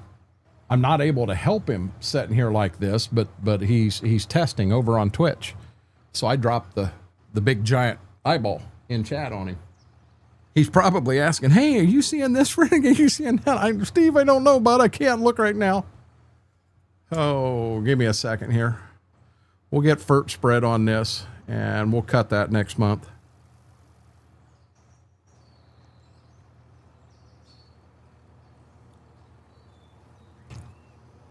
Did get rid of that John Deere mower. It was too small.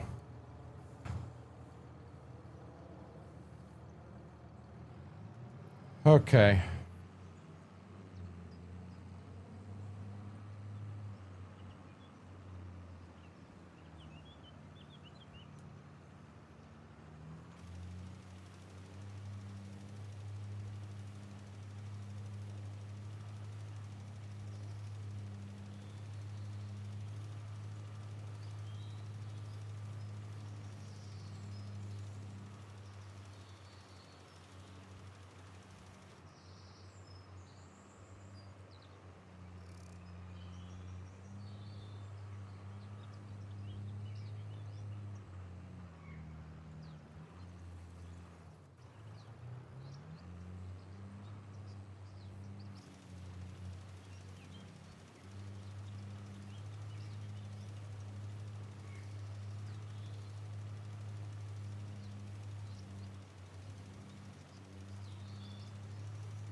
I think the 40/20, we're going to kind of keep it around the farm just to move augers and maybe do some mowing and stuff like that. But I don't think it's going to get much field work anymore.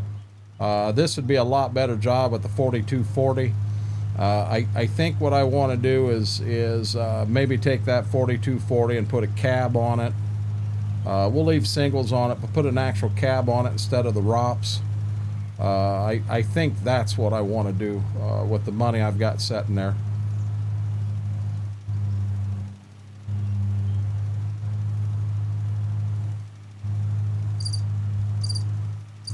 Seconds up, Mary.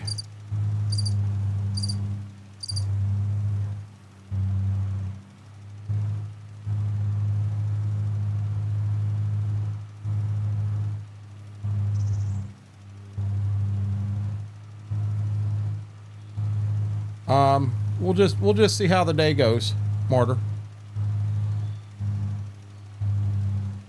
I don't think it's going to take us a super long time to do what we want to do with the mods.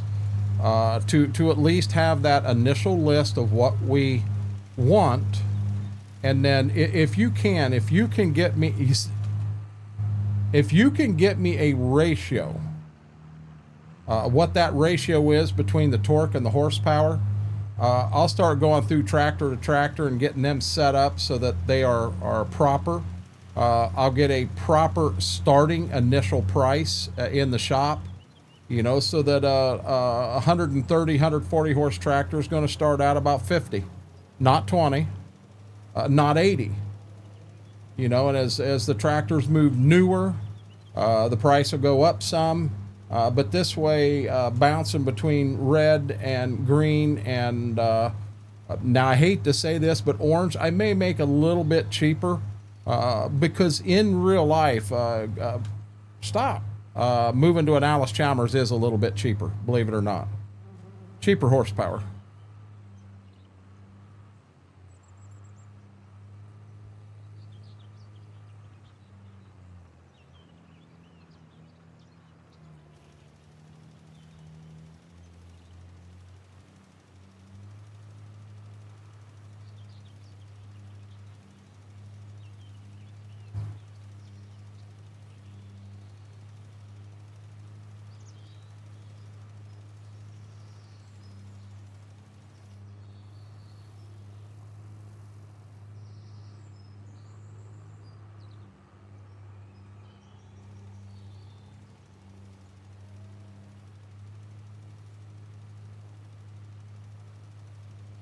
You know, I probably ought to get around and I'll either empty the dishwasher yet tonight or I'll do it tomorrow.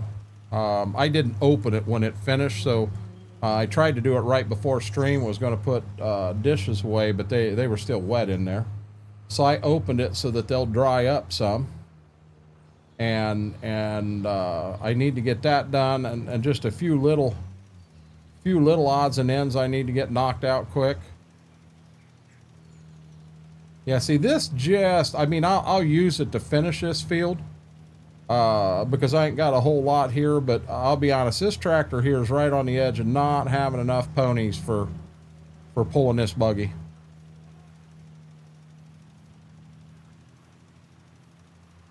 In real life, it should.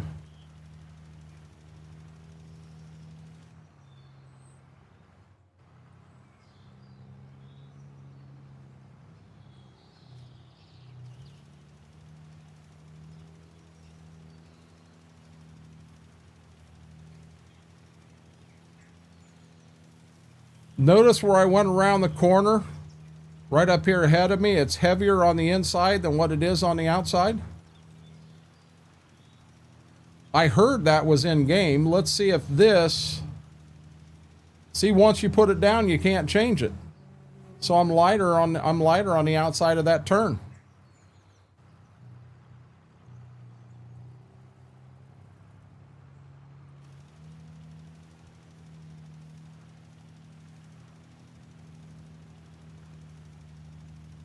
That's actually pretty neat. That's real neat.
I get done with this field before I run the buggy back. I want to get out in the field and see what it actually says now. But B, I do want to look at the weather again and just see where the storms are, how bad they are, what have you. You might. I'm not going to. I'll be honest. We don't run that technology here, Big. This is going to be an old school mid 80s. Now, granted, there will be some equipment that's newer than that simply because we need it for the gameplay, but the majority of tractors is going to be mid 80s and back, 100% legit playthrough.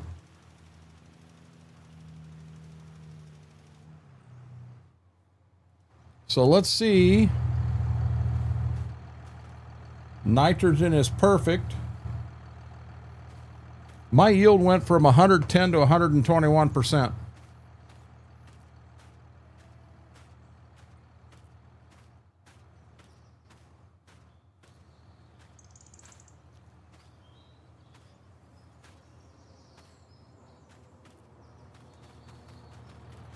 Huh.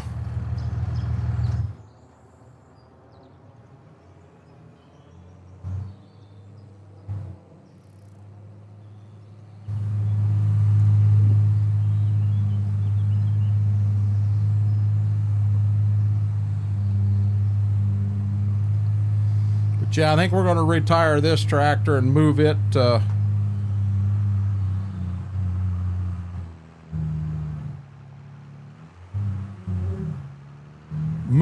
just kind of running the auger, running some hay equipment and stuff like that.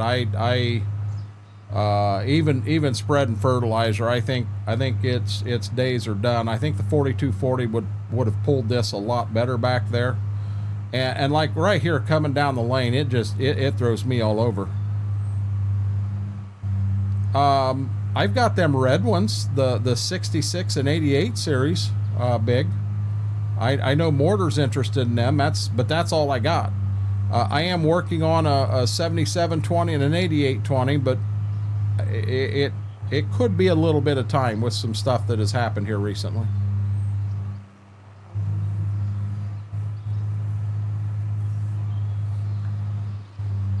Yeah, I'm not going to get rid of it, Mortar, because farmers don't get rid of stuff. I'll be dead honest with you. That's a sharp looking 4020. You don't see a lot of them on the farm looking like that. That is a sharp looking 4020. How does precision fit with older playthrough? Were you testing ground and such?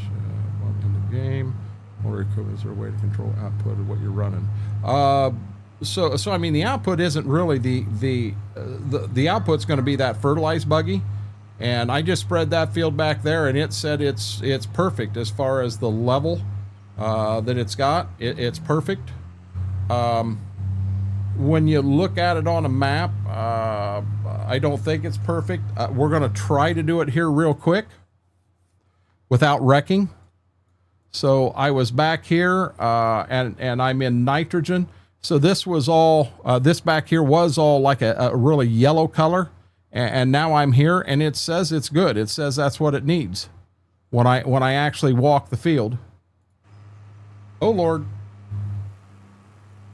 So, I mean, it worked. Grayling, how are you doing, bud? Hey guys, huge favor, don't forget to hit that thumbs up. If you haven't subscribed, hit that subscribe button. It is free over here. You don't want to miss an episode of Ashton or Stitzer, which is pretty much what we're running over here. Pretty much going to be exclusive over here. Well, this Ashton, you never know where it could pop up. I got a slight addiction problem to this map and this playthrough. Storms, where are storms now?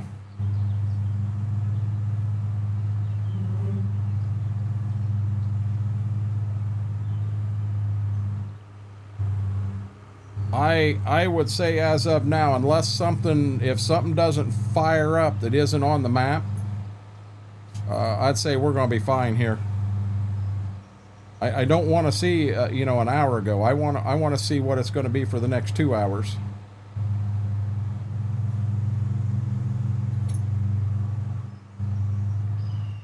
It's got some stuff firing up, but it's just green. We don't even get yellow or red or anything. I think we're going to be okay.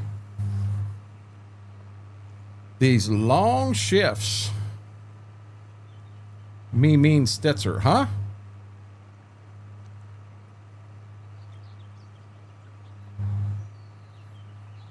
No, Mary, I think you lost the piece. You need to get to the daggone eye doctor and get the right glasses, and then you'll know. You'll be able to come home and go, oh, there's that piece. Oh, there's the piece for the one the other day. Oh, my God, I dropped a cookie on the floor, too. Uh-huh. Yeah, you will. You know what else you'll find when you get them glasses and you can see, Mary? You got crickets in the bedroom.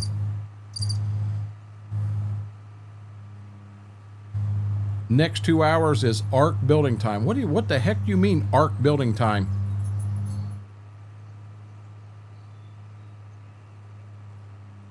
Wee woo, wee woo, wee woo.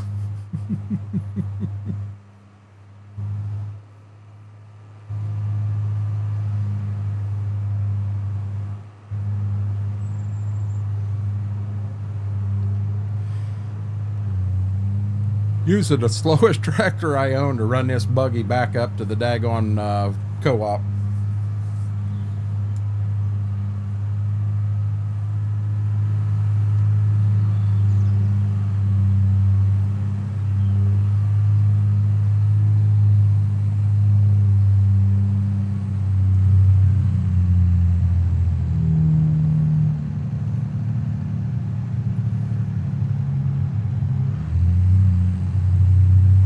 Better downshift. Welcome back, Braden. It's past your bedtime, Braden.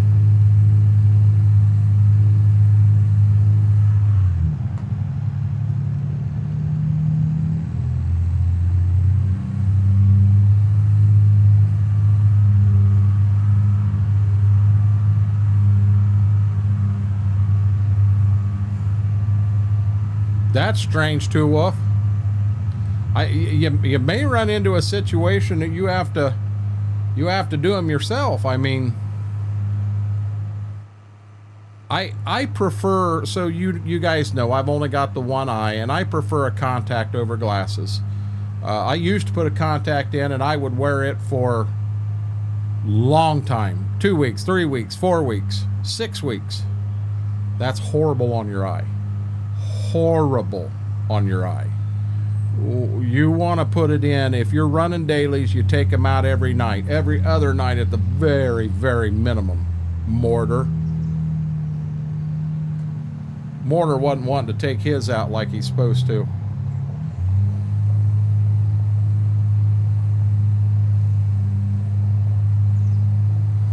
I've got the field right across the road there. That's my field.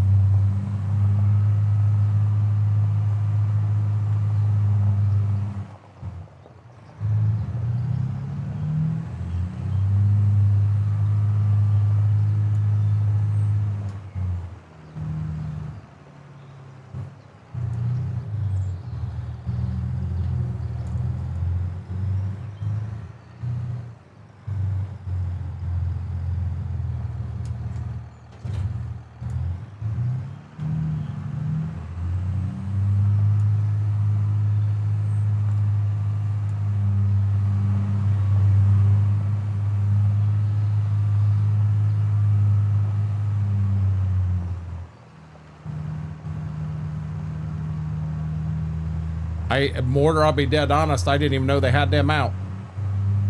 The only thing I was aware of that my optometrist has ever mentioned is the dailies.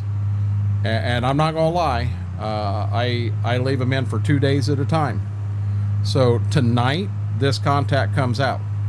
I left it in yesterday. Yeah, see how they work out too, Wolf. Our storms are still coming, Braden. They're not even here yet.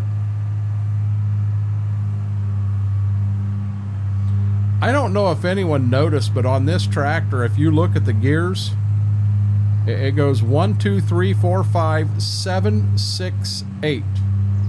So I'm in 8th gear. So if I downshift to 6th, I go to 6th. It won't even let me downshift. But yeah, you go to 6th, and when you downshift again, then you go to 7th.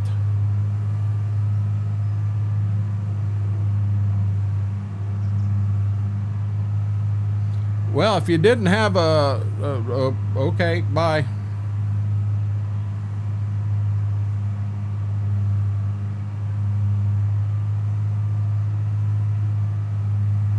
I am not on Stitzer, Grayling. I'm on Ashton Corners. I said that Ashton Corners and Stitzer are going to be played here on YouTube, but I never said I was on Stitzer tonight. I'm on Ashton Corners.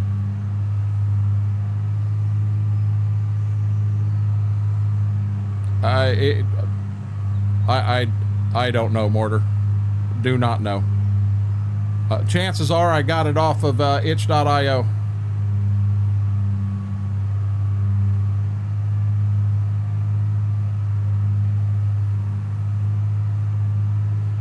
My problem is they took me from like a 3.75 to a 4.0, and they wanted me to go to a 4.25. And from a distance, I can see the tick on the ass of a cricket. I can see a tick on the ass of a cricket on Gibbs, but trying to read up here like this, I can't read at all with 4.25. With the 4.0, I've got good distance, and it's still harder for up close. But you know, if I'm my phone, if the writing's small, I've got my phone out here to read the daggone thing now. Pain in the butt.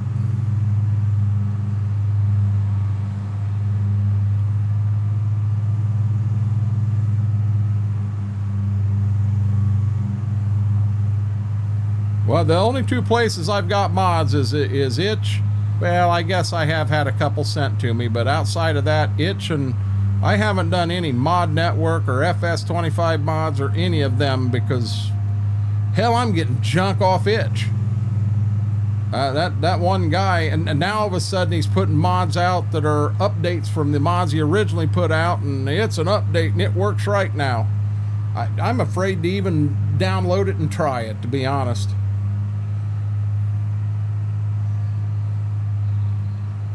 Mary likes her crickets, don't she?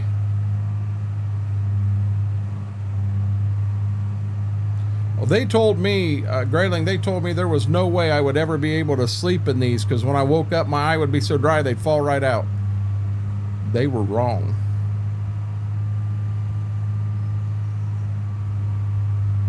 They were wrong. So in April, when we've advanced April, we'll have to cut that alfalfa back there. We'll also have to get the corn planted. And I'm going to be honest, I think I'm going to get the corn planted first, and then I'll get that alfalfa next. Hey, we don't talk about birds in here.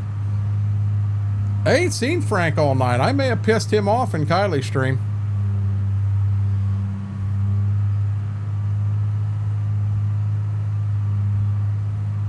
Tony knew the modder, so I had him reach out. Modder has an update submitted. Mortar, I have no clue what you're talking about. Oh, one on the mod hub?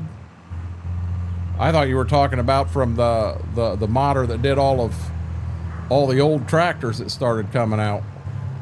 I mean, we had some nice equipment hitting Farm Sim, and yeah, it was all junk. Absolute junk. Mary, I didn't do that. I wouldn't do that. Oh, Grayling, I used to leave them in for 6 weeks at a time. Matter of fact, I think I had one that I had in for 3 months. I mean, it was bad. What do we have here? We're gonna double check here. There is absolutely nothing. Let's go ahead and let's advance, and we're going to start getting some work done. I'm going to go till 7 o'clock again. Now I'm a farmer. I'm going to go till 6 o'clock in the morning.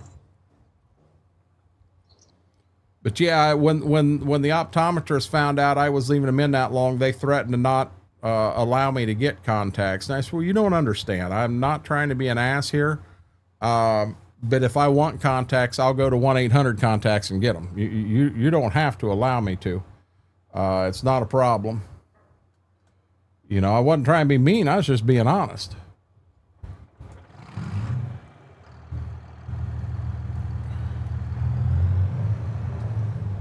I do remember this was a very tight fit.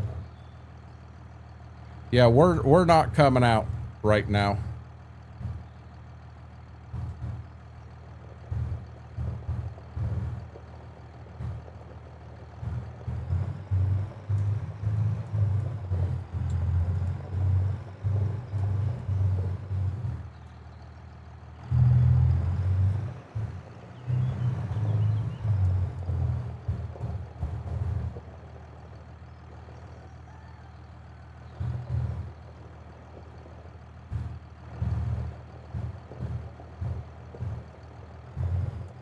Wasn't joking, was I?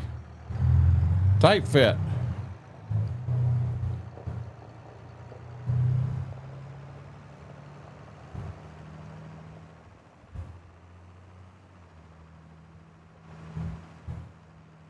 Well, it's your idea of a whole department that tests mods is actually a good idea, Mortar. More than just going in and checking and making sure, just like you said, it has no errors. So this is my 4240. It's actually the newest tractor I've got.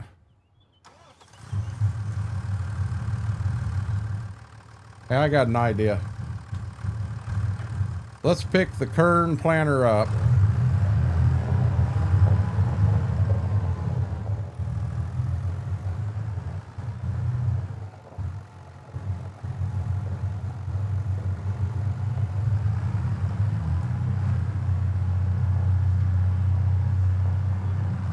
And away we go.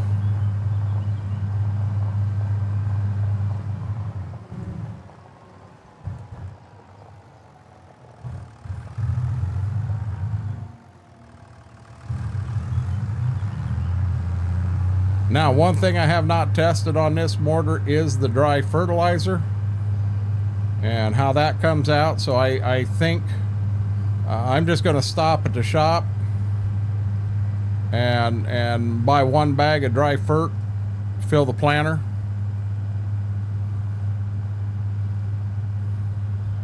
Oh, grayling, they never bugged me.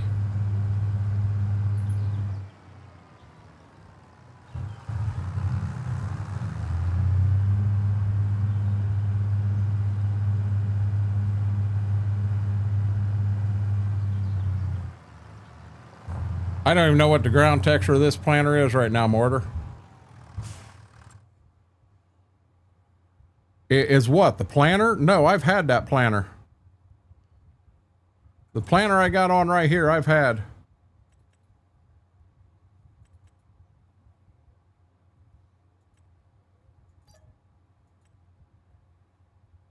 No, not at all.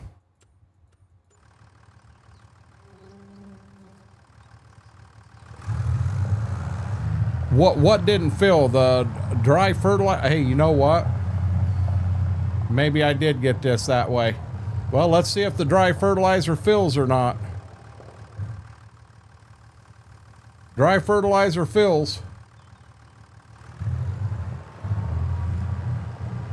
I ain't gonna guarantee it works in the field. It's a narrow one like that. Cedars on it should be a wide texture with the planters. Well, I guess let me get it up to the field and see what I think. I'm gonna go clear up north first. That's our biggest field of corn.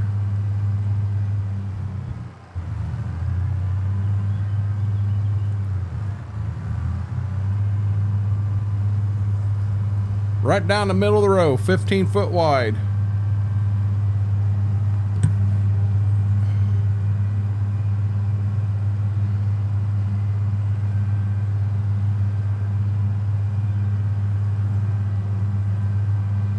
Yeah, you asking me where I got a mod from, don't even ask. I have no clue where 90% of my mods came from. I not something I track, and I can't remember, Mortar. I really can't.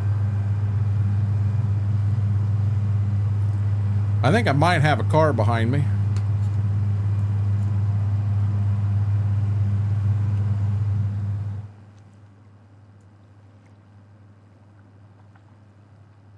No, I don't.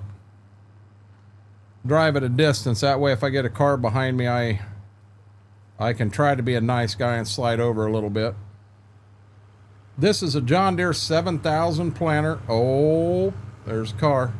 John Deere 7000 planter. It's got dry fertilizer boxes on it. So it would be, generally it'd be on the older. We ran dry fertilizer on planters for a while, and then we switched to liquid. Not that liquid, in my opinion, dry probably works better. It is definitely cheaper than liquid, but the ease of use of liquid is so much easier to use liquid on a planter than it is dry. So much easier.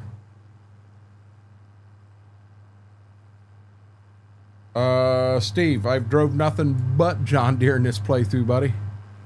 This whole playthrough is nothing but John Deere tractors.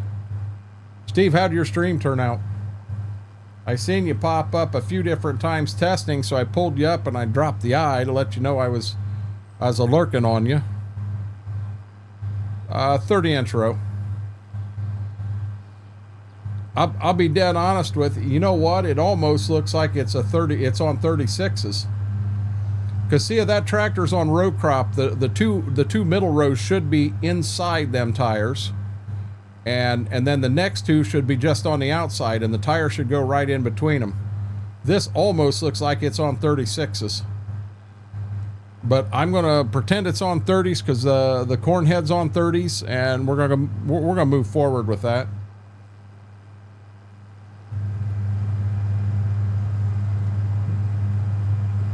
Just eyeballing at that, I'll be honest, just eyeballing that, it looks like it's on 36, doesn't it?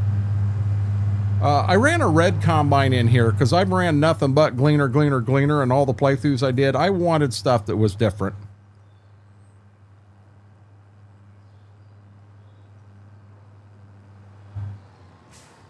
I wanted this to be a little different. And I don't have the 77 or 8800s or 20s in 25 yet. Slowly working on them. And we'll see what happens. Yes, I'm on Kern.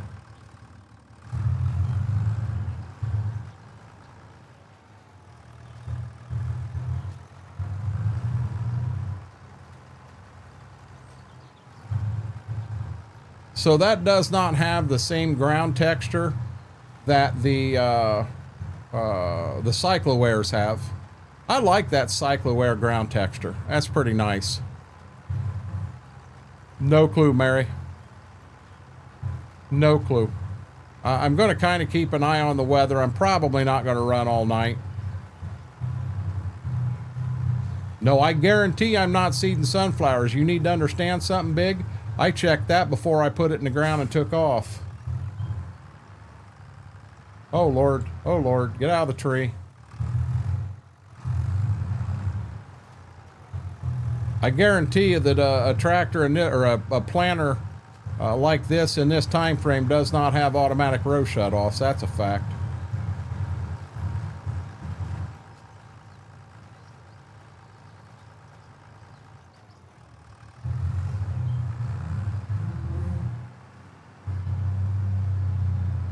Well, as long as you got dry fertilizer in it, I'm not opposed to what it's doing, Mortar. I'm really not. I think the Cycloware and the ground texture after that is nicer. I agree with that, but in all honesty, I mean, so he's planting at 8 miles an hour, which I'll be honest, that's awful fast to be running a damn corn planter, planting corn. But you know, I like to adjust speeds up just a little. Whoa. I don't want to have a corn planter out here running 50 miles an hour by any means. But you know, if we should be pulling it at 5 miles an hour, I'm okay with going 7. You know, going a couple mile an hour over.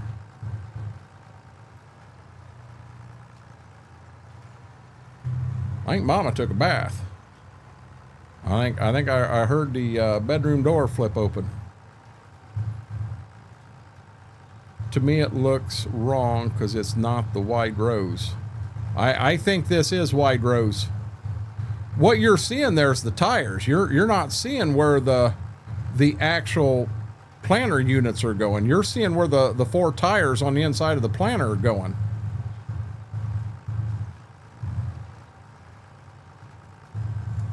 I foobarred. I got a little wide right there. Trying to read chat. That's as bad as texting and driving.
So as far as the speed of the planter goes, you're doing an entire month's worth of work in 3 days' time. Well, I'm on 1 day months in here. I'm just on 1 day months. Now as the farm gets bigger, I may go to 2.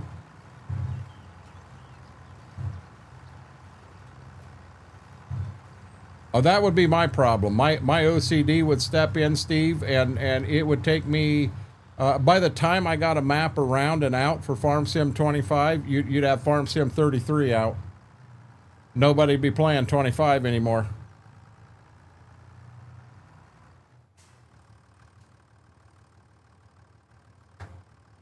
No, I didn't do too bad on them at all, Big.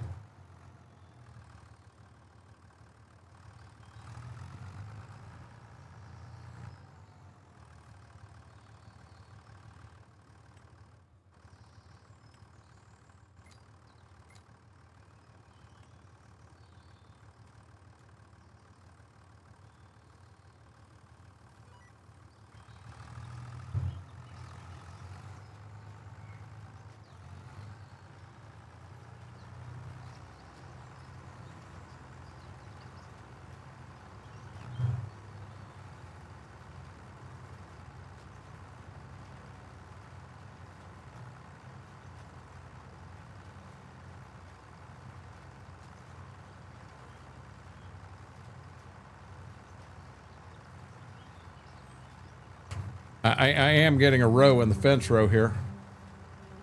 We're going to try to raise kern in the fence row.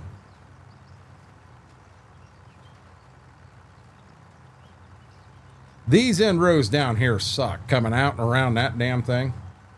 But I like this field. It's not one of the better fields in the map by any means, but I like this field.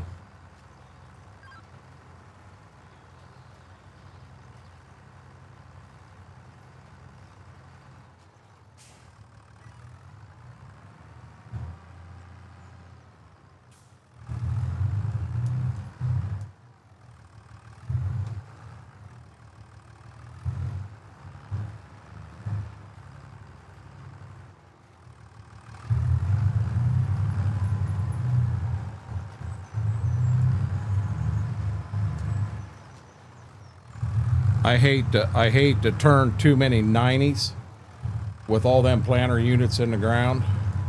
Man, that ain't good on them.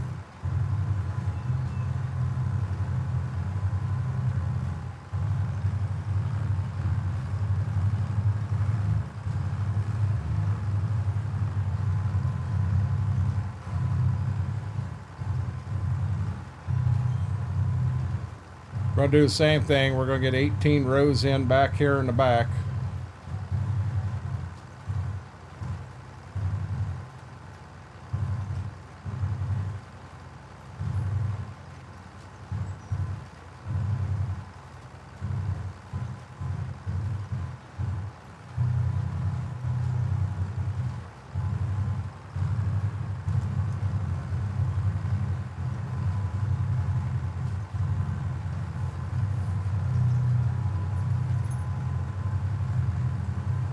Oh my God, look how fast my fertilizer is going down.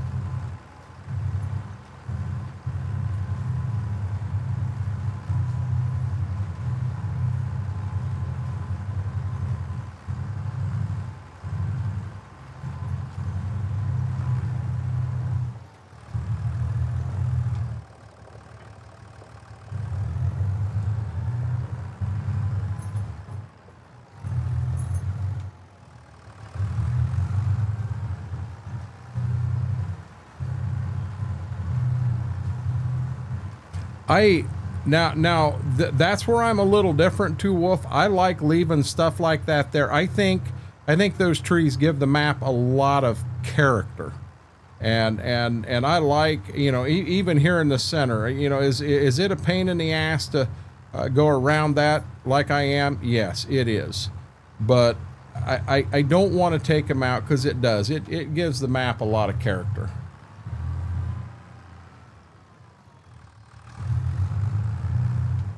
You know, on Tahitian, we did take a lot of the trees that were buried out because it was really messing with your FPS of the game.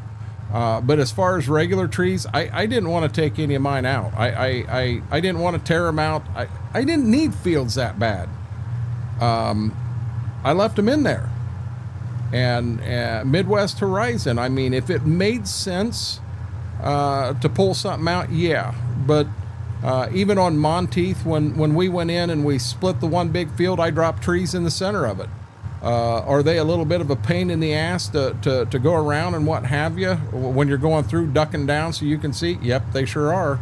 But it gives that map character to me. It makes it feel real. And I love that. I love that feeling.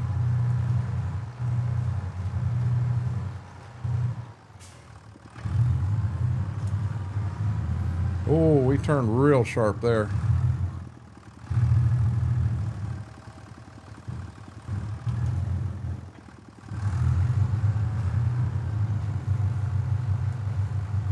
I'm clear down to 35% fertilizer already.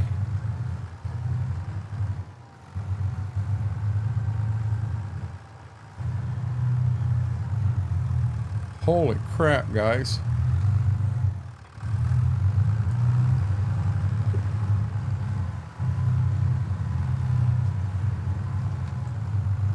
We're going to have to formulate a backup plan here because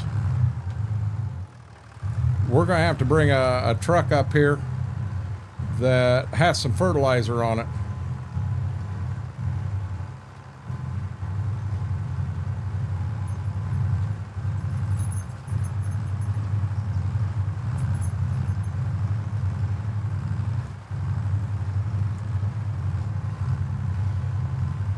I kind of got an idea how I want to do that.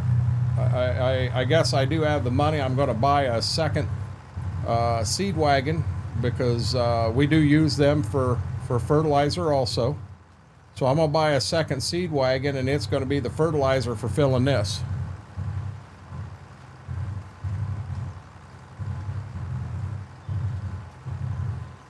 Oh, there's trees everywhere, and you get into so many of these maps, there's no trees. Them trees add so much to the map. They really, really do. And having them trees and that feel of realism. You know,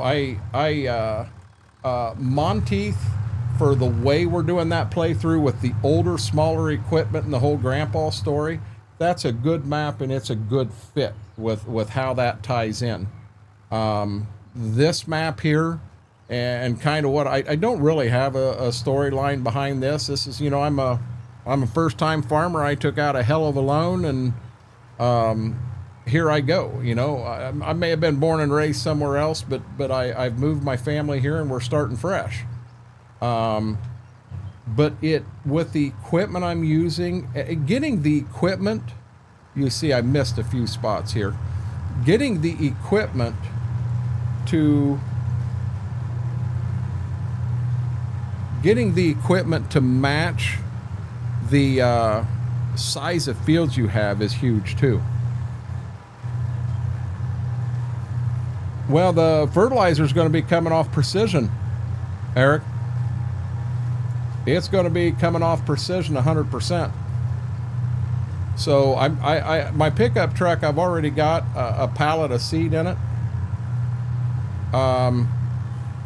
We're just going to run the pickup up here to the co-op and put some fertilizer in the wagon. Then I've got, you know, like I say, there's a pallet of seed in the bed of the truck, and I'll have a dry fertilizer wagon here. Should be able to keep this bad boy running. You know, on a farm this size, so one night here, you wouldn't get everything done that I got done tonight. You know, I got anhydrous on 2.5 fields. Got all 3 of those fields worked. I got fertilizer spread back on the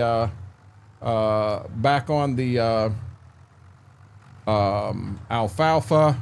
I mean, I got a lot of stuff done here tonight, and you technically wouldn't have all that done in as little time as I spent. Now, one thing I do wish right here is I wish that the tire tracks that was in that first pass, I wish they were still. You could still see them. With the anhydrous, you could, but with this, you can't. Yeah, you might supposed to be using a lot less, but look what I'm pouring it on. I am pouring it on. I ain't got enough fertilizer to make another round. I got one round in. And I got the end rows in. And I'm about out of fertilizer.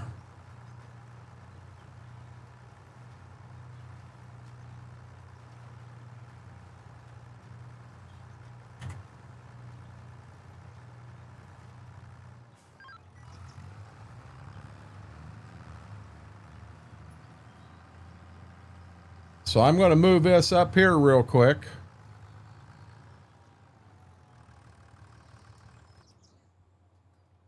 Well, I got into the right building, wrong vehicle.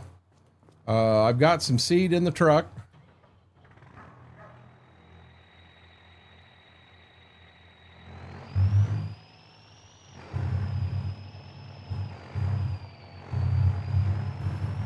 So I've got me some corn in the bed. We're just going to buy another seed wagon and use it as a fertilizer wagon.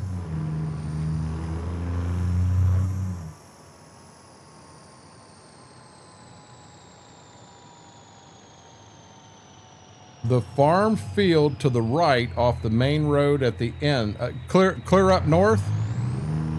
I'll be honest, that farm up there is a sell point, so we don't even want to use that one. We don't want to use the main farm either. It gives you additional sell points.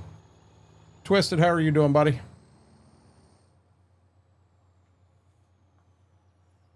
Okay, so I need to hit this. And where am I at? It's up here. Auger wagons.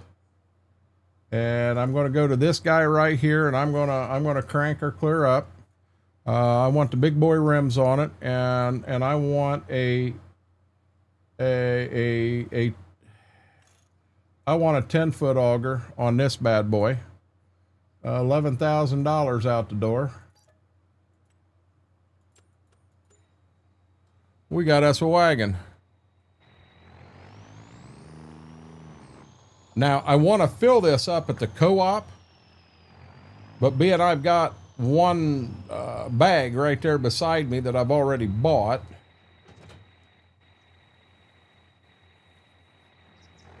I want to get rid of that.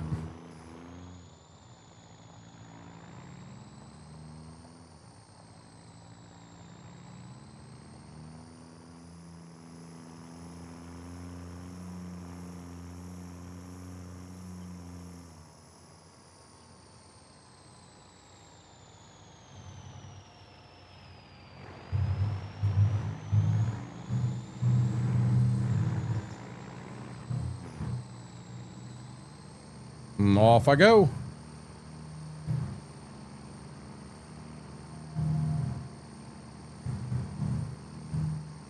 You guys had a fair amount. I guess Wisconsin got hit a heck of a lot harder than you did. They had some tornadoes touch down in Wisconsin. I haven't heard of any in Minnesota, but that doesn't mean one didn't touch down. I just haven't heard of it. There's a small farm with a couple buildings right off the main road. Farm 62.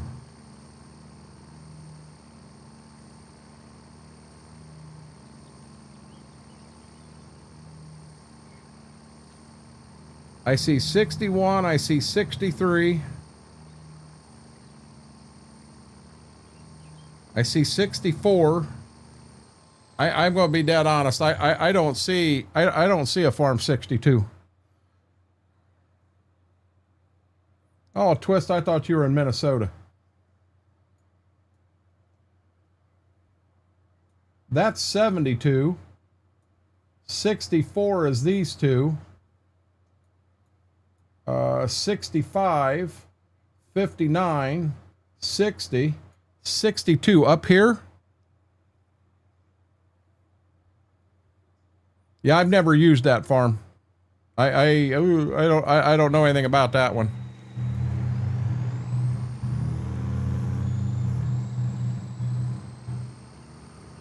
I don't have a favorite, Roland. I really don't. I want a truck that ain't broke down all the time.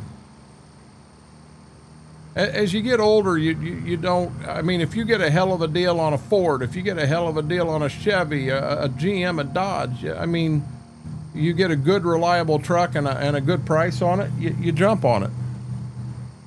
I mean, if I had to put a mount, Ram Dodge is kind of what I'm running right now, but I was born and raised a Chevy man. So, I mean, it would be a Chevy, or if I was looking and money was no object, I would look at Chevy and I'd look at Ram. I still call it Dodge. But GMC would probably be after that, and Ford would be last. Just personal. I use that as a starter farm. Got you too, Wolf.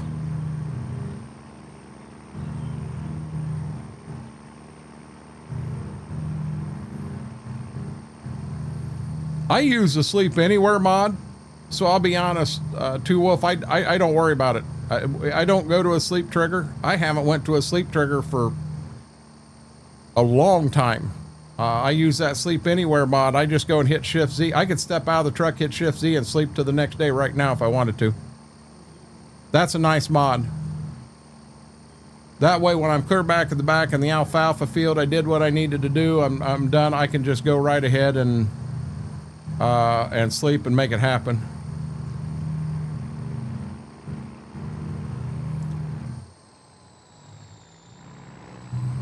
Well, it can stay on that dealership lot, Mary. I told you the one the neighbor had, that Chrysler Cordoba, and I'm pretty sure it was 760,000. Just stupid. Okay, we should be able to fill this with fertilizer up here. Hopefully I'm not buying 6 years worth of fertilizer here.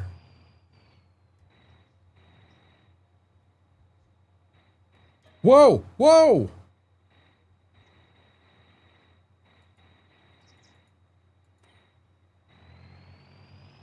Do you see what I just did?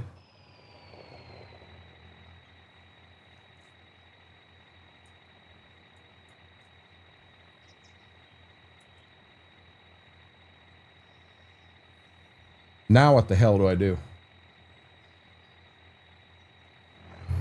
I put all that damn seed in that wagon. It had fertilizer in it. And I put seed in it. It sucked it right out of the truck instead of out of the... Damn it.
Yeah, that worked, didn't it?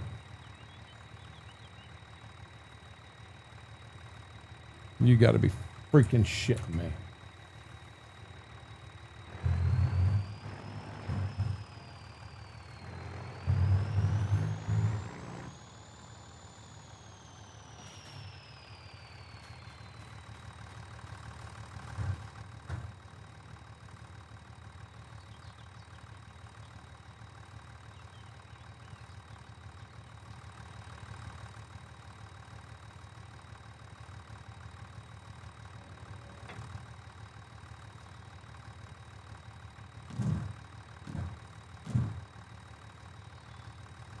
How do I fill the planter with seed on the ground?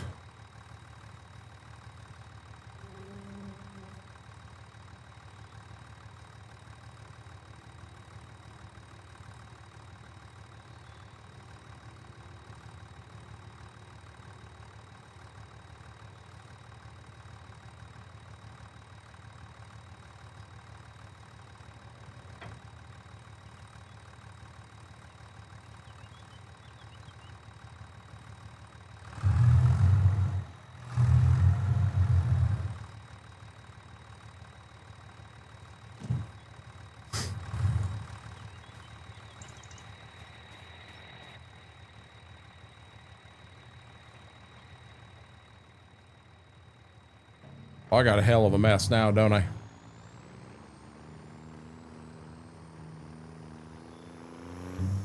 Just dumped $5,000 worth of seed on the daggone ground.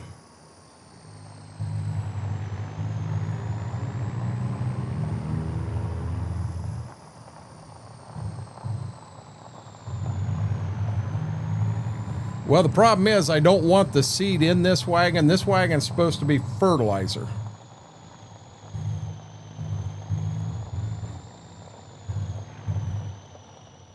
So by coming here,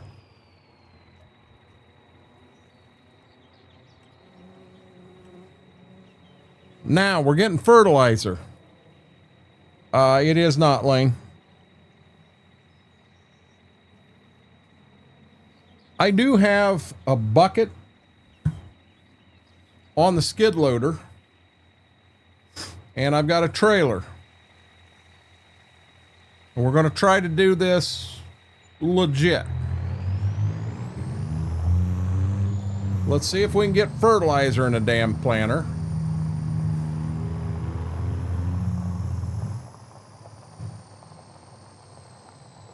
Thank you, Eric.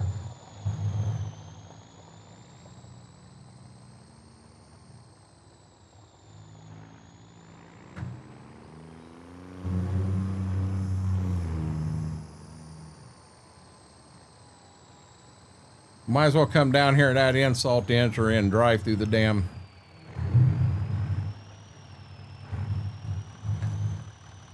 Well, planter gonna be junk by the time I get done with it. So now, how do you empty the planter? Or how do you empty this? I wonder.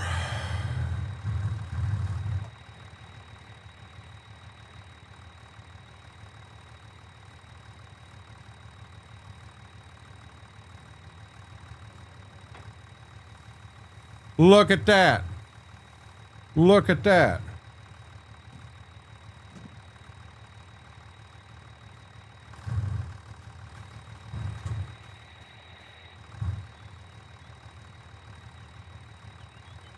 I'm going to bet that auger goes like this and it would have worked just fine.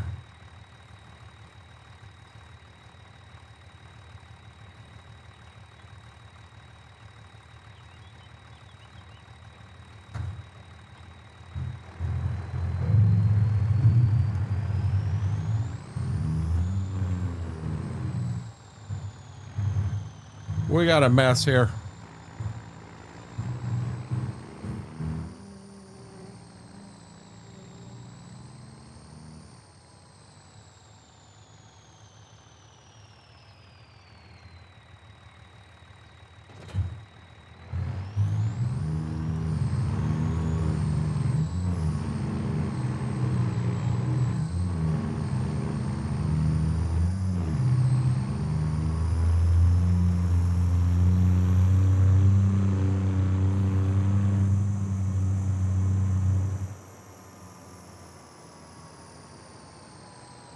I don't like my seed corn up there on the ground.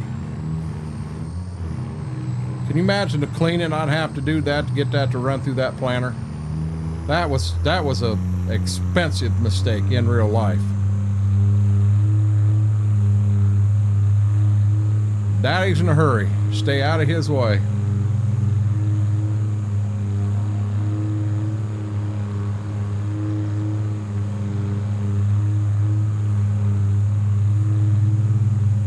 I think I just passed a cop at 99 mile an hour.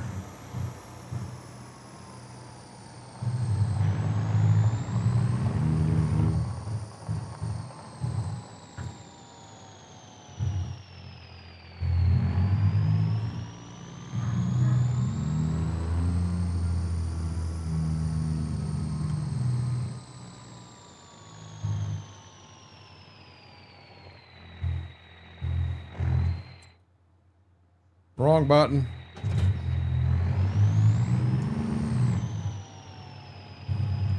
Better you than me? You want me to be honest? I'm pissed off right now. I am pissed off that I did that.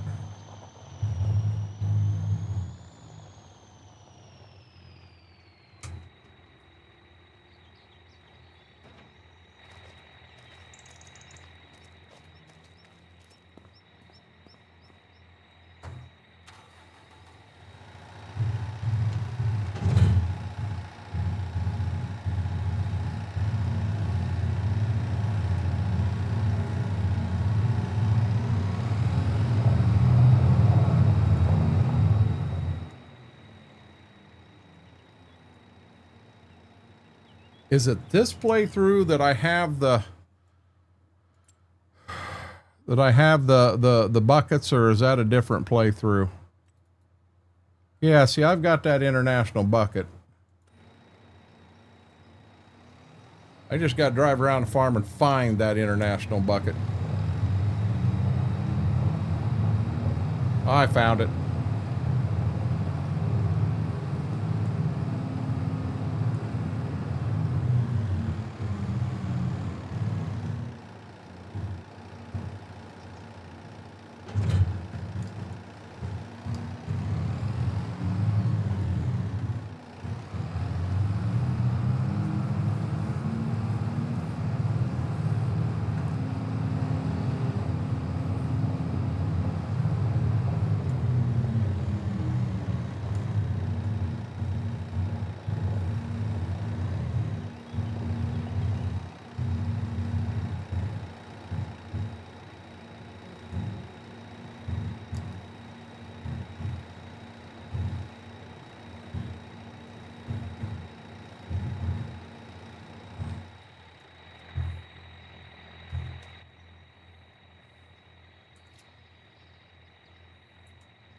We're about to learn a lesson here, guys.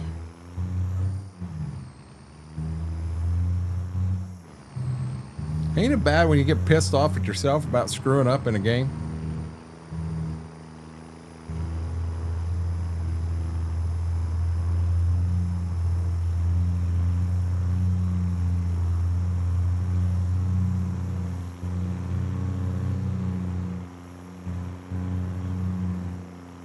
Oh boy! Oh boy! Oh boy!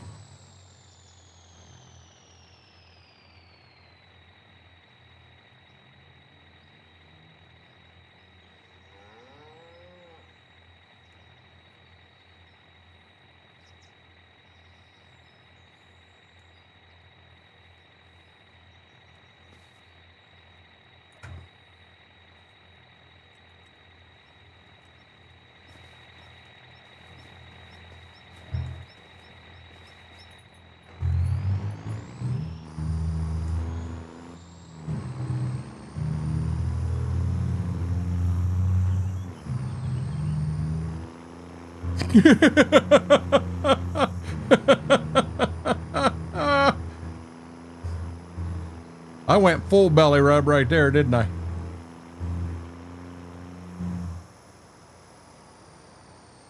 No, I think Biggs hit it right there. That was the MVP of the night. I don't know, Biggs. Well, let's see here. We busted the bags of seed open and put them on top the fertilizer in the cart, in the auger wagon. We then went to the field and dumped all of it on the ground. Now, in our attempt to rescue, we go and we get the Bobcat with a bucket to see if we can pick this stuff up and maybe save a little face, and we roll the truck, the Bobcat, and the trailer. Exactly. You know, there ain't nothing going right here right now.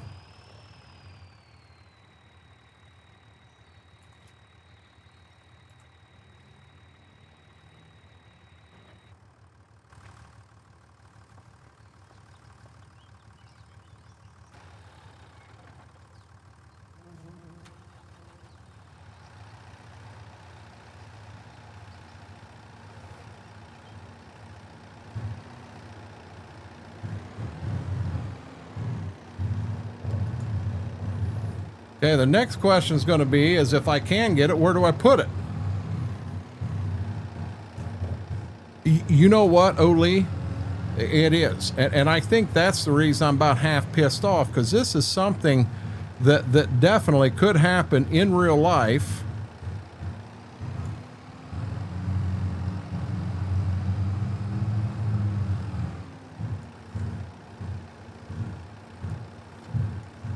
So I got the seed. Is there any chance at all? And by God, don't laugh if this works.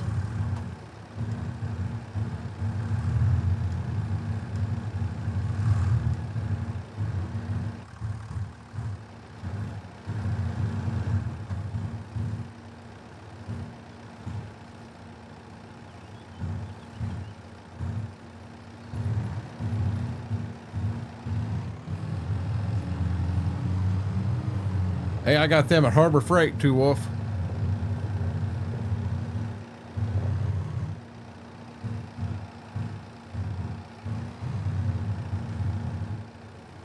No! No!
Okay, we got to formulate a plan here. We got seed in that bucket, and we got to make use of that seed. We're on a mission now, guys. We are on a mission. I am going... So, the drill has not been filled. So, we could put the 40-20 on a seed wagon. We can take some seed out of that wagon and put it in the drill. And then hopefully I can find a way to get this bucket high enough to get over that seed wagon to put this seed back in that wagon, and crisis averted. What do you think of that move?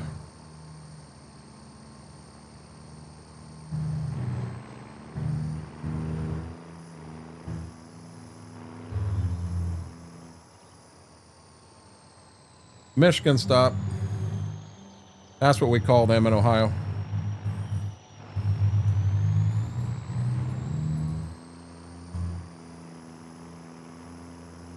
I'm afraid I do that and I'm going to tip it all over the damn ground, demonic. The spreader's on the mod hub, I think, Lane. It's out there, bud. I've made no adjustments to it. If we're friends in Discord, send me a DM, and if you can't find it, send me a DM. I'll send that to you.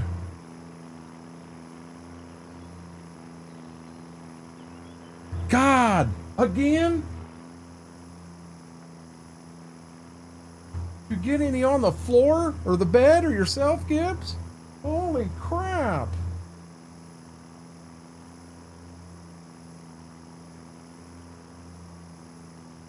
Got me a co-streamer.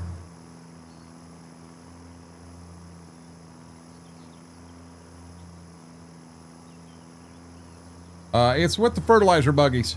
It would be, all you got to do is look with the fertilizer buggies, Lane.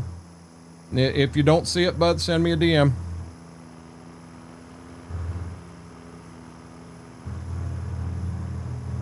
Yeah, gleaners don't do that. You think they do, but they don't do that, Big. I'll be honest, I'll walk the ground behind my R42, and you'll be surprised at how few beans are on the ground. I do a very good job. Most of the loss, I'll bet 80 to 90% of the loss I do get is header loss.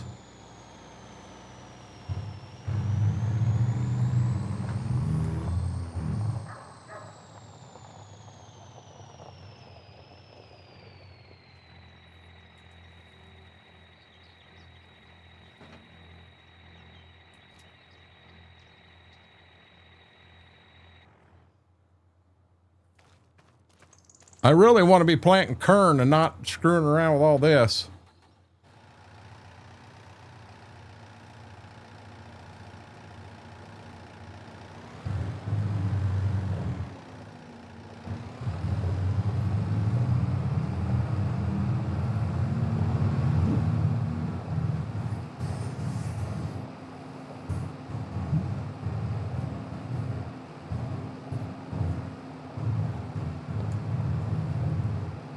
I don't know if there's any chance that this drill lid will pop open.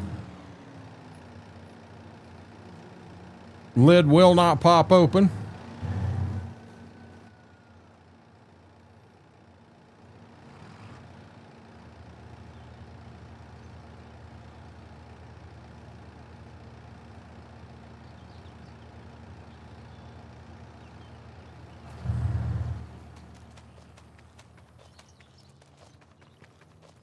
Dang it.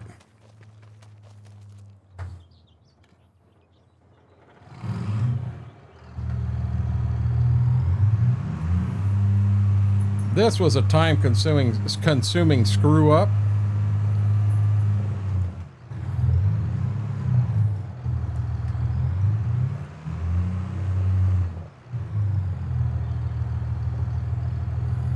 We never owned a power shift on our farm. Real men ran a power shift. Quad range was for the men who didn't know how to shift between A, B, C, and D. The only power shift we ever had, Dairy Kid, they brought a power shift out. It was a 4450 power shift, and we had a five or six bottom plow on it, and it was for, I want to make sure I don't dump any more in that damn bucket. But it was there as kind of a test to see if we wanted to buy it, and other farmers come over and drove it too, and everything.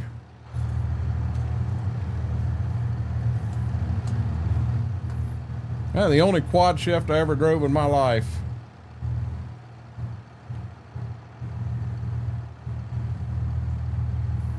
Hey, I'm filling right through the lid. They ain't even got to raise the lid on this bad boy.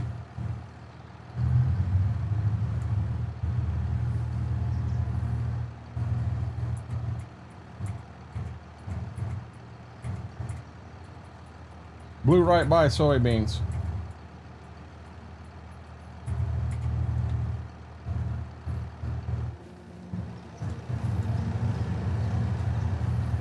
Okay, we're getting close, guys.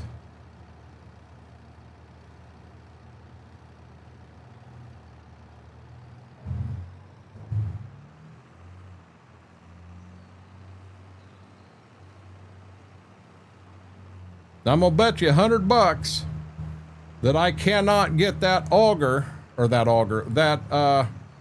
bobcat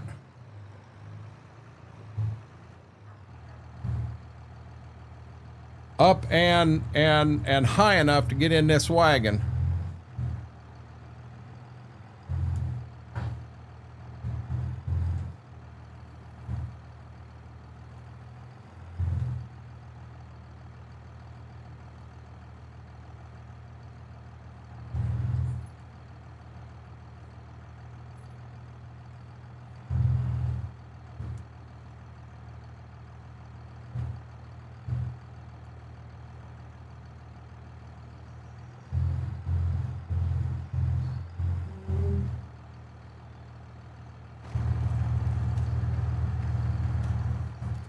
No, our 4840 was a quad.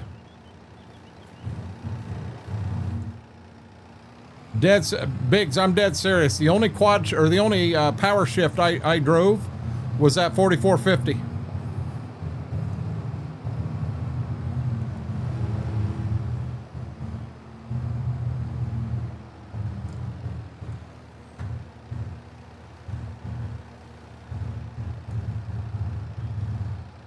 Now I'm going to roll the damn bobcat. Oh, this is sketchy. This is sketchy.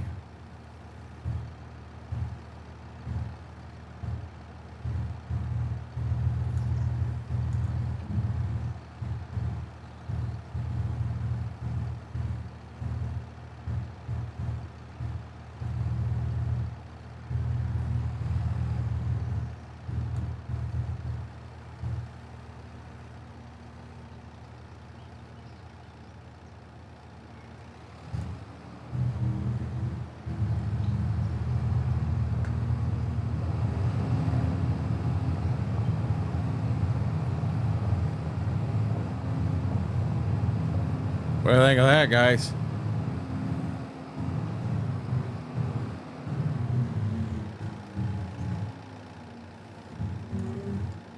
Jesus.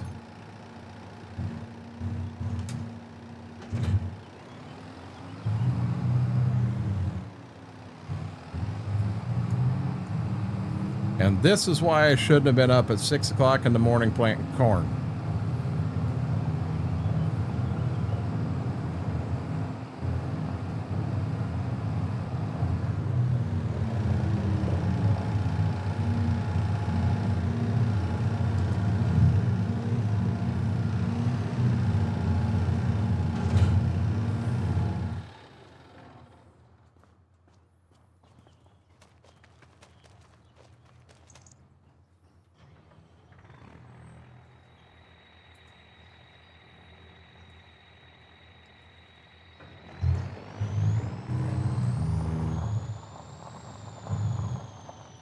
Oh, this is gonna be fun.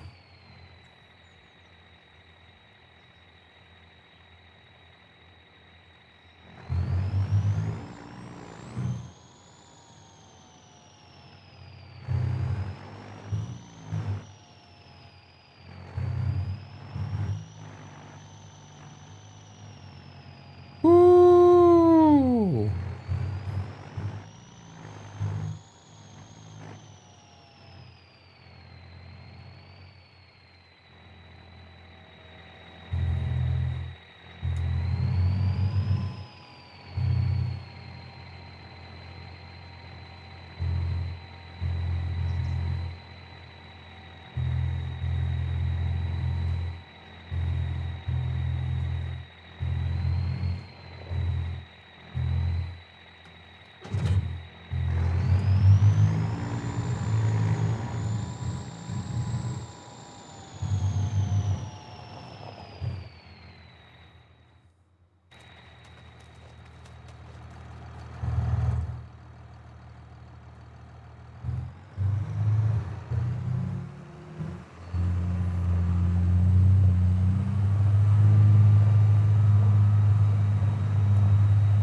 You guys didn't think I could pull that off.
Damn it.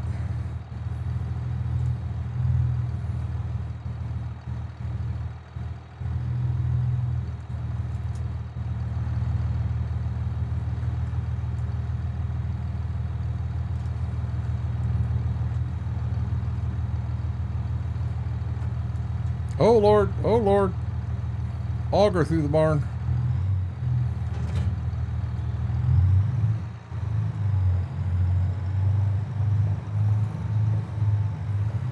Well, that's enough monkey assing around.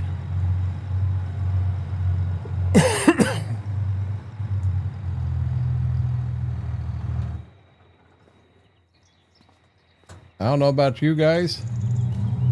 I'm ready to go plant some damn corn.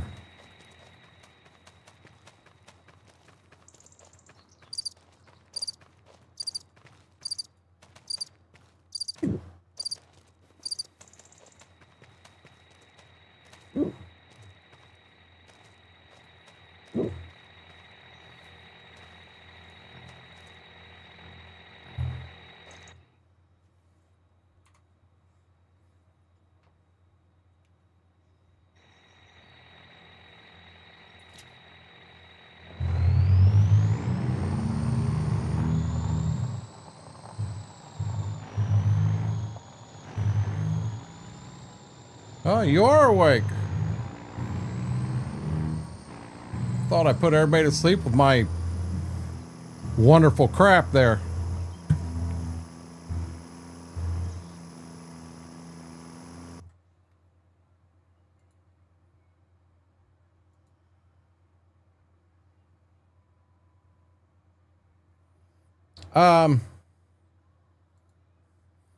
Big, I'm almost sure that ours was an early build, and the early build 4840s were quad.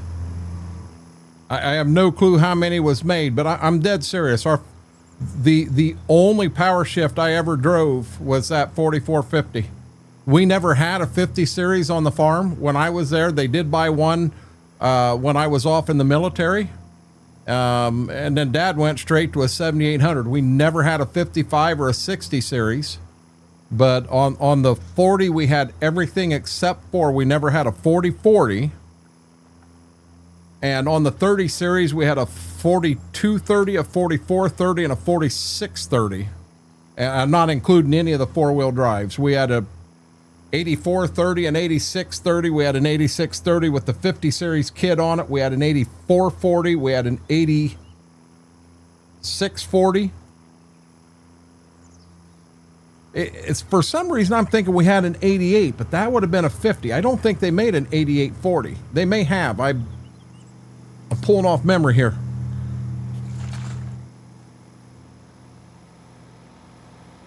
Oh, that's my road.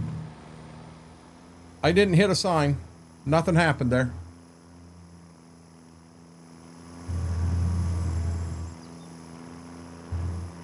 Be honest, I'm not real sure where that sign even went. I'm liable to get up here and it's in the grill of my truck.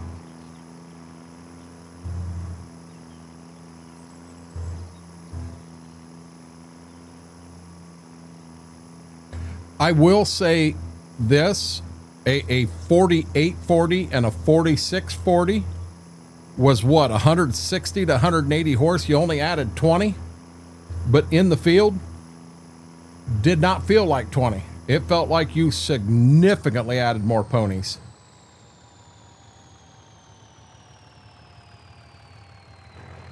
Whoa, whoa, reverse. That's this way.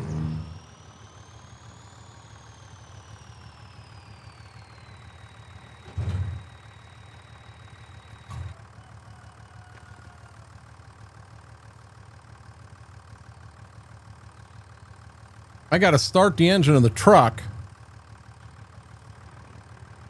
to put the auger of the wagon out.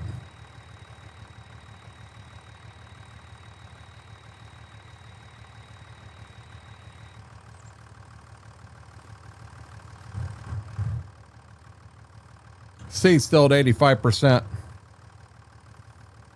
RT what? We didn't have RTK back then. Hey guys, I'm going to get me... I really ought to finish this water here, But I'm going to get me another water real quick before I take off planting.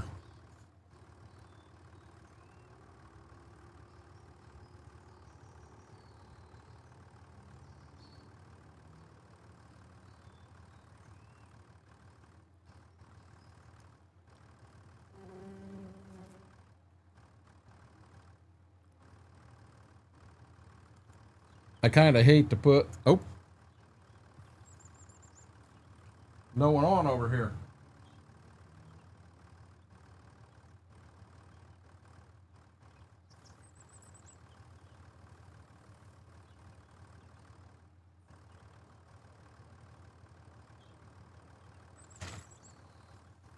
Yeah, there really ain't, there ain't enough to even save, but as it got warmer, it's getting stout. That's why I want to trade it out.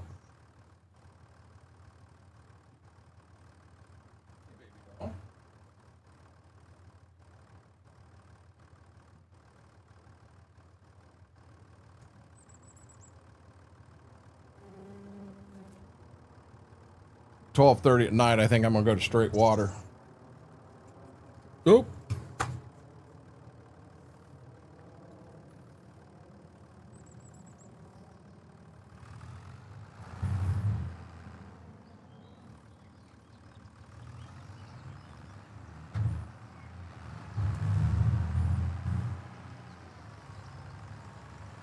Now the 4840 and the 4640 are tractors that I would really like to have in game.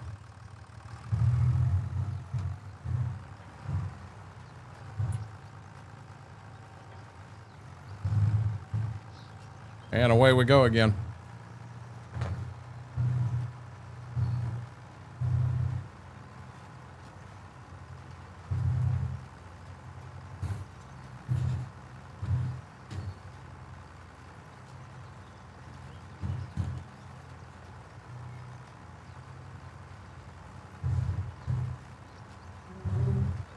Starting to run low on them pepperoni sticks.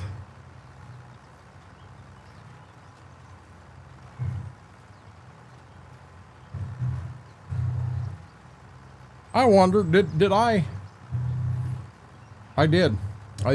did key them to the wheel.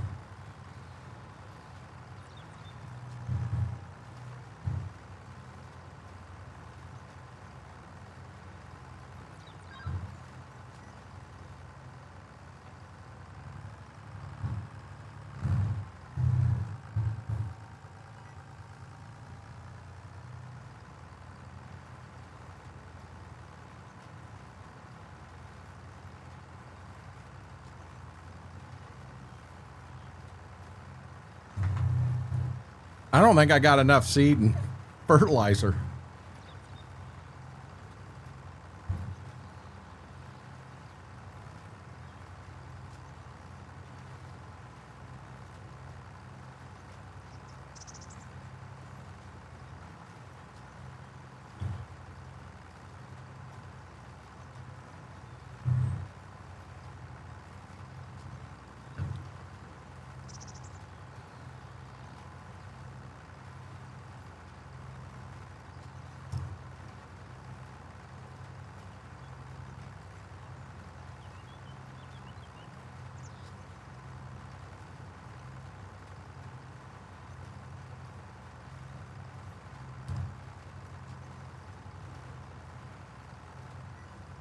Yeah. The refuge tank was not an option on the 7000 series John Deere. As a matter of fact, yeah, we didn't need refuge back then.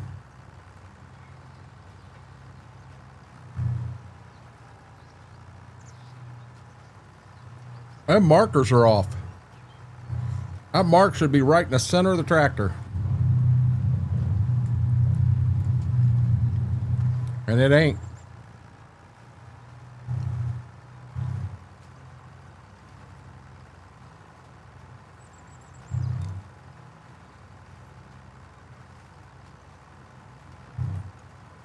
You buy quality decal seed, dairy kid, you ain't got to worry about that. Refuge comes right in the bag. It's already split 95-5, buddy.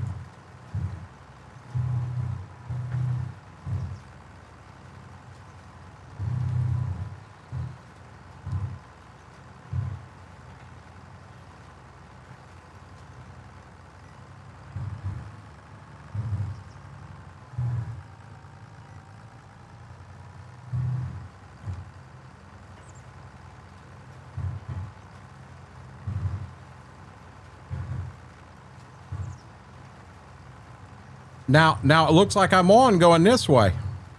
No, I'm not. I'm off there too. No, that's a little closer going the one way. That other marker's off though.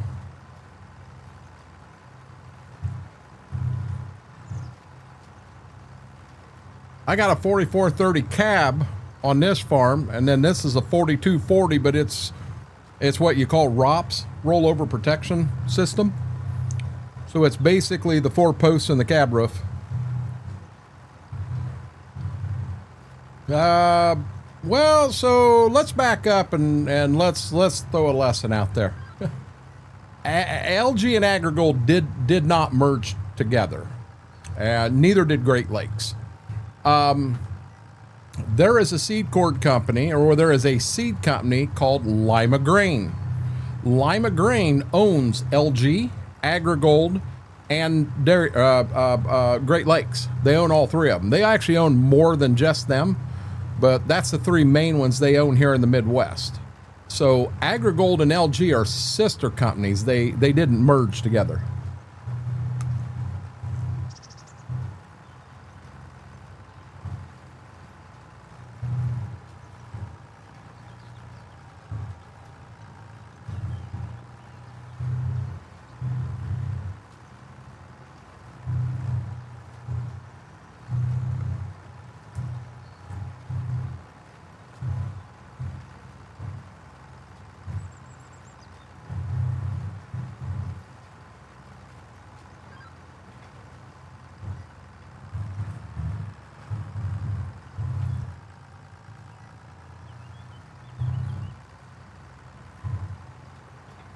Back in the day, LG had a LG 2540, just one hell of a hybrid. One hell of a hybrid. And it won Ohio State trials 3 years straight. And Agrigold had, I think it was a 6395. Same exact hybrid, same genetics. No difference at all. Different bag.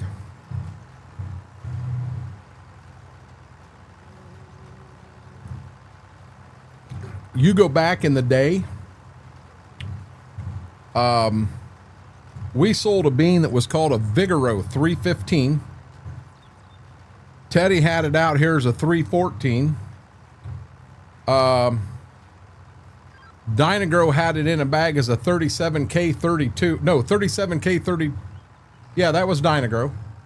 It was in a cropland bag. That bean was in 14 bags in the state of Ohio. The nickname of that bean was the Ohio bean. It did very, very well in Ohio. So yeah, there are a lot of shared hybrids there, Dairy Kid, but there is a lot that is not shared. As you're moving into some of the newer LG hybrids where the numbering system has changed. So instead of 2540, 2549, 2642, now you're getting into like 2 digits, a letter, and then 2 digits. So when you get into them, a lot of those hybrids are specific to LG and LG only. You can't get them anywhere else. Now it's through their breeding program, but you got to keep in mind, where has LG got a lot of their genetics to breed? They get a lot from Corn States, which Corn States is your Monsanto, Bayer, Crop Science, that line. No, I'm sorry. I just told you wrong. Corn States is Pioneer and Syngenta. No, Corn States is them. Hell, Jesus. This is what you get when you haven't been in the business for 2 years. But they're pulling genetics out of, I still call it the old Monsanto gene pool. I know Bayer Crop Science bought it all. And it should be transferred over to Bayer now, but they're still running a lot of genetics that's from the old DeKalb stuff. And then Greenleaf is Syngenta and Pioneer together. Corn States is your Monsanto. And they put, you also have Stein. Now Stein does more beans than they do corn, but they've got genetics out there in the market too that are for sale. And you get a company like LG, and they will buy genetics from multiple companies, and then they breed them that way. Now, Bayer, Monsanto, they have the chipper, and it actually takes, so as they're planting, they can actually take and cross different hybrids and put them together, and they can get through 6 cycles in a year. What they can do in 1 year, going out year-wise, for the local guy out here, it would take 6 years of work to do what Monsanto does in 1 year. Another trick Monsanto does, they've got farms in Hawaii and in Central America where they've got a lot of breeding going on down there, and they're able to run genetics through a lot faster. Syngenta has a farm right outside of Fort Wayne, Indiana. And the last time I was there, they have hybrids there that we will not see in commercial production for 8 years. They're still 8 years out on some stuff in there. They've also had some stuff that will be commercial a lot sooner than that. But Monsanto is just able to get through this so much faster that that's where they did get that yield bump. And Monsanto, for a few years there, they had a yield bump. And it may not have been in that number one hybrid versus number one hybrid. Your great big battle has always been DeKalb and Pioneer. That's been the big battle. So you got some guys out there. I got a guy out here that plants Stein, and I don't understand why. His Stein corn's 20 bushel off what I can grow in corn, year in and year out. And he's not a bad farmer. But, you know, one thing not to skimp and save money on is seed. Don't save money there. That's not the place to try to be frugal.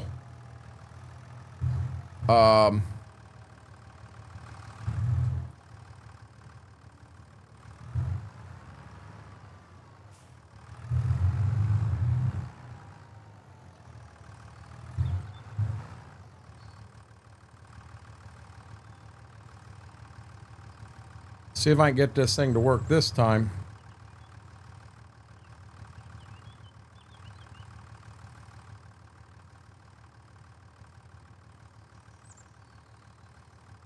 Do I have to have that truck running? Oh.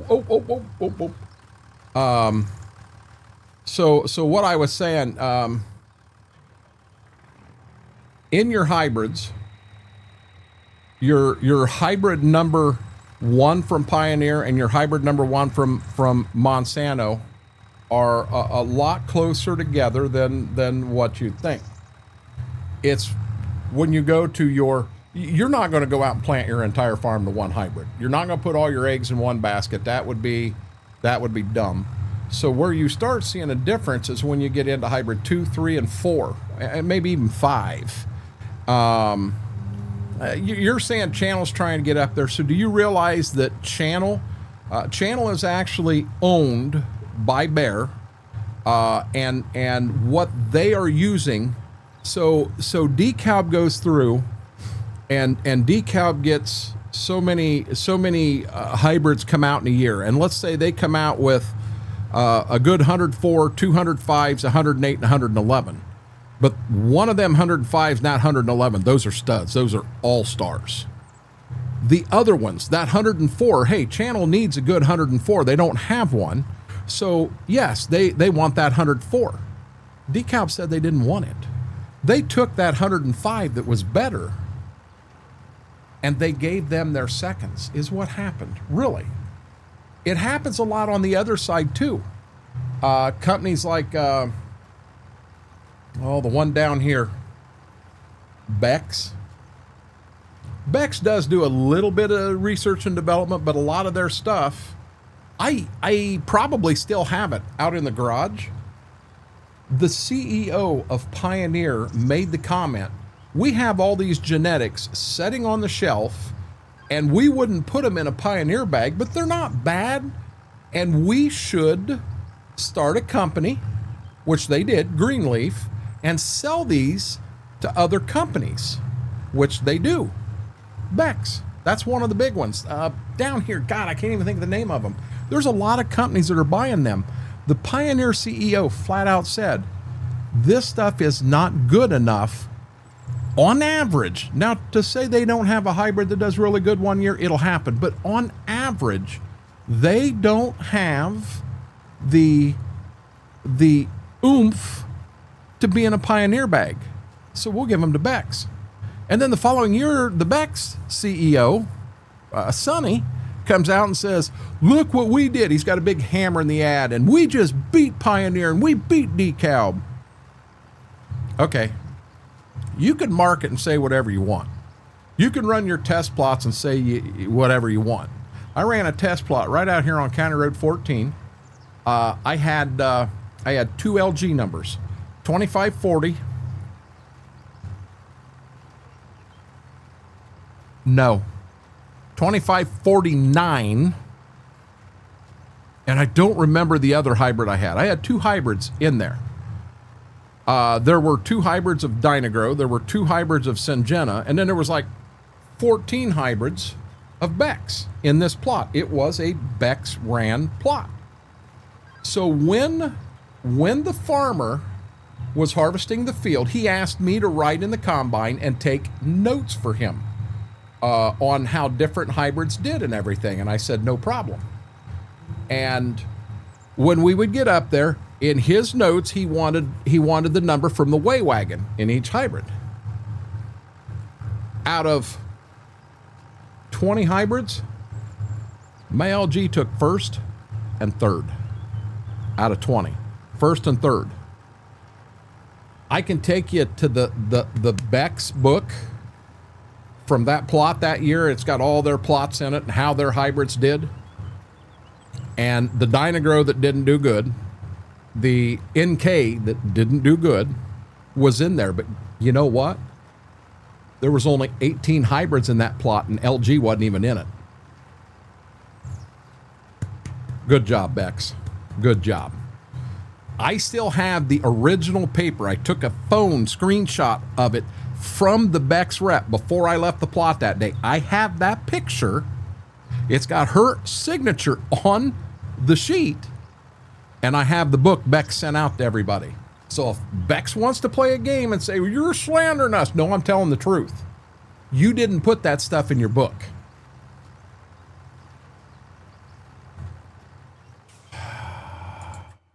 Do I have a moderator in here?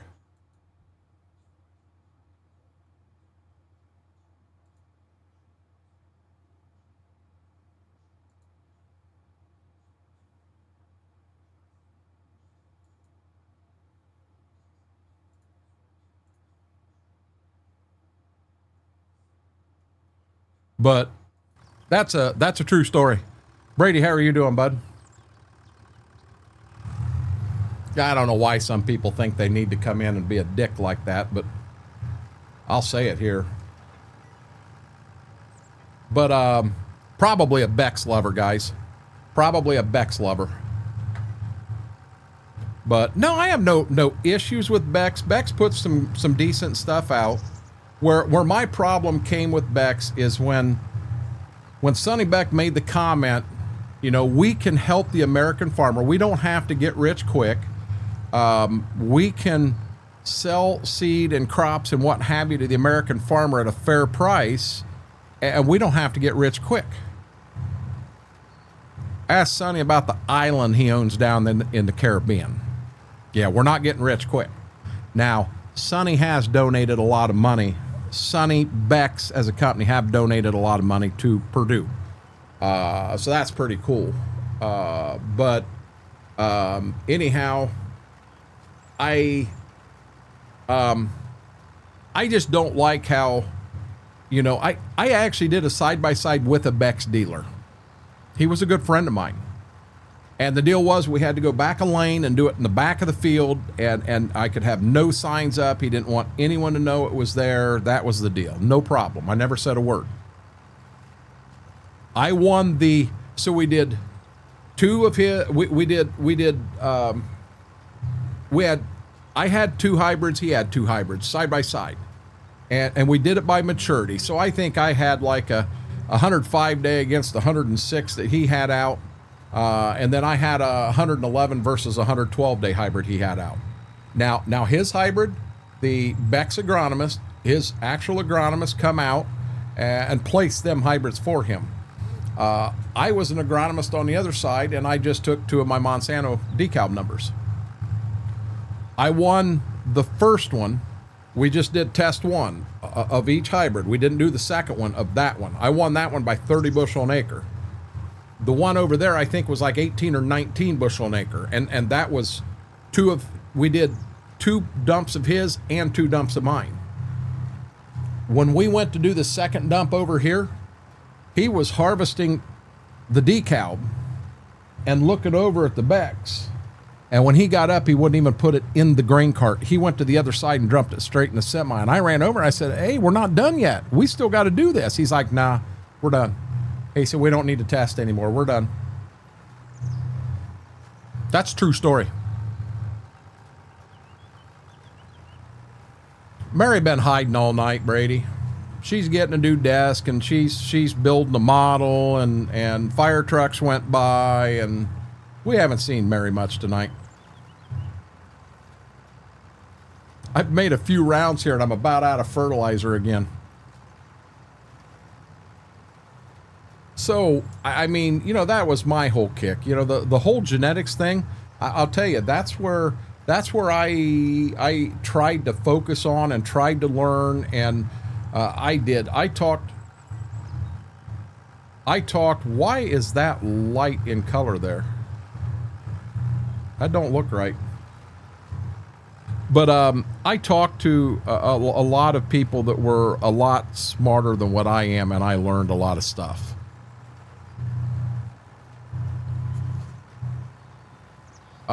Mary, I'm in the same boat. Last time I ate was actually 10 hours ago. It was right around 2 o'clock. Oh, I take that back. I've had 2 beef pepperoni sticks here, but I'm not hungry. Yeah, see, she said her dad called her. I think it was her boyfriend. I don't think it was her dad. She's like, you stop it, Renegade.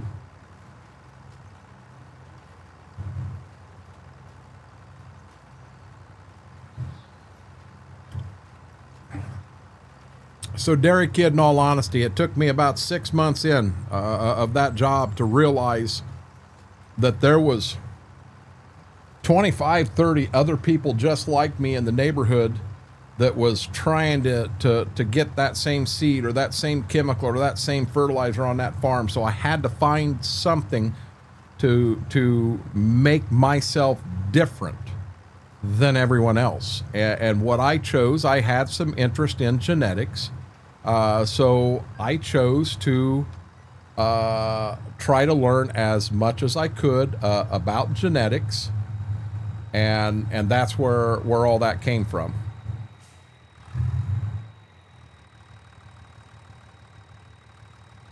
Lee Wilkinson was he was a cropland rep. He was a cropland guru. That man was amazing. And he asked me about coming out. So keep in mind, I used to run my test plot. I had 16 acres of corn. I had 16 acres of beans. And the plot was split down the middle. So the front was treated one way, the back was treated another way. We did population studies, and so we not only did a population study, we had a mycogen hybrid out there that was a very fixed ear. So that ear was going to be the same girth, the same length. I mean, it may throw a little girth on, but it will not get any longer. And we tried it at different populations, but we also did a Syngenta number that had a lot of flex to it. It would get some length, and we did population tests that way. We did population studies on beans as to different populations and what worked, what didn't work. And we went as far, so when the planter planted this way, you're at a certain population, and you put starter on the beans. But then when you turn and come back, you turn the starter off, still the same population. And then we put fungicide on the back half. So what you, fungicide and fertilizer. So what you ended up having, fungicide we put on everything. We did the post-fertilize application on the back. So you have a pass that only had starter. You had a pass that had starter and a post application. You had a pass that had just a post application, and you had a pass that had nothing at all with one on one hybrid. And we would do, or on one variety, and we would do that for 4 different populations in beans. I mean, it got in depth. So Lee come out and he wanted to go through the plot with me. My God, I was so excited. This is a man who knows everything there is to know about genetics, and he wants to walk my plot with me. I was so excited. He showed up, and there was an entourage. I'm dead serious. He must have had 20 people showed up with him. We went through that whole plot. It was a Tuesday. Went through that whole plot. And I think Lee, he asked me a few questions. Hey, did you notice anything here on this one? Did you notice anything here on that one? Hey, what was the emergence? What was your emergence here on this one? You know, what was your little stuff? That's all he did. When I left there that Tuesday night, I was very discouraged. Here I had a man that knows as much as that man does about genetics, and I learned nothing. I didn't. He calls me on Thursday, same week. Says, hey, he said, you free to go through your plot again? He says, I can be there at 4:30. I said, yeah. You don't say no to Lee. I mean, this is like your favorite actor showing up. You don't say no to him. So I said, yeah, I'm free. I wasn't excited at all because I know what just happened 2 days before or the day before. I got over there and Lee was by himself. And I'm going to be dead honest. I got a lesson on genetics that day that was just absolutely unreal. And that was something else. I really liked Lee. Lee lived up in Tiffin, and I got to know Lee fairly well. Lee would come down. He would visit the plot 6 or 8 times a year. There were times he come down, visited, and I wasn't even there. He went through the plot with my dad. He stopped back there once, and Dad seen him back there. I wasn't over there, and Dad come back with the Ranger and had him jump in the Ranger, and they went through the plot that way. But I got to know him really well, and when he passed away, that bugged me, because I'm telling you, this man would go to Central America, to South America, to Europe, to plots to walk them, looking at different genetics and different things they were trying in different places. The man was amazing. Derek, kid, I don't know if you're even still here, but I'm talking a mile a minute on this.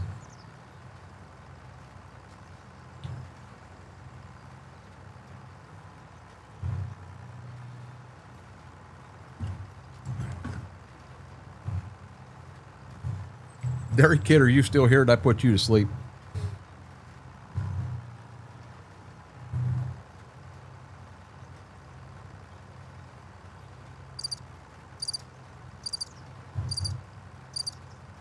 I'm not sure what happened over there. I think my squeeze pump froze up or something.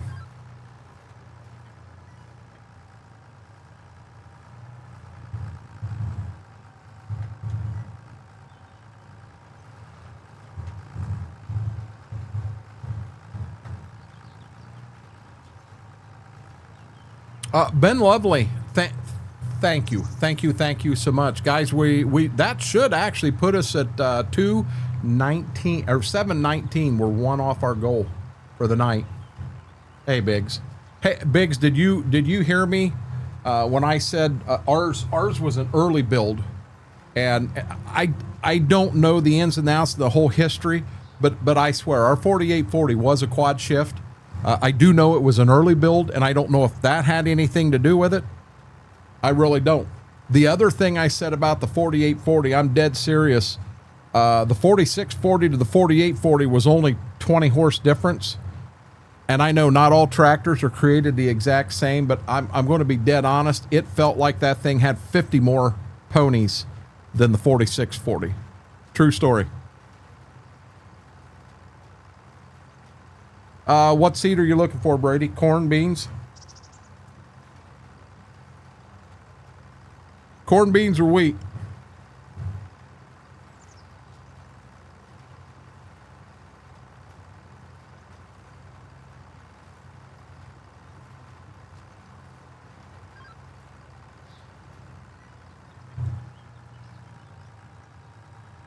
I think I can get one more round out of this. I'm going to put fertilizer in it again. I'm telling you, I am smoking through fertilizer here. So a bag of beans, after discounts and paying for it, and I mean, so it's hard to put an exact price, Brady, because number one, are you going to pay cash for it up front, or are you going to finance it? Financing it, you're not going to get some of the discounts. When are you buying it? Are you buying it, early? Are you buying that seed in September? Or are you buying it in December or March? That'll come into play. Just a fair average number on beans for say you're running enlist beans. So that means you can run Roundup, you can run Liberty, you can also run enlist. I didn't say this, but you can also run 2,4-D on them. You're probably looking at about $60 for some decent genetics, and that's with very, very basic treatment on them. So now you can get into better treatment and everything. I'll tell you this, the beans I bought this year, he originally quoted me $77 a unit treated. And I told him he was freaking nuts. I said I had a buddy that bought beans at $55 a unit. Now granted, that guy paid for his upfront, paid for cash. I wasn't doing that. He had bought them 3 months before me. There's some stuff that come into play there. But in the end, I got him down in that 62 range for mine. We ran our 48, 220 horse, used the pump from an 8820 combine, tuned it up. We never changed ours at all. Never changed ours at all. Or at least we didn't as far as I know, Biggs. Now when you get into corn, Brady, there's corn out there right now. Now I'm talking field corn, sweet corn, popcorn, all this stuff. You get into all kinds of different stuff. But in field corn, you have stuff that lists over $400 a bag. Now, when I originally got in the business, I was selling cruiser treated beans. Now, cruiser, the joke was you could plant the beans in the snow and they'd grow. The treated seed is considerably more expensive because you're paying for that seed treatment. Mary, there is some seed treatment like on beans, $20 a unit is the cost of just the treatment. But that treatment is protecting you against so many things, some Phytophthora, some Pythium, as well as various insects and stuff like this. You're paying for that added protection is what you're actually paying for. Oh, come on, get me to the end. Get me to the end. Cut that one close. So I was selling cruiser treated beans for less than $20 a bag. And a bean with a better treatment and going crazy on it now, I mean, you're probably looking, there's some hybrids out there you can get into $100 a bag, treated beans, with a very, very good treatment on them. You're not getting a cheap treatment here by any means. I'm in reverse. There we go.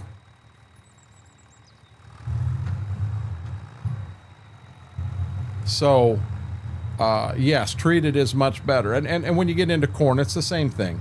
Poncho has kind of been the biggest thing, but now you're getting into so many other things that you can treat with.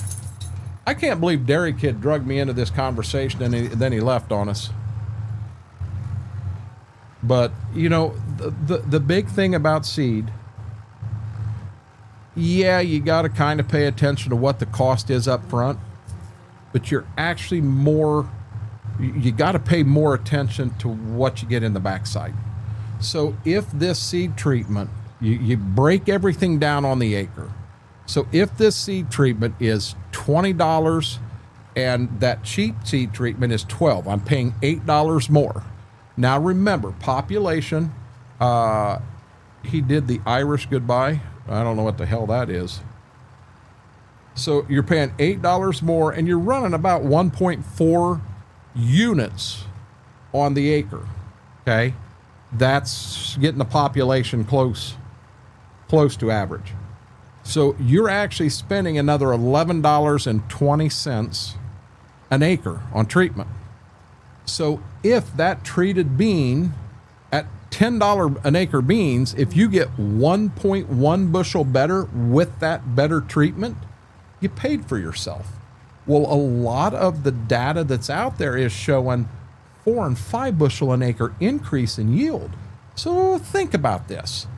I'm going to spend another $11, $12. I'm going to spend another $12 an acre on seed treatment.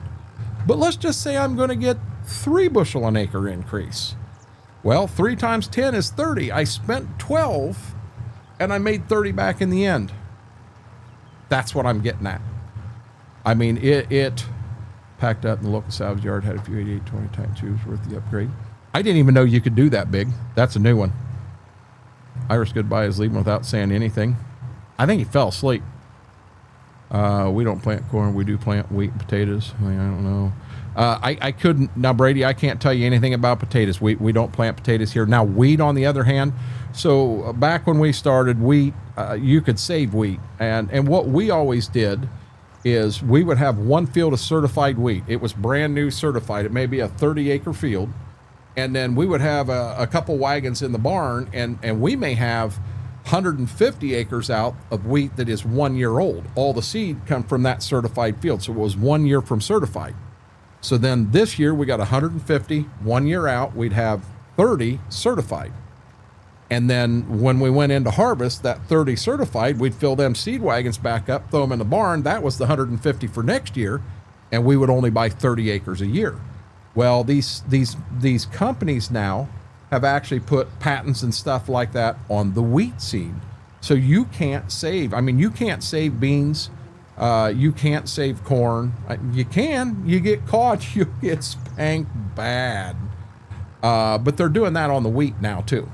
So it's all that way. You can't go in and oh shoot, you can't go in and save the stuff. But you know, I did. I learned so damn much about genetics, and if we get into a lot of the parentage of these hybrids, I'll put every one of you to sleep. I'll put every one of you to sleep something fierce. So hell, I've got no co-streamers. Say Marco to them. Damn it, they left me. Irish goodbye.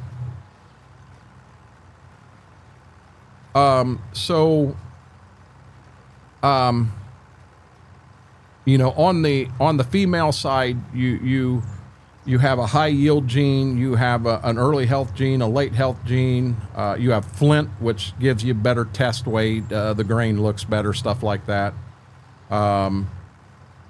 But to the good, you also have bad that comes with it. On the male side of that corn plant actually decides what that plant looks like. So you have Eastern 1 and 2, you have Western, Northern, Southern, and all of these had Ohio 16, Ohio 41 stuff, you know, different stuff like that. It's where they were originally bred from.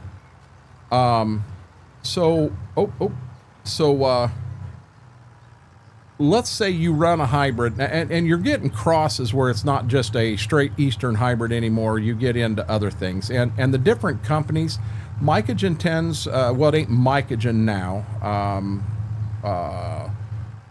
Brevant tends to run a lot of Eastern genetics. The hybrid naturally is going to be a little bit taller. It's going to have a shorter, stalkier. It'll get girth is how it gets bigger. It won't get it in length. It tends to be a beer can deer. It tends to be more of a fixed area. So it ain't going to get a whole lot bigger. So you up your populations. It will also tend to be a little better against gray leaf spot, northern corn leaf blight, stuff like this. There's so much to that. You get into a Western hybrid, it's a little shorter. It's going to do a little better against a disease called green snap, where wind comes through and just snaps the stalk. Stalk bends over and dies. You know, we see all this derecho and all this corn laid down, and oh my God, these farmers are going to lose their ass. You know what? That corn stood right back up. They harvested 95% of it, guaranteed. We had it happen here. It looks horrible. It makes you sick. I had corn that went down. I'm talking, I had a Quick Step was in corn that year. That was a 40-acre field. Oh, but I had an entire 40-acre field that was on its side. And the fact that you know, you're sitting there and you know it's going to come back, that don't help any at all. Because you're looking at a field that is absolutely laying on its side and you're thinking, there's no way, I'm screwed here. I wasn't. I harvested, as I said, I harvested 98% of that field. Yeah, some of it did snap off and went down and I couldn't get to it, but 98% of it I could. So this Western hybrid, it actually tends to be a little higher in yield. It don't do as good against northern corn leaf blight and such. You know, that's just not a strength of the Western. Your root structure and all these are different. You get into an Eastern and it has a deeper penetrating root, not a lot of the small fibrous, where a Western's got fibrous. Northern's a little bit of both. Southern, it's a lot of fibrous and it's a big root ball. You dig, NK runs a lot of Southern. You pull an NK plant out and you know, kind of get some of the dirt off. You be very gentle with it, but get some of the dirt and that off to get the root ball. And then we would put it in a 5-gallon bucket in water to get the rest of the dirt off. There were some plants, 715Q. That ain't right. 72Q. 72Q from NK. We could not get the root ball inside a 5-gallon bucket. It was bigger around than the 5-gallon bucket. So depending on the soil you're planting in, if I know I'm going into a field that is tough clay, and I know, say it's a tough clay field and I know you're a no-till planter, so the first thing I'm going to do, I want something that's got some Eastern background to it, because I want that deep penetrating root for that tough clay, but I also want some Northern in that hybrid too. And the reason I want that, a Northern hybrid tends to come out of the ground with a little more oomph. It'll handle cold stress better. It'll handle, you know, if you're going to plant early, it'll do better there. But in that no-till situation, it just tends to do a little better job. Field 1's done. It just tends to do a little better job. I'm not even going to refill this till I get to the next field. As far as the mother side goes, you know, I tend to know a little bit more about your background. You know, hey, this guy sprays fungicide and this, that, and the other. So I'd like to have a mother that may have some pretty good high yield to it and maybe some early health. I'm not as concerned about late health because this guy plants, or this guy runs fungicide and stuff like that. So I was able to, knowing the farmer, knowing the ground they had, knowing exactly how they farmed, I was able to line hybrids up a lot better that way. Another thing that I learned quick, so when you're looking at test plots, any seed salesman's real big. They want to bring you all this test plot about how good this hybrid did. Well, if that hybrid here in Northwest Ohio, if that hybrid come from up around Paulding on some of that Hoytville clay, or if it come from down in Greene County on some of that 6-foot tall topsoil, or 6-foot deep topsoil, them test plots don't mean shit to me right here in Hardin County. I want to see test plots from Hardin County and surrounding counties. That's what I want to see. The only thing that I look for when they would send me 100 test plots on a hybrid, I would start looking for consistency. And it actually, in my opinion, it works better in beans than it does corn. I want to find that bean that is very consistent. Asgrow had a number out a few years ago called a 3231. It was a Roundup Ready 2 bean, and it was one of their best selling beans. They absolutely loved it because in the field it was tabletop. It looked beautiful. But going through 100 different test plots, it was either in the top 5 or the bottom 5. There was no consistency to it at all. And I got to ask one time, why don't you sell any 3231s? It's not consistent. I want something that 90% of the time, it is going to pay all the farm bills. I don't want something that 20% of the time, you're going to hit a home run, and 20% of the time, you're not going to be able to pay your bills at all, and 60% you're going to break even. I'm not into that.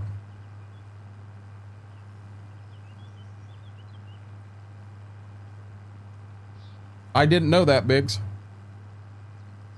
But, you know, so it is. It's a little bit of a.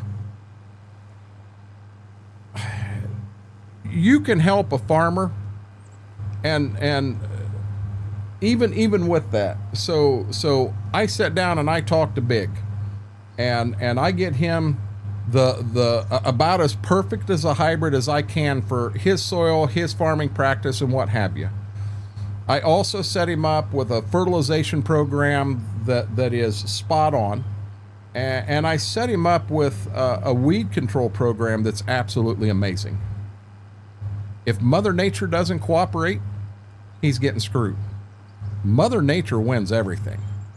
All I can do is set it up so that it is as good as possible and pray that Mother Nature cooperates. If we were going to put all eggs in one basket of every hybrid I ever seen over time, I would plant corn, I would plant NK 72Q in every acre. I know the break even right now on actual units of nitrogen per the cost per, or per the price per bushel on selling corn at the elevator.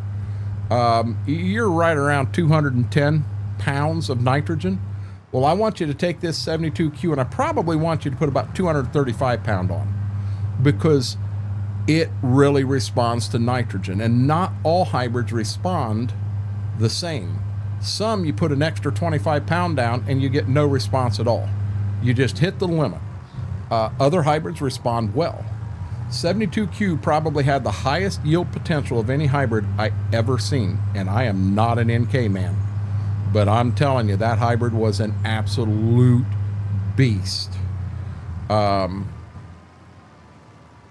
You have another thing that I used, a way I would rate my hybrids, and a lot of places didn't, but I did.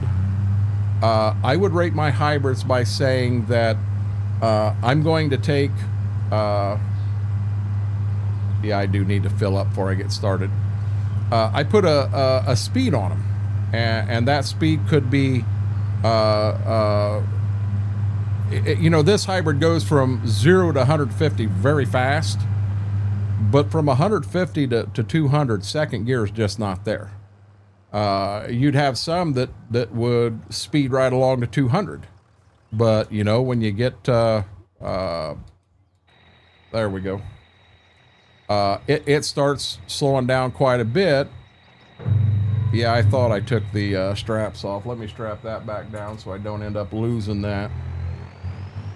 But you know, I had an old 104-day decal that it went from 0 to 150 really fast, and then it slowed down from 150 to 200. And at 200, it was pretty much out of power. It didn't go any further. But then I had a 105-day that it went from 0 to about 2 1/4 in a hurry. And it was a little more, well, it wasn't a little more, it was a lot more racy than what that 104-day was. But I had two hybrids in that area that, you know, depending on where I was going or what I was doing, I could do. Is any of this sticking, making any sense? Anybody finding it interesting, or am I just doing a whole shit ton of talking for no reason? I mean, I've got a bad problem. You get me on genetics and parentage of the genetics and everything, and I'm telling you, I'll put every one of you to sleep. I'll look at the clock, it'll be 6 o'clock in the morning, and everybody in here snoring. That can happen real fast when you get me going on genetics. At least I could turn your corn into silage. I can't believe that we just did a whole hour course on genetics, and the guy that started it just absolutely left and never said goodbye, kissed my ass or nothing. He just gone. We're going to name him Walkabout again.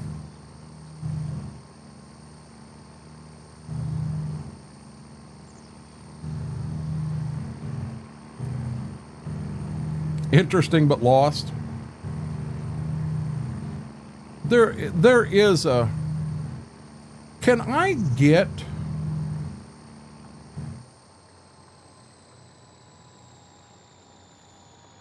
So there's a town up here.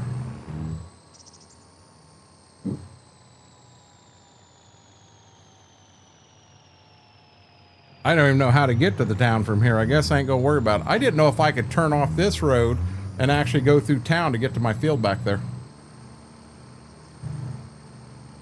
This is something that took me I've got a lot of years in trying to learn this and everything.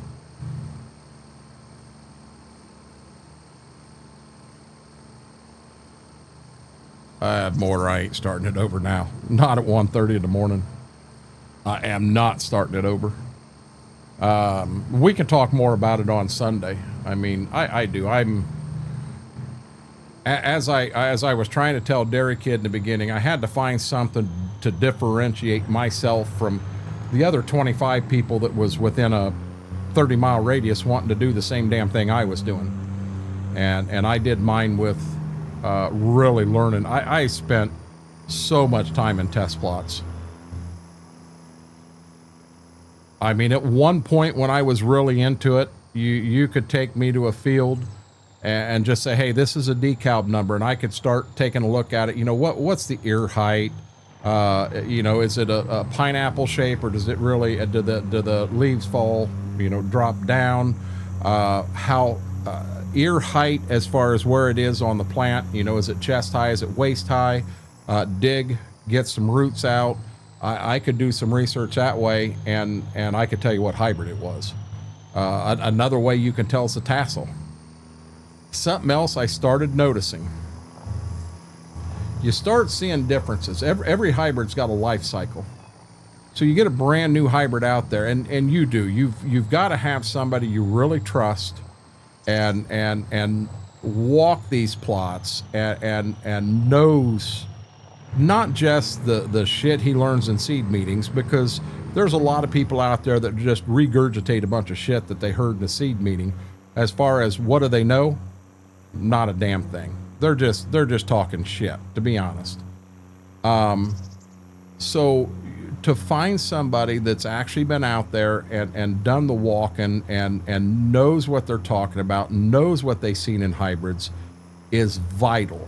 I mean, it really is. It is vital, because genetics, or a new hybrid, it may have a 3-year lifespan, and it's gone. It is 100% gone at the end of that 3 years.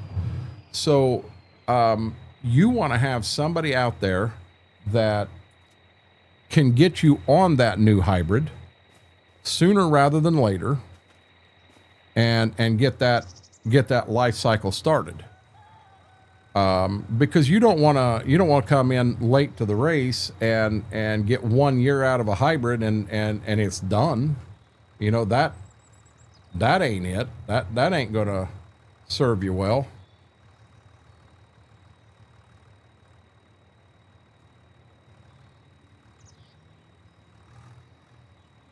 I may need there, it filled up.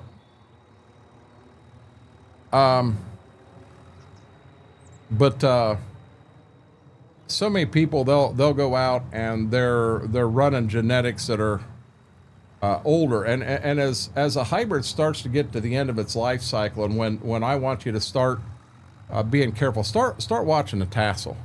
This is going to sound dumb, but if you get a hybrid that's tassel starts looking different, or the cob color starts looking different, you know, I decal 6188, 111 day, good hybrid.